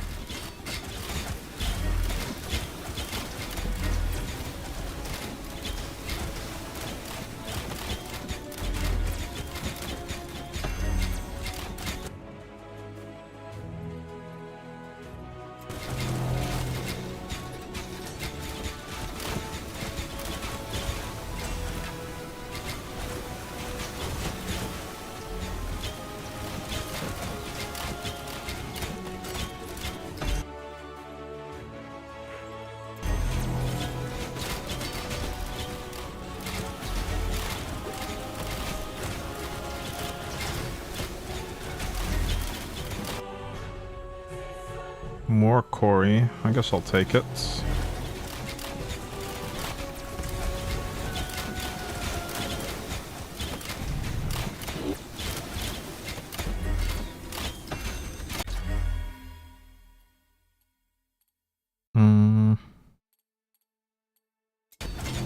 Pretty bad options in general. I want more gold and more Slormites.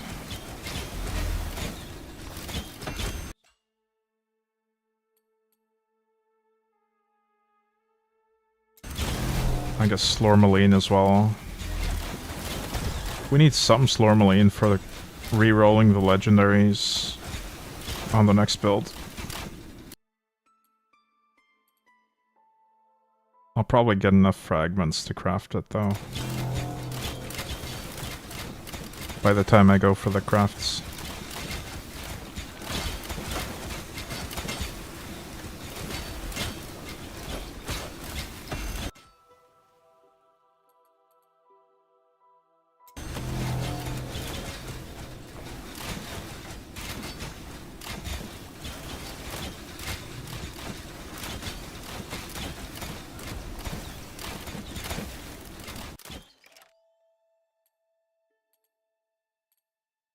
I'll take that.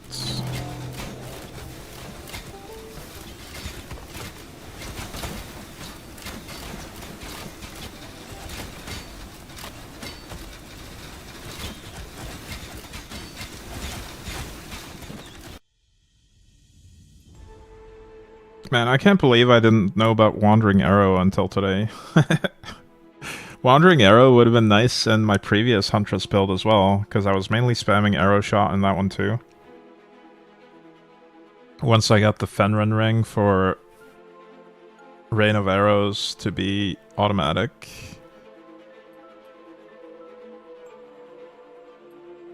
Wandering Arrow would have been a nice secondary skill there for the previous build.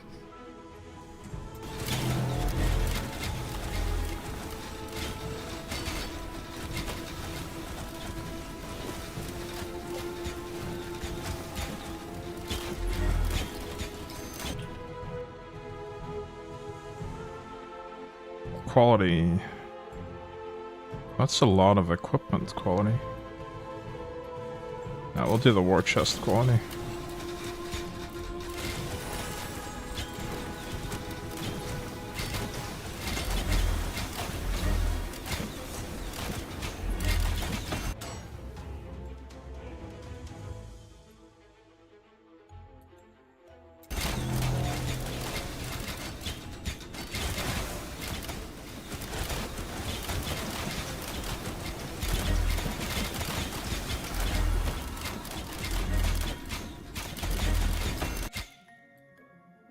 Yay, more gold. Finally.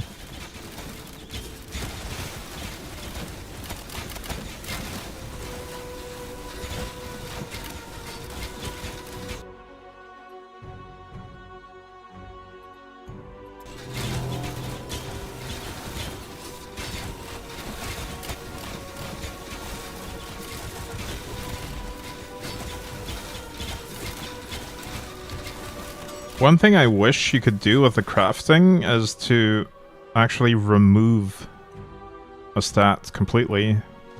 Like, let's say I didn't want any legendary stats on my gear. Having the ability to just delete them would be nice. I think there's even a passive on the night skill tree where you get a bonus for not having legendary effects.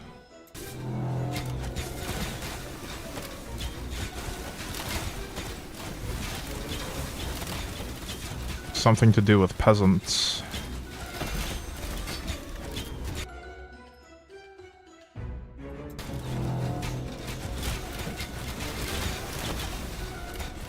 But I don't think the nether gear can even exist without legendary effects on it. I think you always just get them with the legendary effect.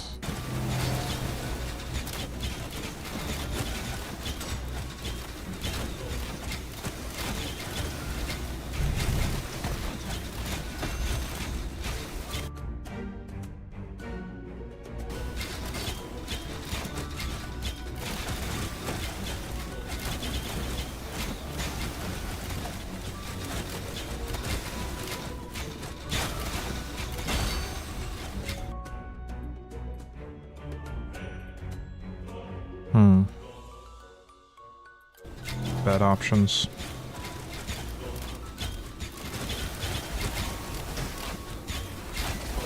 Alright, we'll intentionally stand in the molten ground as well as these corpse explosions. Just to see if we can take any damage at all.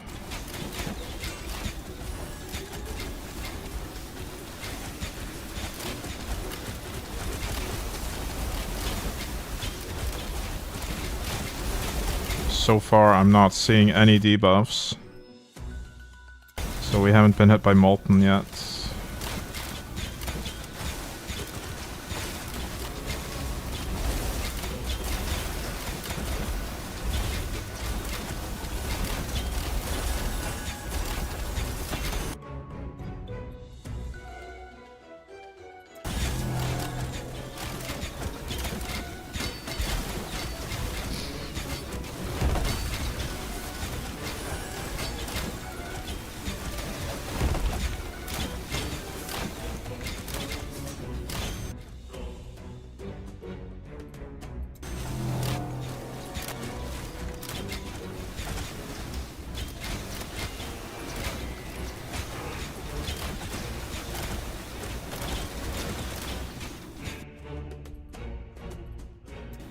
More gold.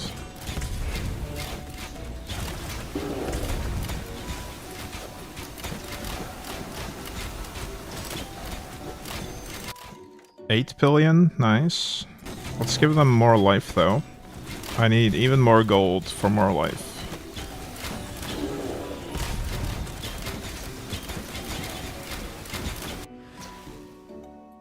There we are.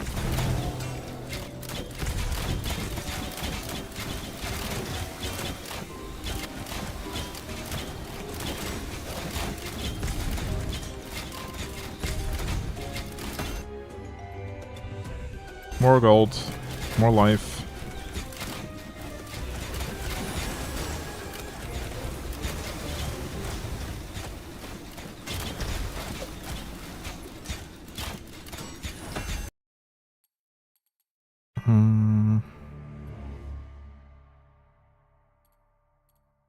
These are not great options. We might get a lot of equipment from this one, actually. Hopefully they actually roll perfect score pure stats.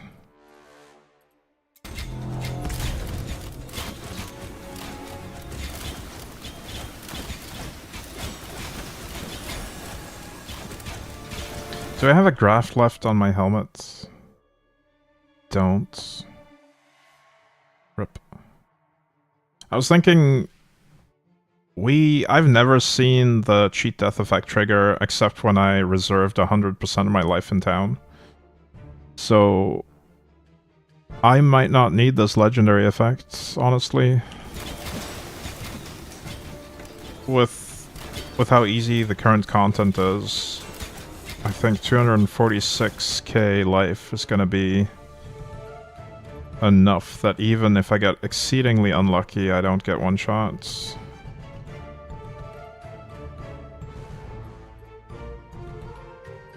And if it does happen, it will happen very rarely.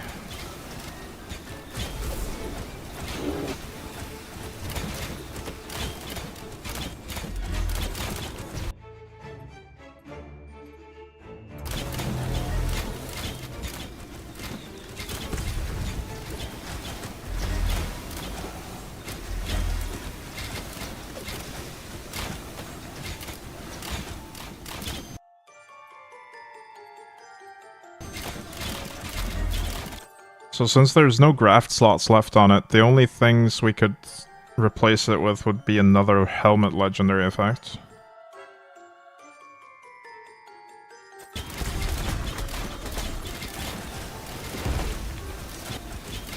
Unless I want to recraft the gear. Which I don't really want to.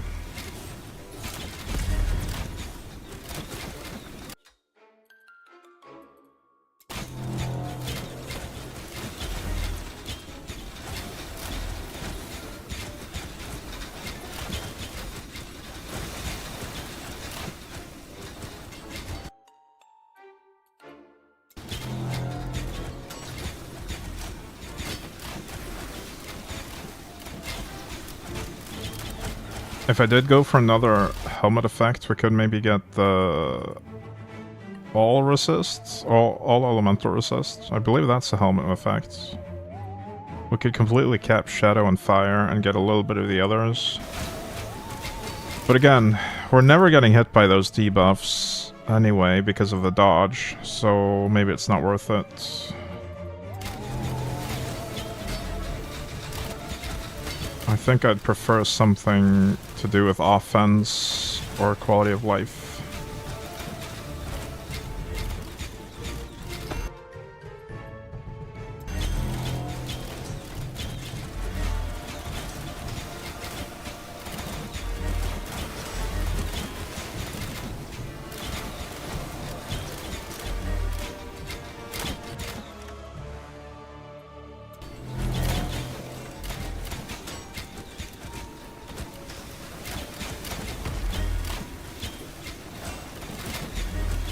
Oh, can we breach 10 billion? We're really close to 10 billion right now.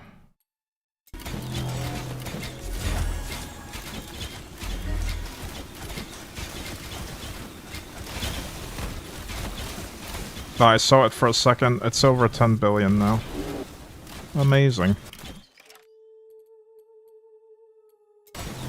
Maybe I can get them some more life in the last 3 waves. Somehow.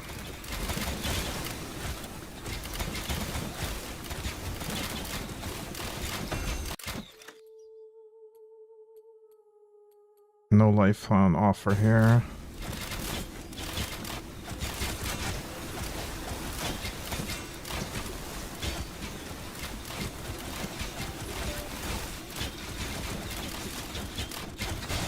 Yeah, it's definitely over 9,000, that's for sure. It's over 9,000, thousand.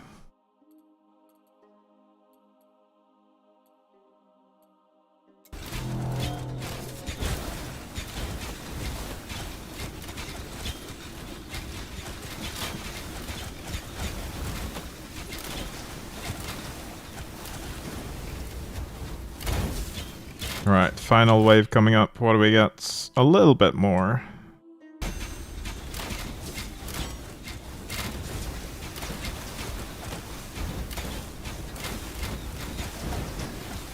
I see 11 billion, that's nice. 12 billion. And we drop back down again. There's not enough monsters. Yeah, I could see 12 at the highest. 4 million gold. Slormancer might be really nice.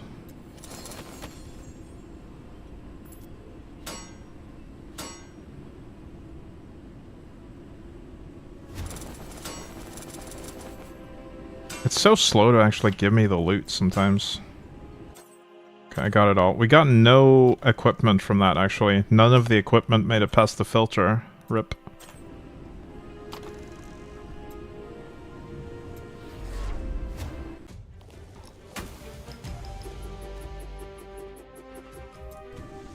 Oh, I should have looked at the stats. I clicked it away too quickly. Rip. I'm pretty fried. Let's do another... and see if we can get some projectile. Maybe... Actually, I just need... I don't care that much about optimizing this build anymore, honestly. Like, what do I actually gain realistically if I optimize this? I get more damage that greatly exceeds the max health of the highest scaled possible enemy. Like, it's... I'm already capable of doing Wrath X plus 100 battlefields, no problem. And Great Forge with the Gold Curse and trying to maximize life, that also gets obliterated. So there's really no reason to scale more damage on this in the current state of the game. Let me show you what Wrath 10 plus 100 looks like on this build.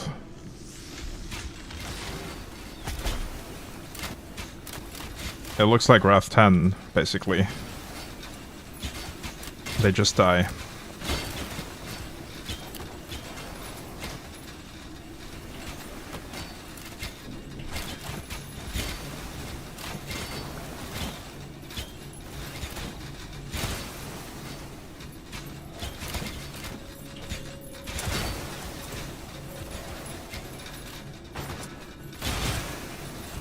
I think it's even one arrow per room, or one cast per room. I don't have to spam it.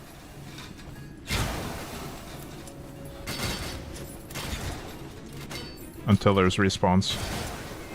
Yeah, we killed the elite with one arrow there.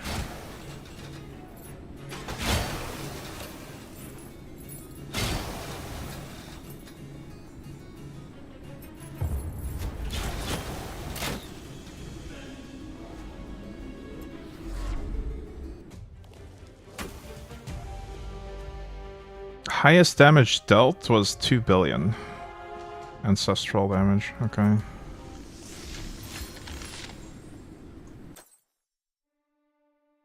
It's still way less than 36 that I've seen on screenshots, but still way more than any monster can realistically handle.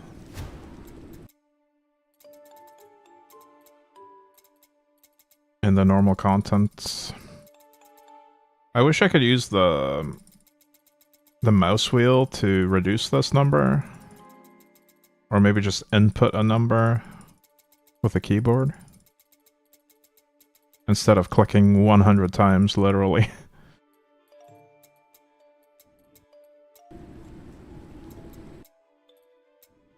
Shift click. Oh, right.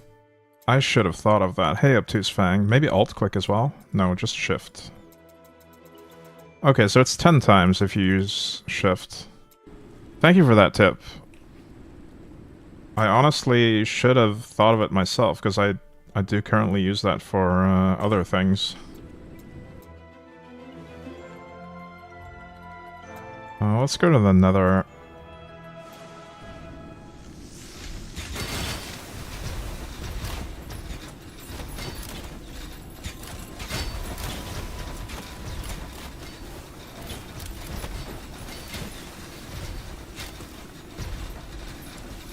I don't want to backtrack. I mean, I do. I'm resisting the urge to backtrack to get the loot behind me, but I think it is just better to clear more breaches more quickly instead of backtracking through the already cleared rooms.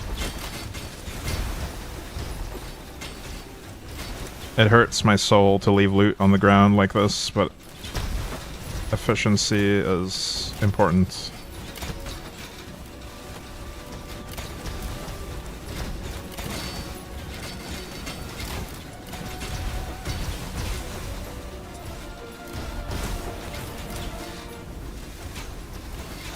Hey, Master Cash. Morning.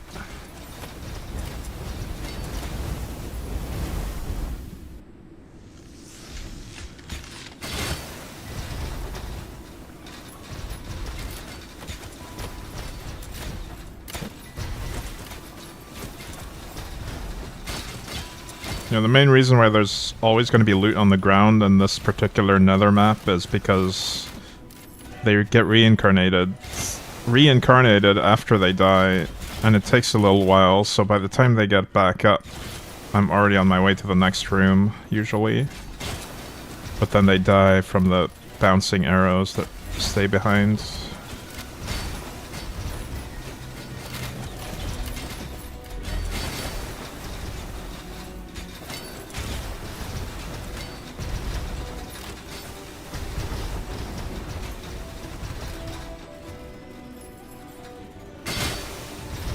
I could also just stay in the room for an extra second or two.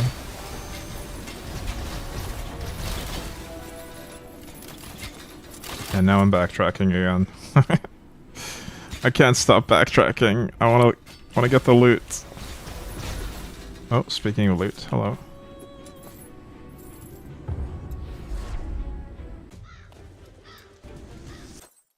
What was that? Elemental resist, attack speed.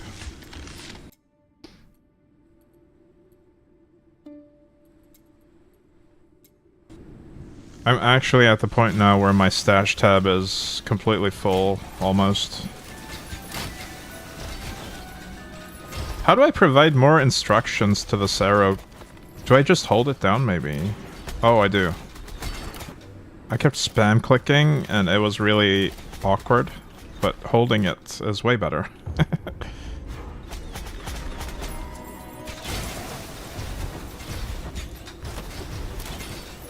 Because if you spam click, you need to do it really quickly to make sure you get all 7.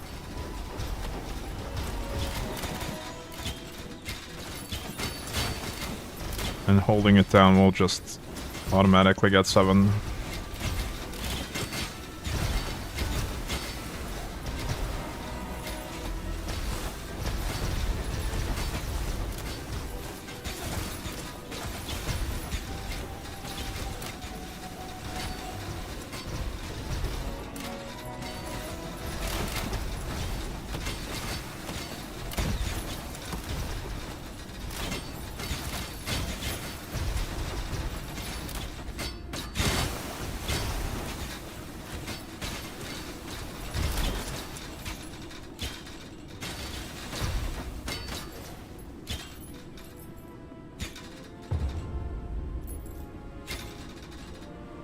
I missed the breach over here.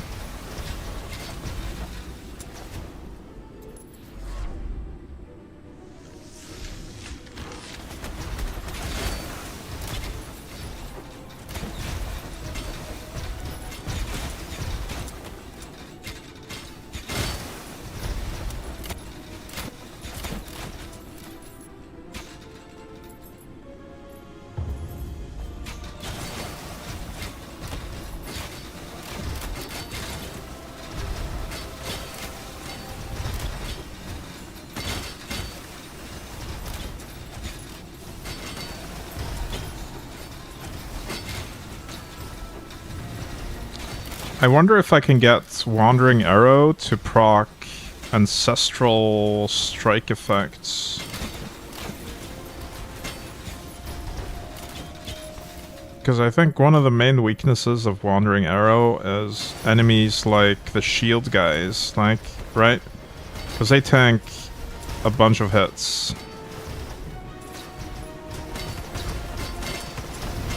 So it takes a while to kill them with stuff like Wandering Arrow that doesn't have that many impacts or that many hits at a time. But if we could proc Ancestral Strikes and get something like maybe Walking Bombs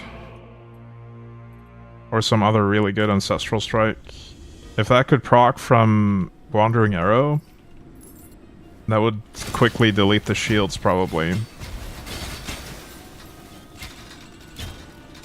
But I'm not sure if Wandering Arrow will trigger that. I'm pretty sure inner fire does, and that's another source of indirect damage. So maybe it'll work.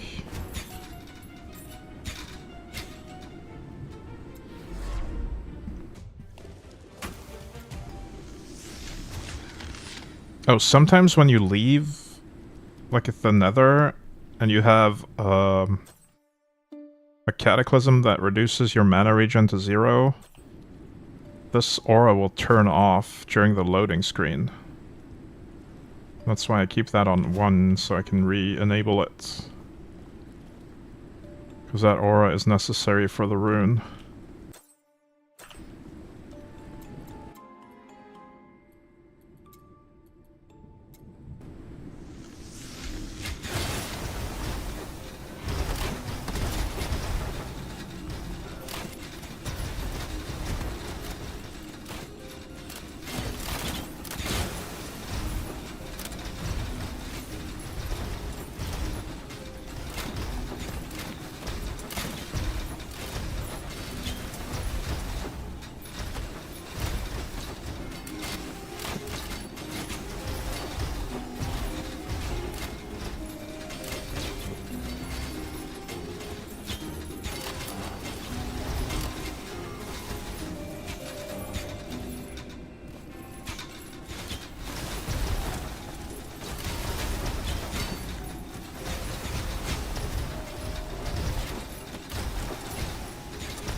And I'm backtracking again. I can't help myself. Always backtracking for the loot.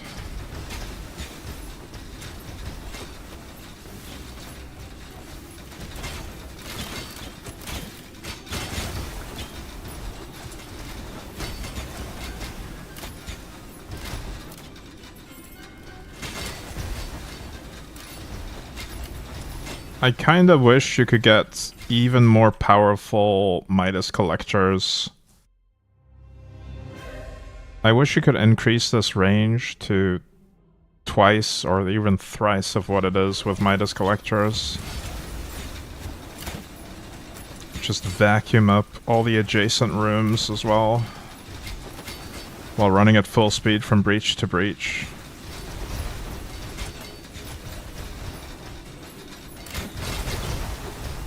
That would be the dream. And it feels like gold has a lower pickup radius than the rest of the stuff, even though gold is also affected by these. Hey Rhea C, welcome in.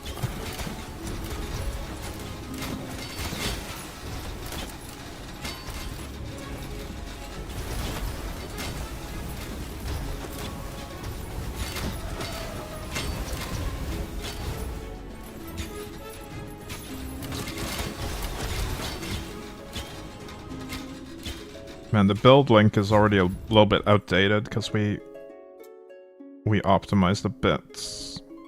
We reforged the rebound away, so we're just above cap on the rebound now, using this node. Also did a couple of reinforce passes on some of the gear.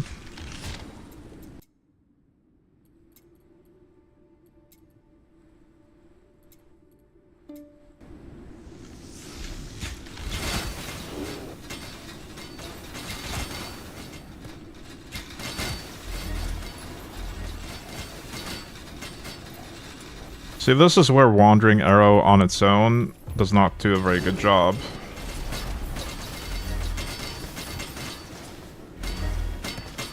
These guys just tank too many hits. And Wandering Arrow doesn't hit enough times.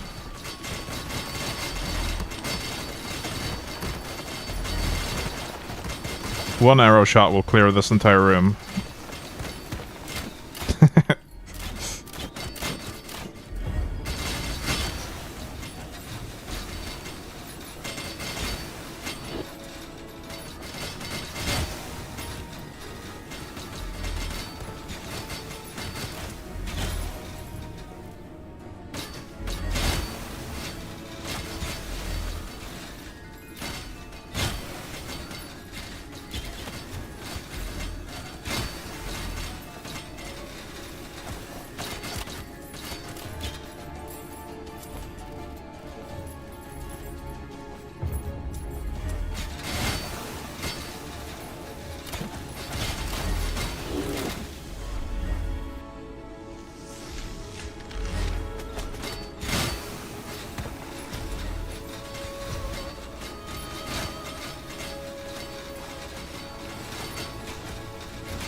How's our arrow, or how's our immortal arrow level? 13 and a half. Okay.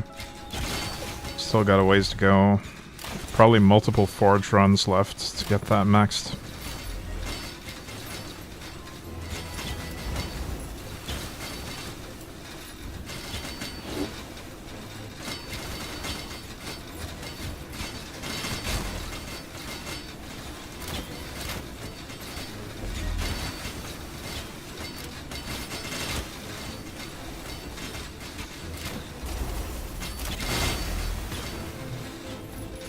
I think we take evasion off our, where is it? Oh, we did. We did already take evasion off. I might also take elemental resistance off, because I feel like I have thousands of these. Not literal thousands, but figurative thousands. I've got too much elemental resist. Probably armor as well. Armor pen, probably don't need more. Cooldown reduction, attack speed, tenacity, all damage reduction.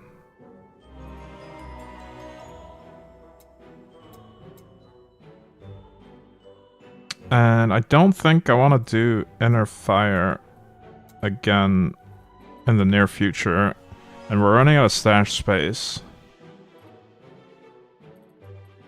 So we'll take those off as well.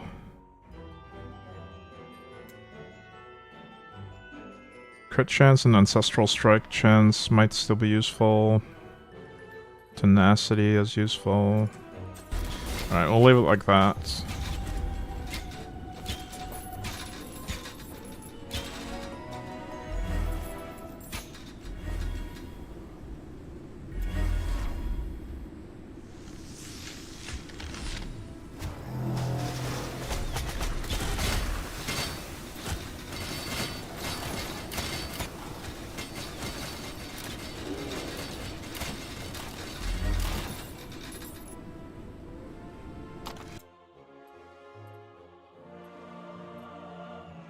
All damage reduction, but it's not 3.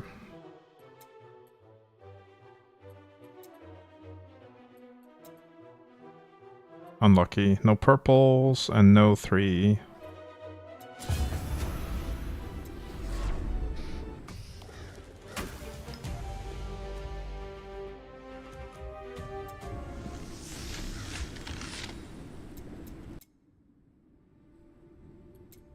I'll just go back immediately. I want the ring. I want 2 rings.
Wow, okay. He didn't even have a chance to put up a shield there. We just bypassed the whole shield phase. Elemental damage and mana regen. We can choose which one we want to keep, I guess. Craft whichever we want, but not both. Let's try to get a purple out. We do not get one.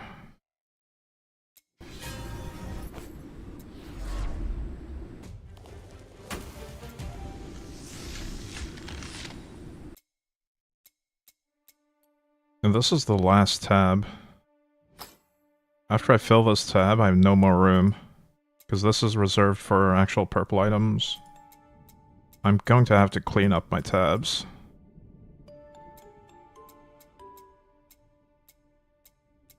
I'll go through and get rid of stats like Thorns and Retaliation and the other stuff that I kept early on that I'm probably never going to use.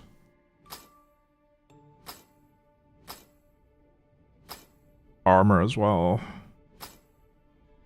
I don't need armor anymore.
So I've been playing this build all day, and I don't think we've triggered the cheat death mechanic once. Like, we've never taken a hit that was bigger than, I don't know. The biggest I've seen was 77 damage. I might have taken a bigger hit than that at some point, but yeah. I've not been paying attention. But I know for a fact that I haven't been one-shot or brought to trigger this legendary effect. Not even once.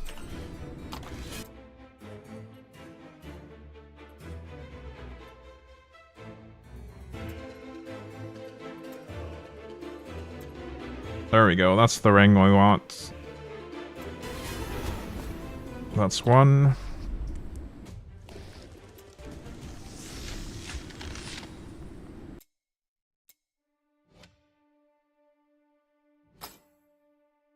PoE 3 Alpha looking lit. No, this is way better than PoE. Such quality of life. What am I missing in terms of purples? One ring. Bracers? Is that it? Yeah, we're missing bracers and a single ring. And then we have another set to craft for the other character.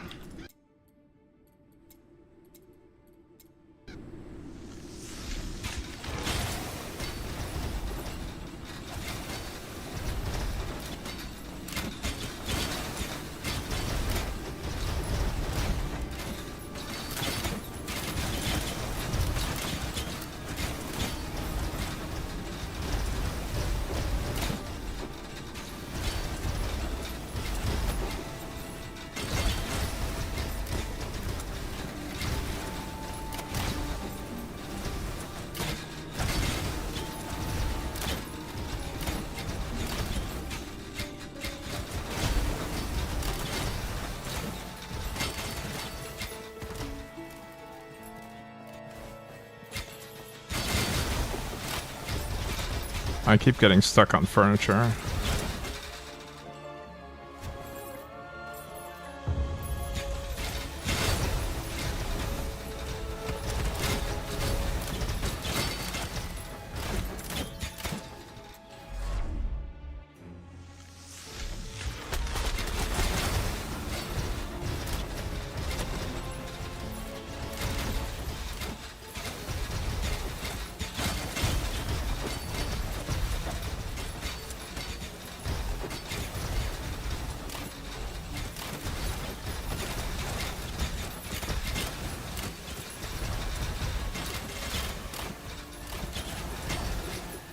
So much loot left behind, oh no.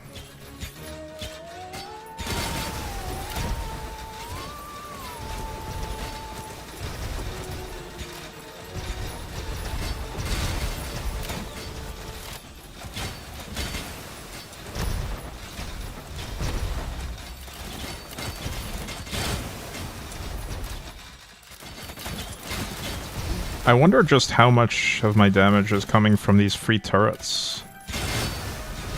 It's kind of hard to test on this map because everything is dying on the first arrow shot. But we could try out in Forge, just leaving the turrets up and not doing anything else.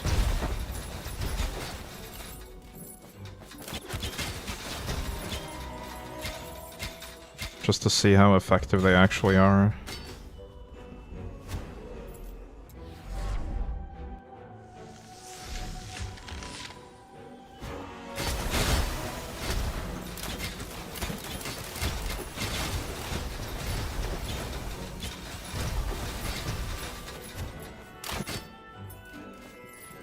Oh, I guess I could also do this. We could switch away from Wandering Arrow. And then just do a turret with the support skill.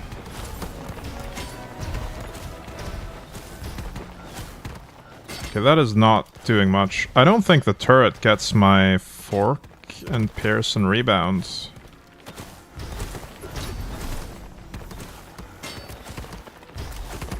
No, it doesn't. Okay, so that's pretty crap then.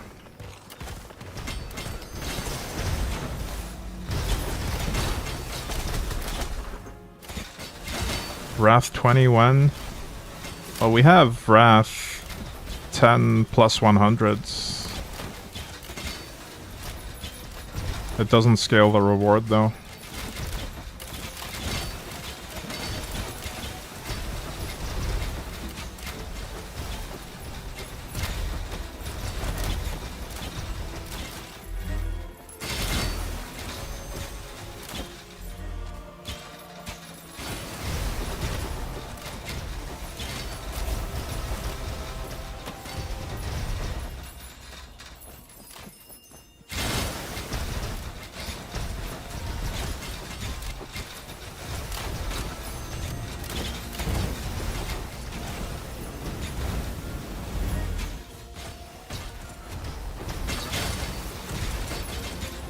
I might have neglected to mention that those turrets do actually scale our max life a little bit. Although I'm not sure how much that is contributing since it's not scaling evasion. Most of our max life is just going to be from conversion, which would be unaffected by this multiplier, I believe. Likewise, we're not really getting the multiplier from immense vitality.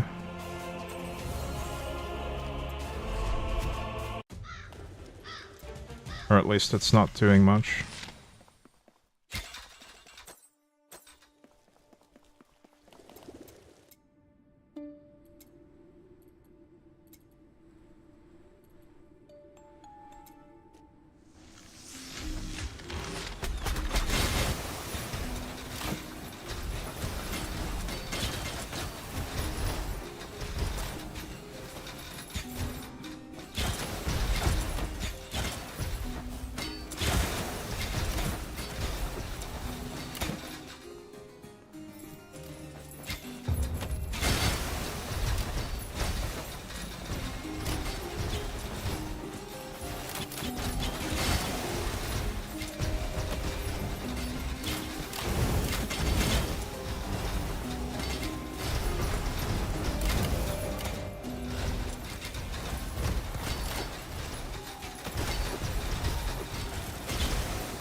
Looting things by just vacuuming it like this is so satisfying.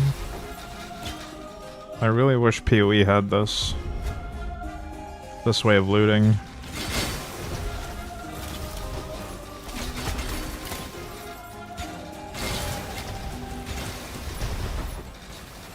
But the weight, yeah. I feel like some types of loot really should be weightless. Like the fragments and the crafting currencies. And the gold.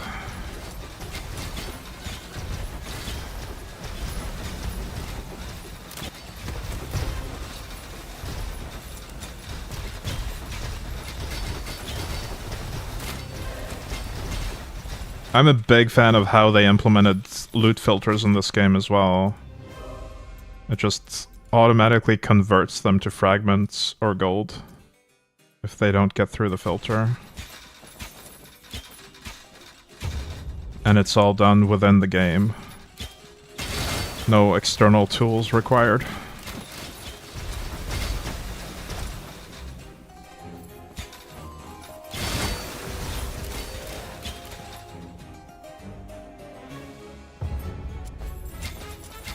Last Epoch's item filters are also pretty good, but I think this one is even better.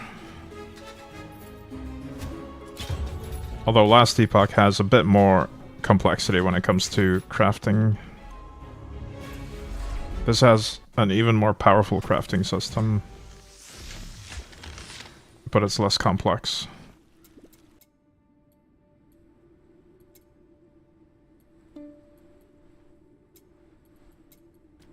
It's just easier to get the rolls you want.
I feel like the one thing that PoE does the best, and that no other ARPG has managed to even get close to, is just the feel of running maps in the endgame. There's so much good content in the endgame in PoE, but all of that comes after you've crafted your character perfectly. So the journey to reach that is really, really time-consuming and effort-consuming in PoE. But when you actually get there, it's so good. Just running the endgame content feels amazing. And there's so much different content to run. I just wish I had the time to actually build good characters in PoE. Time and energy.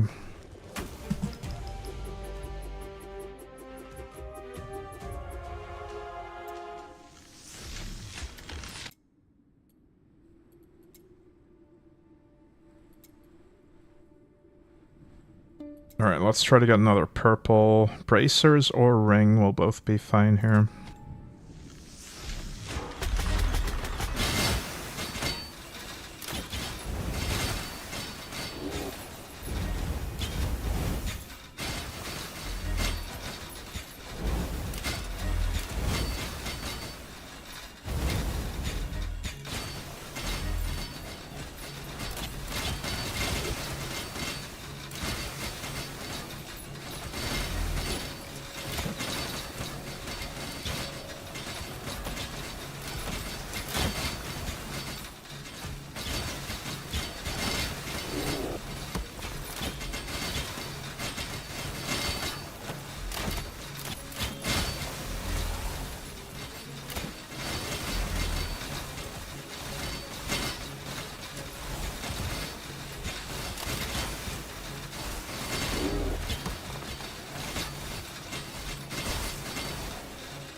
The tankiest boss in the game just gets deleted instantly. Oh, I don't think we can roll another purple if we get a purple immediately. I've never seen it happen anyway. I didn't really want gloves, but I'll take them if it's the only option.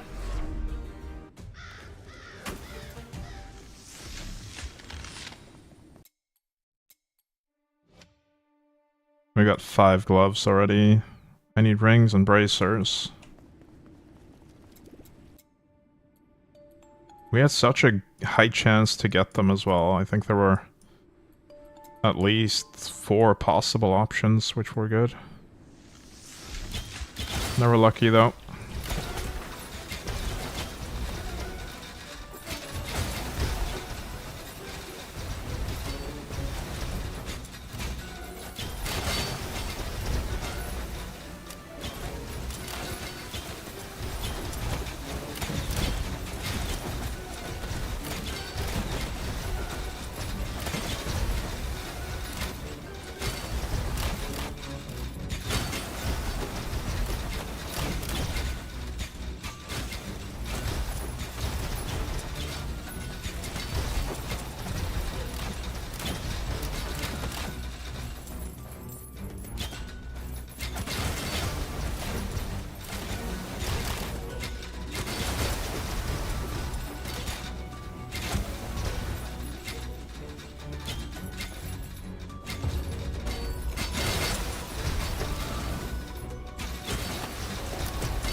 Max mana. Okay. Damn. We're out of inventory slots. In this tab. One more. And then I have to do inventory management and actually get rid of some of these, like... I don't know. There's a lot of armor and retaliation and thorns that I can just scrap. I don't need it. I need some armor, but I don't need as much as I have. I definitely don't need as much elemental resistance as I have either.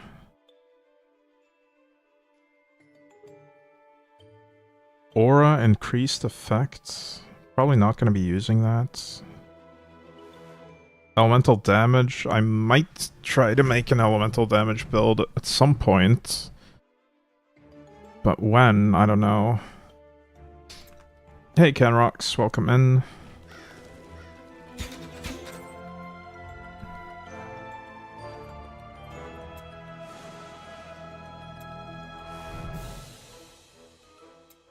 I guess this is pretty much gonna be the final stats of this character.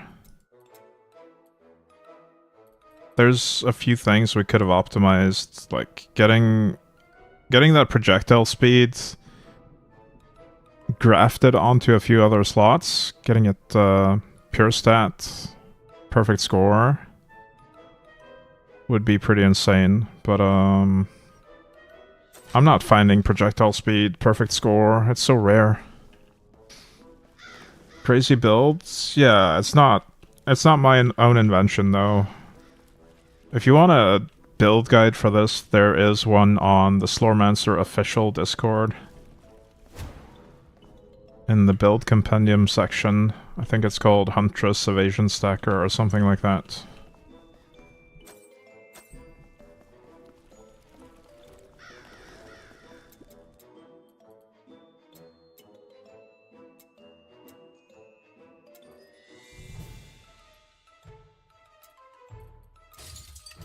It is probably the most popular meta build in Slormancer right now. Because it just completely breaks the game through double dipping.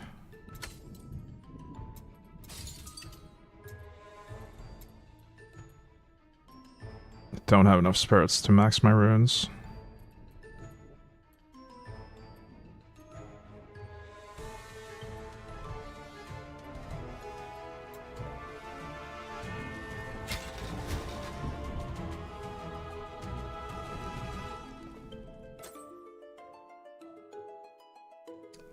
Would reinforcing these even make a difference at this point? Not really.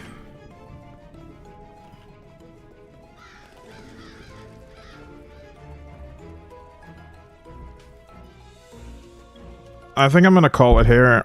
I'm running out of energy mentally.